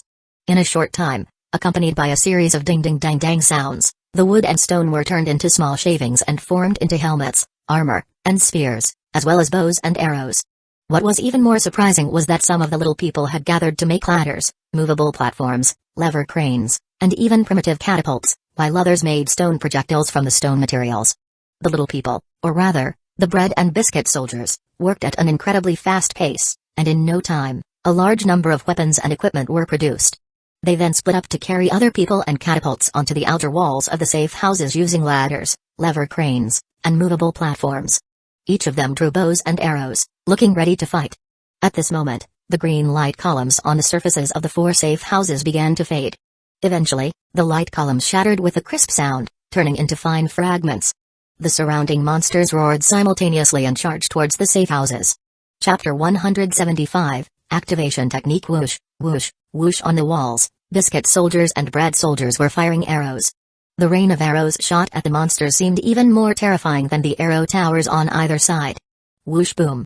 Miniature catapults, only palm-sized, were shooting pebble-sized projectiles. These pebbles, whenever they hit a monster, would leave a bloody hole. Some ordinary level 1 zombies were instantly killed if hit in the head. Such power. We might have succeeded in creating one even without uniting, Songjian murmured, stroking his chin. Turning his head, Songjian asked the Baker Master Pig, could you teach me the spell you just chanted?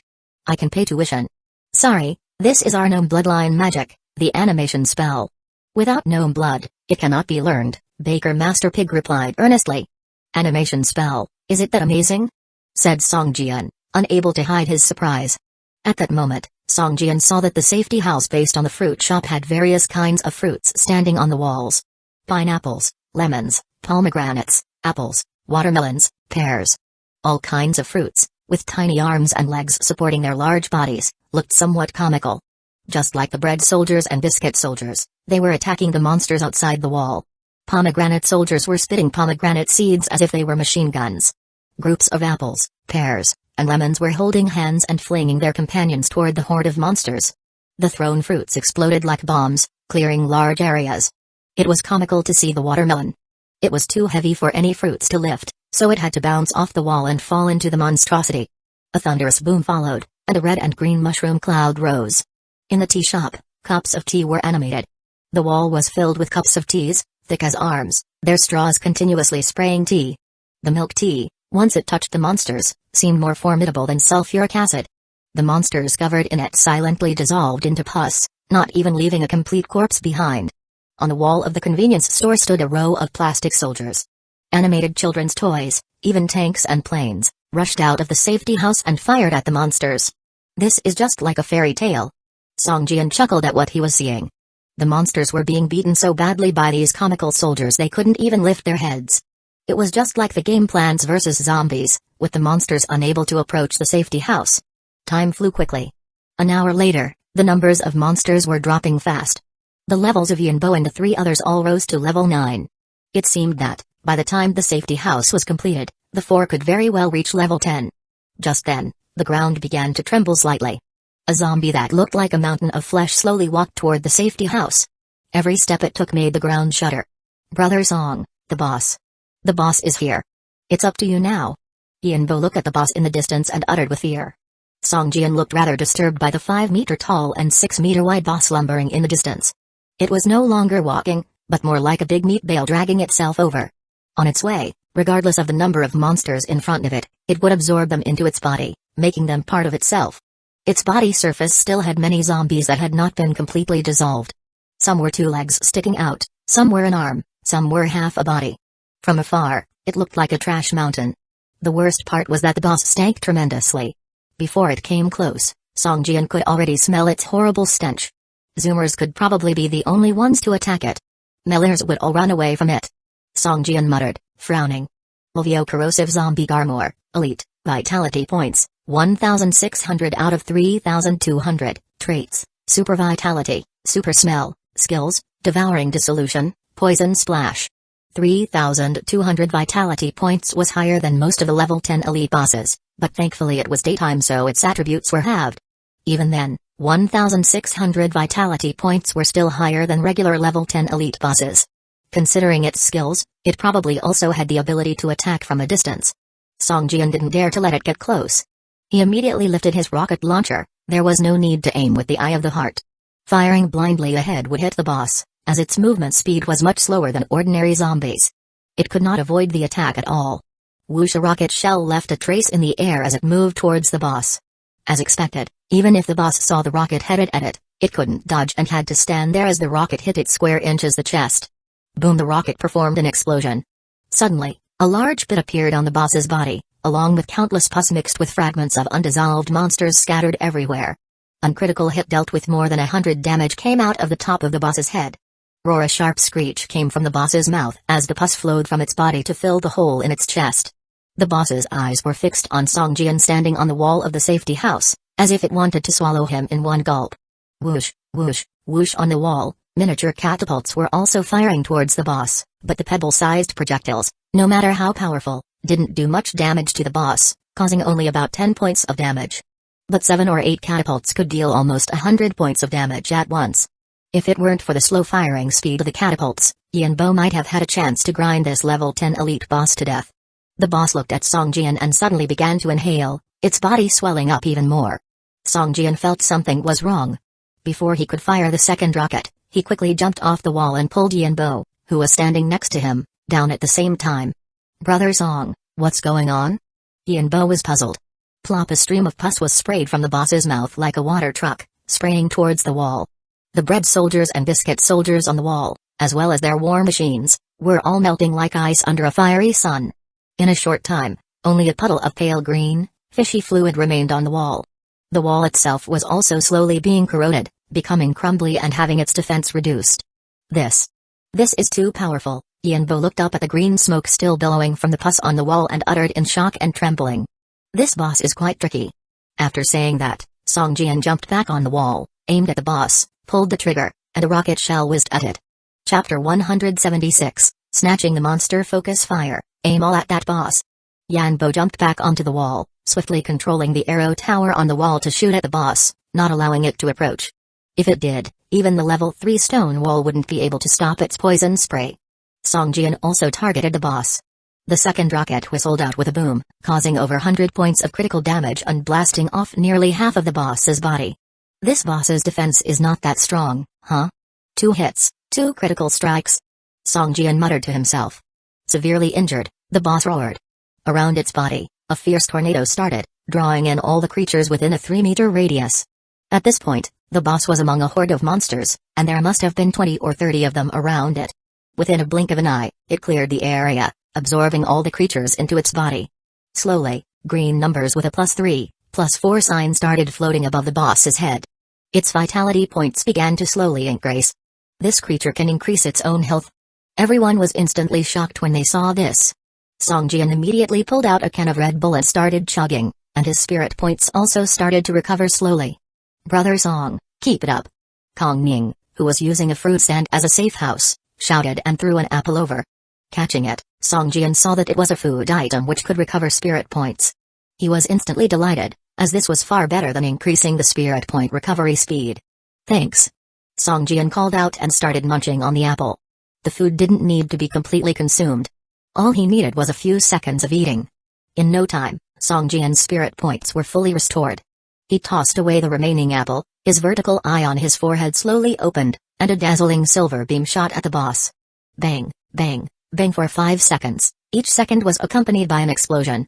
A series of damage numbers popped up above the boss's head, and its vitality points were rapidly dropping. Song.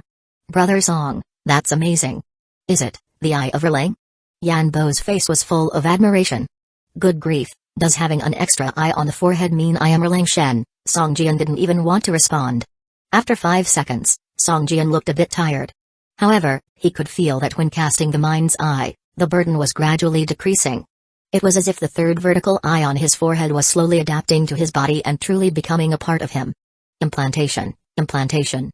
Don't tell me it's going to become a part of my body like in the animated series. Song Jian wondered. Song. Brother Song, it's getting closer. Looking at the increasingly approaching boss outside, Yanbo felt the urge to turn around and run. The boss was terrifying and rather disgusting. It was like a large rotting pile of snot bubbles, continuously rolling on the ground. The mind's eye was Song Jian's trump card, but even after this move, the boss's vitality points were still approximately half. Wait for me to recover my spirit points. Then I will hit it again, and it's done. Song Jian pulled out another can of Jian Legao and started chugging. Woo woo. Just then, an air raid siren sounded from the sky. Looking up, 6 palm-sized toy planes were diving down from the sky targeting the level 10 elite boss. Da. A burst of machine gun fire hit the boss, splattering pus from its body. Several points of damage emerged above the boss's head. Furious, the boss spit out a foul-smelling toxic water towards the toy planes flying left and right. One plane got drenched in the toxic water, smoke billowing out of it as it crashed into the horde of monsters, triggering a small mushroom cloud. The remaining toy planes executed evasive maneuvers in the air, dodging skillfully. In no time, 3 bombers flew in from afar. Each bomber was the size of half a desktop, moving very slowly, but flying high, beyond the reach of the boss's toxin spray. The remaining 5 toy planes performed a beautiful curve in the sky, turned around, and continued to dive towards the boss. Their machine guns strafed, causing more damage, knocking off over 100 vitality points from the boss within moments. The toy bombers also slowly flew over. Its bomb bay opened and bombs the size of marbles fell towards the boss. Boom, boom, boom. Several dozen bombs hit the boss, making it howl in rage. Its resentment towards these toy planes surpassed its hatred towards Song Jian. The boss's gaze started tracking these toy planes. After exhausting all their bombs, the 3 bombers slowly headed back. Just then, 7 or 8 tentacles shot out from the boss, wrapping the bombers and forcefully pulling them down. The toy planes were, after all, not real planes. They were no match for the boss's power. They were drawn into the boss's body and slowly dissolved. The toy fighters immediately performed tactical flying maneuvers, not daring to get too close. However, the boss seemed to have an endless number of tentacles, which densely filled the air like a tentacle monster. The few planes only held on for a dozen seconds before being tangled by the tentacles and pulled into the boss. Everyone turned to look at the safe house built on the convenience store. Fu Dong shook his head with a pale face, indicating that there were no more toy planes. It's such a pity. If we had a few more, maybe we could have taken down this boss. Yanbo said regretfully. At this point, the boss only had less than 300 vitality points left and was less than 10 meters away from Yanbo's safe house. Based on the boss's speed, it would reach the safe house wall in at most 30 seconds. Alright, leave the rest to me. Song Jian tossed the empty can and picked up the rocket launcher again. Whoosh, whoosh. 2 rockets, spaced 3 seconds apart, exploded on the boss's body, inflicting over 150 points of damage. Song Jian jumped off the wall, brandishing a dagger to kill a few nearby mutant zombies, a transparent light shield appearing on his body. He held off the monster attacks, and pressed his right hand on the ground. Earth Teeth Assault. A fang-shaped energy cluster rushed toward the boss, and all the monsters hit by the Earth Teeth Assault suffered over 10 points of damage. The Earth Teeth Assault hit the boss, just like the boss had stepped onto a landmine. A large amount of pus exploded from its lower body. Song Jian returned to the wall, checked his mental strength, and realized that only 55% had recovered. Although it was enough to cast the mind's eye, there would only be 5% left after the casting. His head was bound to feel uncomfortable for a while. Song. Brother Song, it's only got under 100 vitality points left. Yanbo shouted excitedly. Song Jian hesitated. It was not worth spending 50% more mental strength to use mind's eye for that small amount of health. With a dagger, a few slashes would suffice. But close combat with such a putrid boss was rather. Just as Song Jian was still undecided, a gunshot echoed from afar with a pang. A large amount of pus splattered from the boss's head. Its vitality points instantly dropped to 0, and it collapsed to the ground. Chapter 177, Devouring Belt. Looking at the boss that had fallen like a pile of mud, Song Jian's brows furrowed slightly. Did someone steal my kill? Following the sound of the gunshot, he saw at a distance atop a building, a man in a black trench coat slowly rising to his feet with a silver sniper rifle in hand. Upon noticing Song Jian's gaze, the man smirked at him before turning to go. Song Jian stared at the man's receding figure, a look of surprise crossing his face. This man was level 11, 1 level higher than him. Could it be that he's already completed the main quest to become a professional? Otherwise, it wouldn't have been possible for him to level up to 11. Song Jian's face grew darker, suddenly feeling a heavy pressure. Lucky you ran quickly. If you dared fight me for loots, I would have beaten you to a pulp. Song Jian sneered, stretched, and casually sat down on the wall to watch Yanbo. Don't forget to pay me back when the mission is over. Songjian said to Yanbo. Boss, I still have a part of my mission to complete. There are at least several hundred monsters left. Yanbo responded somewhat helplessly. As long as there are no level 10 elite bosses, the four of you won't have any issue. Songjian looked at Yanbo's team with a hint of envy. They had been lucky to all get special buildings as their safe houses. The four employees who possessed the revive skill were clearly the perks of having special buildings. Why else would others need their safe houses to be fully operational before they could hire, while they could hire during their creation?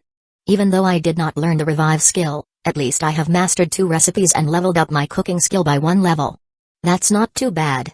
Songjian comforted himself, never taking his eyes off the spot where the level 10 elite boss died. Following the death of the boss, a piece of blue quality equipment had dropped.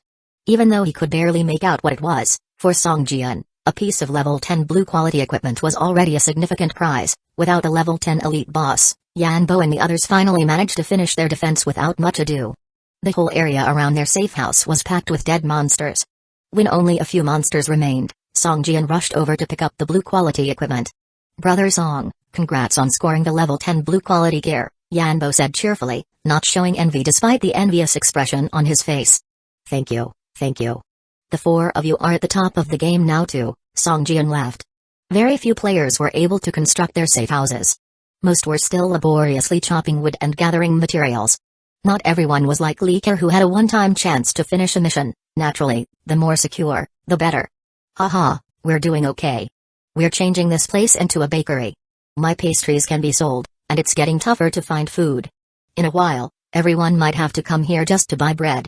By the time, we'll have made a fortune, haha. Yanbo was delighted. Songjian felt a shock at his heart. He hadn't considered the scenario Yanbo mentioned, but reflecting on it, the quantity of food available was indeed reducing as of late. However, his cooking skill could sustain him for now. If it ended up like Yanbo said, with the available food to forage becoming rarer, should he start growing some crops in his manor and hire a cook? Brother Song, it might take me a while to pay you back. Opening up a shop requires a large investment. Yanbo scratched his head awkwardly. After a safe house is constructed, it would still need to be converted into a bakery. This was an advanced feature. The existing safe house was just the basic version. Changing it to a bakery would require a substantial amount of money. That's okay, pay me back when you have the money. Songjian shook his head. The 20% interest was just a joke. Just pay back what you owe. Yanbo and the others' eyes brightened up and they beamed. Thank you, Brother Song. Each one of their safe houses had its own unique feature, especially the fruit shop and the milk tea shop that could restore spirit points. He was bound to have frequent dealings with them. The 20% interest meant nothing compared to the potential friendship with them. Brother Song, what's the blue quality gear you got from the boss? Show us and let us feast our eyes, Yanbo asked cheerfully. The other three showed curious expressions that they had never seen a level 10 blue quality equipment before, even level 5 blue quality equipment was rare to them. It's just a level 10 belt with average attributes. Songjian said nonchalantly. He then generously displayed the belt and its attributes for all to see. Devouring belt, blue, belt, equipment effect, physical defense +4, vitality points recovery speed increased by 10%. Special effect, devouring, recover 5% spirit points for every monster killed. Usage requirement, level 10. Can the equipment be taken out of the game? No. An equipment that restores spirit points. L''V. I've never seen one before. Yanbo exclaimed in surprise. Exactly, without this special effect, this belt would be ordinarily average. But with this special effect, the value of this belt has skyrocketed. Dfan adjusted his glasses and said. Behind him was a short, young girl who looked to be around 13 or 14 years old. With cat ears on her head and a long tail behind her, she looked a little frightened by the strange glances thrown her way. Meow. When she saw Songjian looking at her, the cat girl seemed a little timid, gave a soft meow, and hid behind Dfan. This is my milk tea sister that I hired. Dfan blushed slightly as he explained. The other three people looked at Dfan with a weird grin on their faces. They exchanged glances, making the cat girl behind Dfan even more scared. Well, Songjian smiled faintly, equipped the belt, and said to the four, now that you've created the safe houses, you can add me as a friend in the game. Once you get some money, you can mail it to me in the game. Don't worry, Brother Song. Once we have the money, we'll mail it to you right away, Yanbo patted his chest confidently. Alright, I'm leaving. Songjian said, summoning his motorcycle and heading towards the distance. There were already professionals in the game, and Song Jian was no longer in the lead. He had only completed half of the main quest. He still needed to find 6 combat professional tutors, complete their trial quests, and become a professional himself. The pressure from the sniper who stole the last hit on the boss earlier had made Song Jian feel a sense of urgency. There was no time to waste, he needed to finish the main quest as soon as possible. But where can I find the 6 combat professionals? Song Jian furrowed his brows in frustration. The city was so vast that even the outskirts had a range of several kilometers. He dared not venture any further due to the sheer number of monsters and bosses outside. One lapse in attention could mean death. Just then, a loud explosion could be heard from a distance. A dark mushroom cloud arose, and not long after, a shockwave rushed towards Song Jian. What happened? Did an arsenal explode? Otherwise, there won't be such a powerful explosion. Song Jian squinted, shielding his eyes with one hand until the shockwave passed. Looking towards the direction of the mushroom cloud, he saw the shadow of a massive monster vaguely visible amidst the thick smoke, accompanied by a series of sharp cries. Let's go and check it out. Song Jian turned his motorcycle around and drove towards the direction of the mushroom cloud. Chapter 178 Black Dragon, 4th update. Nearly all the novice zones players were attracted by a mushroom cloud billowing into the sky in the distance and the vague outline of a gargantuan creature appearing and disappearing in the cloud. The monster's size was colossal, almost as tall as a 6-story building, with wings spanning at least 30 meters extending from its neck. As the mushroom cloud ascended, the creature too was striving to soar towards the sky inside the cloud. Roar! A thunderous roar echoed from afar, instilling a sense of fear in everyone. This was a primal terror that felt like it was emanating from the depths of their souls, akin to a frog being watched by a venomous snake, the dread induced by a natural predator seeping into each individual's cells. The players who originally wanted to approach the beast immediately halted. The creature was not something they could approach at their current level. Or rather, for a long time in the future, they wouldn't be capable of going near such a horrific monster. That creature.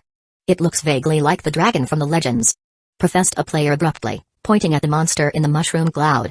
Upon hearing his remark, everyone looked on and found the comparison more and more convincing, stirring excitement among them. A dragon, a creature from myths, was an apex entity in any game. The ultimate glory for any player was probably to personally vanquish a giant dragon. Some people began to stir, even though they shook uncontrollably, their cells continually alerting them of danger, but they couldn't resist the impulse within their hearts. Even a glimpse from far away would be worth it. Some started to run towards the direction of the mushroom cloud. Daytime was the best time for the players to venture out. By nightfall, this city would unequivocally become the monster's territory. Song Jian was the fastest among them. At this stage in the game, it was rare for a player to have a mount or vehicle. His gaze was fixated on the enormous creature tumbling in the air far away, its wings constantly flapping as if trying to thrust into the sky. Yet, it seemed to be restrained by something. Struggling vehemently, its angered roars echoed through the sky. It does look a bit like the giant dragon from the legends.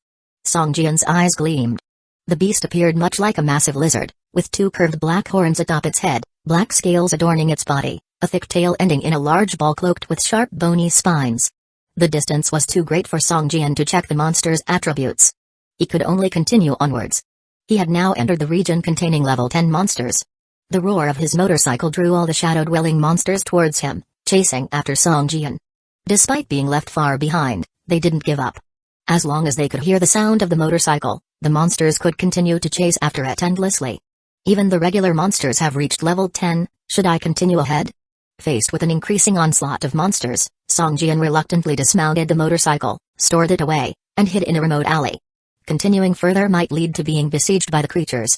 Even though he was very powerful, Song Jian could not possibly survive amidst hundreds of level 10 monsters, even if they all had their attributes halved. Roar! The roars of the beast grew more intense. Its enormous body moved with surprising smoothness, like a fish writhing. Each inch of its body exuded power. However, it seemed like the gigantic creature was truly being confined by something. After ascending to midair, it could no longer fly any higher. The distance was too far for Song Jian to see clearly, but he felt the beast possessed an overpowering sense of tenacity, a sense of destructive force. Song Jian was brimming with excitement, every cell in his body trembling. It was a mix of fear and extreme exhilaration. This might be the most terrifying creature in the game, perhaps this is my only chance to see it, thought Song Jian, just like the figure that floated on the rooftop, absorbing the essence of the moon before, just like the gigantic skeleton that walked past the window, over 100 meters tall. There were too many powerful monsters lurking in this city. Song Jian had crossed paths with such formidable beasts twice before, and he still remembered the sensation he felt when that enormous skeleton passed down a street only a few dozen meters away from him. Song Jian's figure swiftly darted through the city, the low growls of monsters echoing around him. Now, he had ventured into the territory of level 15 monsters. Even though he couldn't see them, he could sense the formidable aura radiating from the monsters nearby. Yet, these monsters' aura pales in comparison to the colossal creature in the distance, like a firefly against the full moon. He was getting closer, close enough to see the giant creature's massive eyes. They were a pale golden color, slit pupils like those of a snake or lizard, gleaming with an unusual light. This gigantic creature occasionally exhaled plumes of heated black smoke, even spurting sparks from its nostrils. Its muscles bulged with explosive power, its black scales shone brilliantly, much like steel. However, there was a rope, rough as thick as a finger, tightly circling the colossal beast. Regardless of how much it struggled, it couldn't break free from this seemingly frail constraint.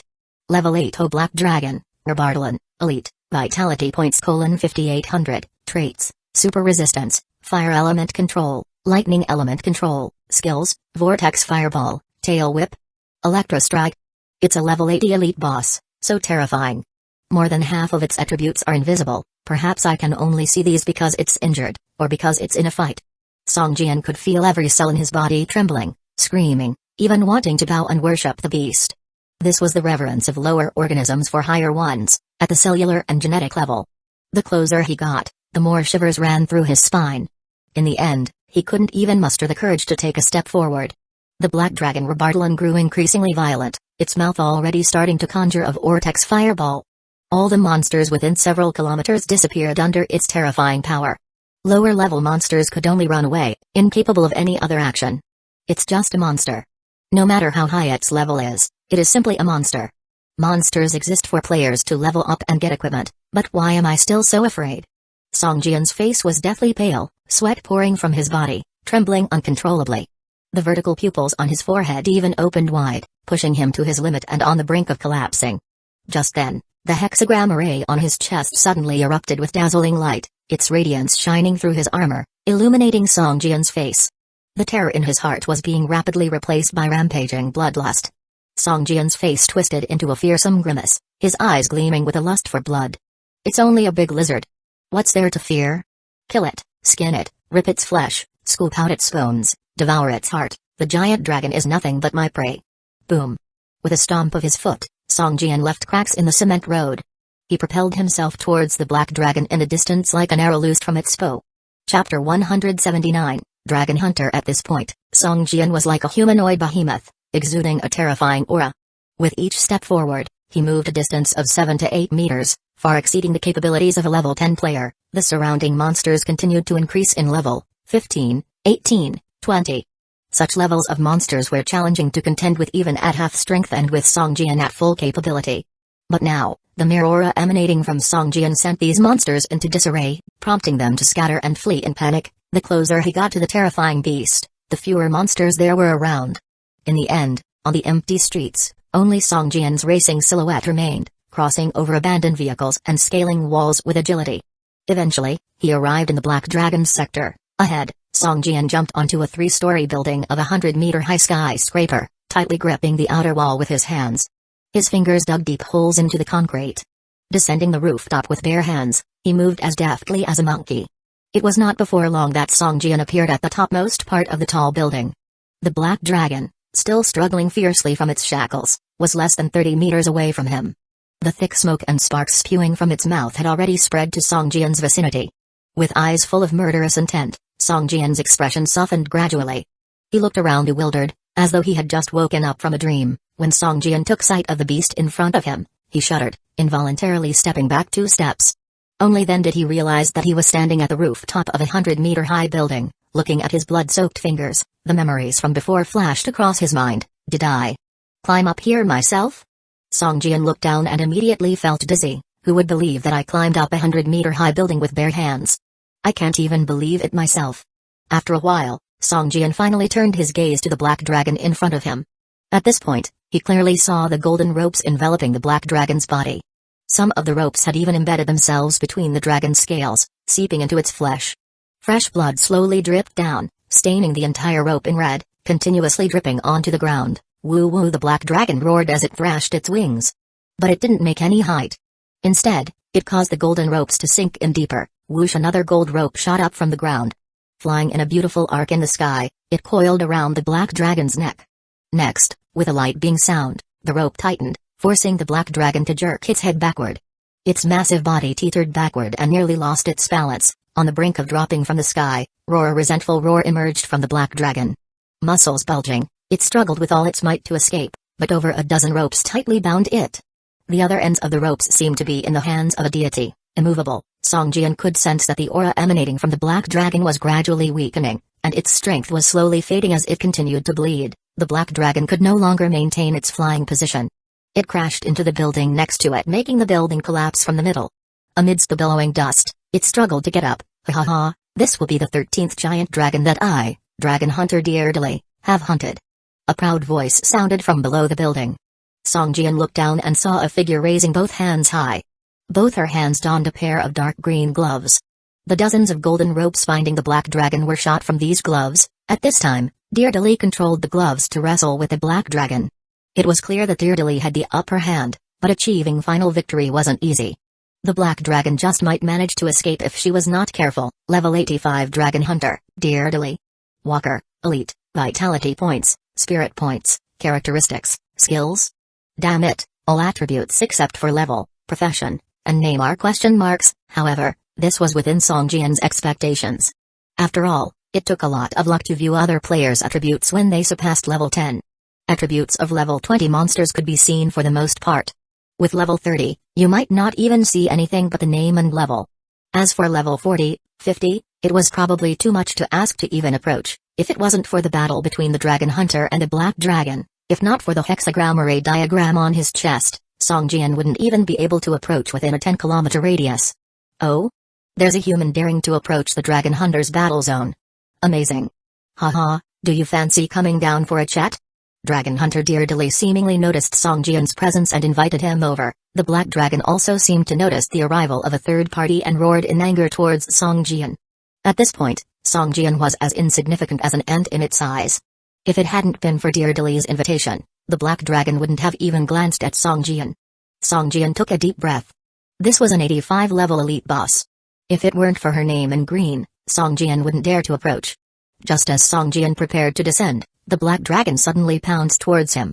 Its massive body loomed over like an oppressive storm cloud. Its fierce dragon head opened wide for an attack with seething flames gathering in its mouth. Thick black smoke and sparks spurted from its nostrils, and in its golden vertical pupils, a crazy and brutal expression could be seen. How dare you? A sharp reproach sounded, and the dozens of golden ropes suddenly tightened. The Black Dragon's body stalled midair, and the vortex fireball, originally coalescing in midair, abruptly dispersed, transforming into pure fire elements that evaporated into the air. A resentful wail erupted, and the Black Dragon's eyes flashed with embarrassment and anger. To it, Song Jian was like a puny ant. Normally, it could obliterate him with one fiery breath, but now, its full-force attack was unable to kill him, which made the Black Dragon feel extremely angry and humiliated. As the golden ropes tightened, large chunks of the Black Dragon's scales were scraped off, and its scalding dragon blood sprayed all around. For a moment, it even felt as if the surrounding temperature had risen a few degrees. Just then, the hexagram array diagram on Song Jian's chest suddenly burst out with a brilliant light. The dragon blood raining down from the sky was mysteriously drawn towards it, as if an invisible hand gathered all the droplets, channeling them into Song Jian's chest. In an instant, Song Jian felt a burning sensation in his chest, as if was being branded with a hot iron. He couldn't help but groan in pain and stumbled forward. Chapter 180, Dragon Sorcerer. Song Jian knelt on the ground with one knee, supporting his body with both hands, a sensation like branding iron constantly stimulating his nerves in his chest area, causing his body to tremble incessantly. Waves of heat spread from his chest to his limbs. Under his exposed skin, his veins radiated a dazzling red glow, as if blood was replaced by lava. The burning sensation extended from his chest to every part of his body. Song Jian's body simply couldn't withstand such torment akin to being scorched. His skin began to curl, a large amount of water evaporated from his body, wisps of green smoke emerged, making it seem as if he would burst into flames any moment. Song Jian's vitality points dropped drastically. At first, only 1 or 2 points decreased every second, but soon it turned into 3 or 4 points, then 7 or 8, and eventually dozens of points. In just a few minutes, Song Jian's vitality points had decreased by thousands. If it wasn't for the SSS grade mission reward, which increased his vitality points recovery speed by 500%, he would have already turned into a dried-up corpse. Now, with his own and his equipment's vitality points recovery speed, Song Jian could restore 38 vitality points per second. The rate at which his vitality points were dropping was only 30 points per second. As a result, despite his weak appearance, his vitality points remained full. Song Jian felt as if he had fallen into a pit of lava, and his consciousness began to blur. He didn't know how much time had passed before a cooling sensation gradually spread from his chest, encompassing his entire body, as if he had gone from being in lava to being in a crystal-clear stream. The burning fire within his body was covered by the cooling sensation. Song Jian's body twisted like a cooked shrimp, his face distorted with pain, and his entire body looked like it had been soaked in water, damp all over. Beneath him lay a large white stain, a trace of his evaporated sweat. What's happening to me? Song Jian's consciousness slowly recovered, and his memory had a brief blank. It took him a while to recall that he had come here chasing something, and then... Black Dragon. Song Jian was shocked to remember, and immediately got up. Just a few dozen meters away, the huge monster lay gasping atop half a building, its body bound by dozens of gold glowing ropes. The creature's golden vertical pupils stared hatefully and angrily at Song Jian. Why are you glaring at me? It's not like I hit you, there are other people to blame for your grievances. Song Jian suddenly remembered that the person who had beaten the Black Dragon into such a state was standing below, and couldn't finish his sentence. Opening his personal attributes interface, Song Jian saw a faint light emanating from the hexagram array diagram on his model's chest. One corner of the hexagram star was covered in red blood, looking like a red gem. Song Jian was shocked. He tore open his chest and found that the hexagram array diagram on his chest had indeed changed. A brilliant crystal, like a red gem, was now embedded in one corner of the hexagram array diagram. Also, the attributes of the original hexagram array diagram had changed. Night Slayer, Foundation, Category, Integrated Hexagram Array, Usage Effect 1, Boost Host's Attack Power by 30%, Usage Effect 2, Automatically Absorb Lunar Essence during the night, Enhancing Host's Physical Condition, can also absorb lunar essence in the real world. Usage Effect 3, Morphing into Dark Cloud, Active, can turn into a dark cloud, immune to physical attacks, increasing 100% resistance, and fly while dealing 300 plus 200% mental strength, damage to targets within the range, additionally inflicting 50 fire damage per second. This skill is actively cast and can be dispelled early. Morph into Dark Cloud lasts 15 minutes and has a cooldown of 60 minutes, with 3 mental strength consumed per minute. Usage Effect 4, can embed 6 talismans to further enhance strength. Number of embedded talismans, I out of 6 Dragon Blood Talisman, increases 200 vitality points limit, increases 100 spirit points limit, attacks deal an extra 30 Dragon Might damage. This damage is ineffective against creatures of higher rank than Black Dragon Alba Trilane. My attributes have increased so much? A look of joy appeared on Song Jian's face. The original attributes that had only been effective during the night were now unrestricted. The first effect's attack power boost had been doubled from 15% to 30%. The second effect, which had been unable to absorb lunar essence in the real world, could now do so. The third effect had removed the restriction on only being active at night while also adding 50 fire damage per second. Most impressive of all, the previously vacant positions for 6 talismans now held a Dragon Blood Talisman, with an increase of 200 vitality points and 100 spirit points. Originally, Song Jian's vitality points were only 400, but now they had soared to 600, which was almost on par with a level 5 elite boss. Meanwhile, his original 70 spirit points also increased to 170. My strength has increased by at least a third compared to before. This is amazing. Song Jian clenched his fists, feeling the power surging in his body constantly. His weakened body gradually recovered and grew stronger. Human, you're still alive? Deirdre's surprised voice came from downstairs. Song Jian smiled faintly, activated the morphing into dark cloud skill, and descended from the rooftop to the ground. The originally pitch-black dark cloud now emitted a faint red glow, giving off a dangerous feeling. Landing on the ground, Song Jian dismissed the dark cloud state and bowed to Deirdre. Thank you for your assistance just now. I'm deeply grateful. Just moments ago, the Black Dragon was about to spew Vortex Fireball at Song Jian, but it was stopped by Deirdre. Otherwise, he would have been reduced to ashes by now. God's chosen? Deirdre's eyes lit up.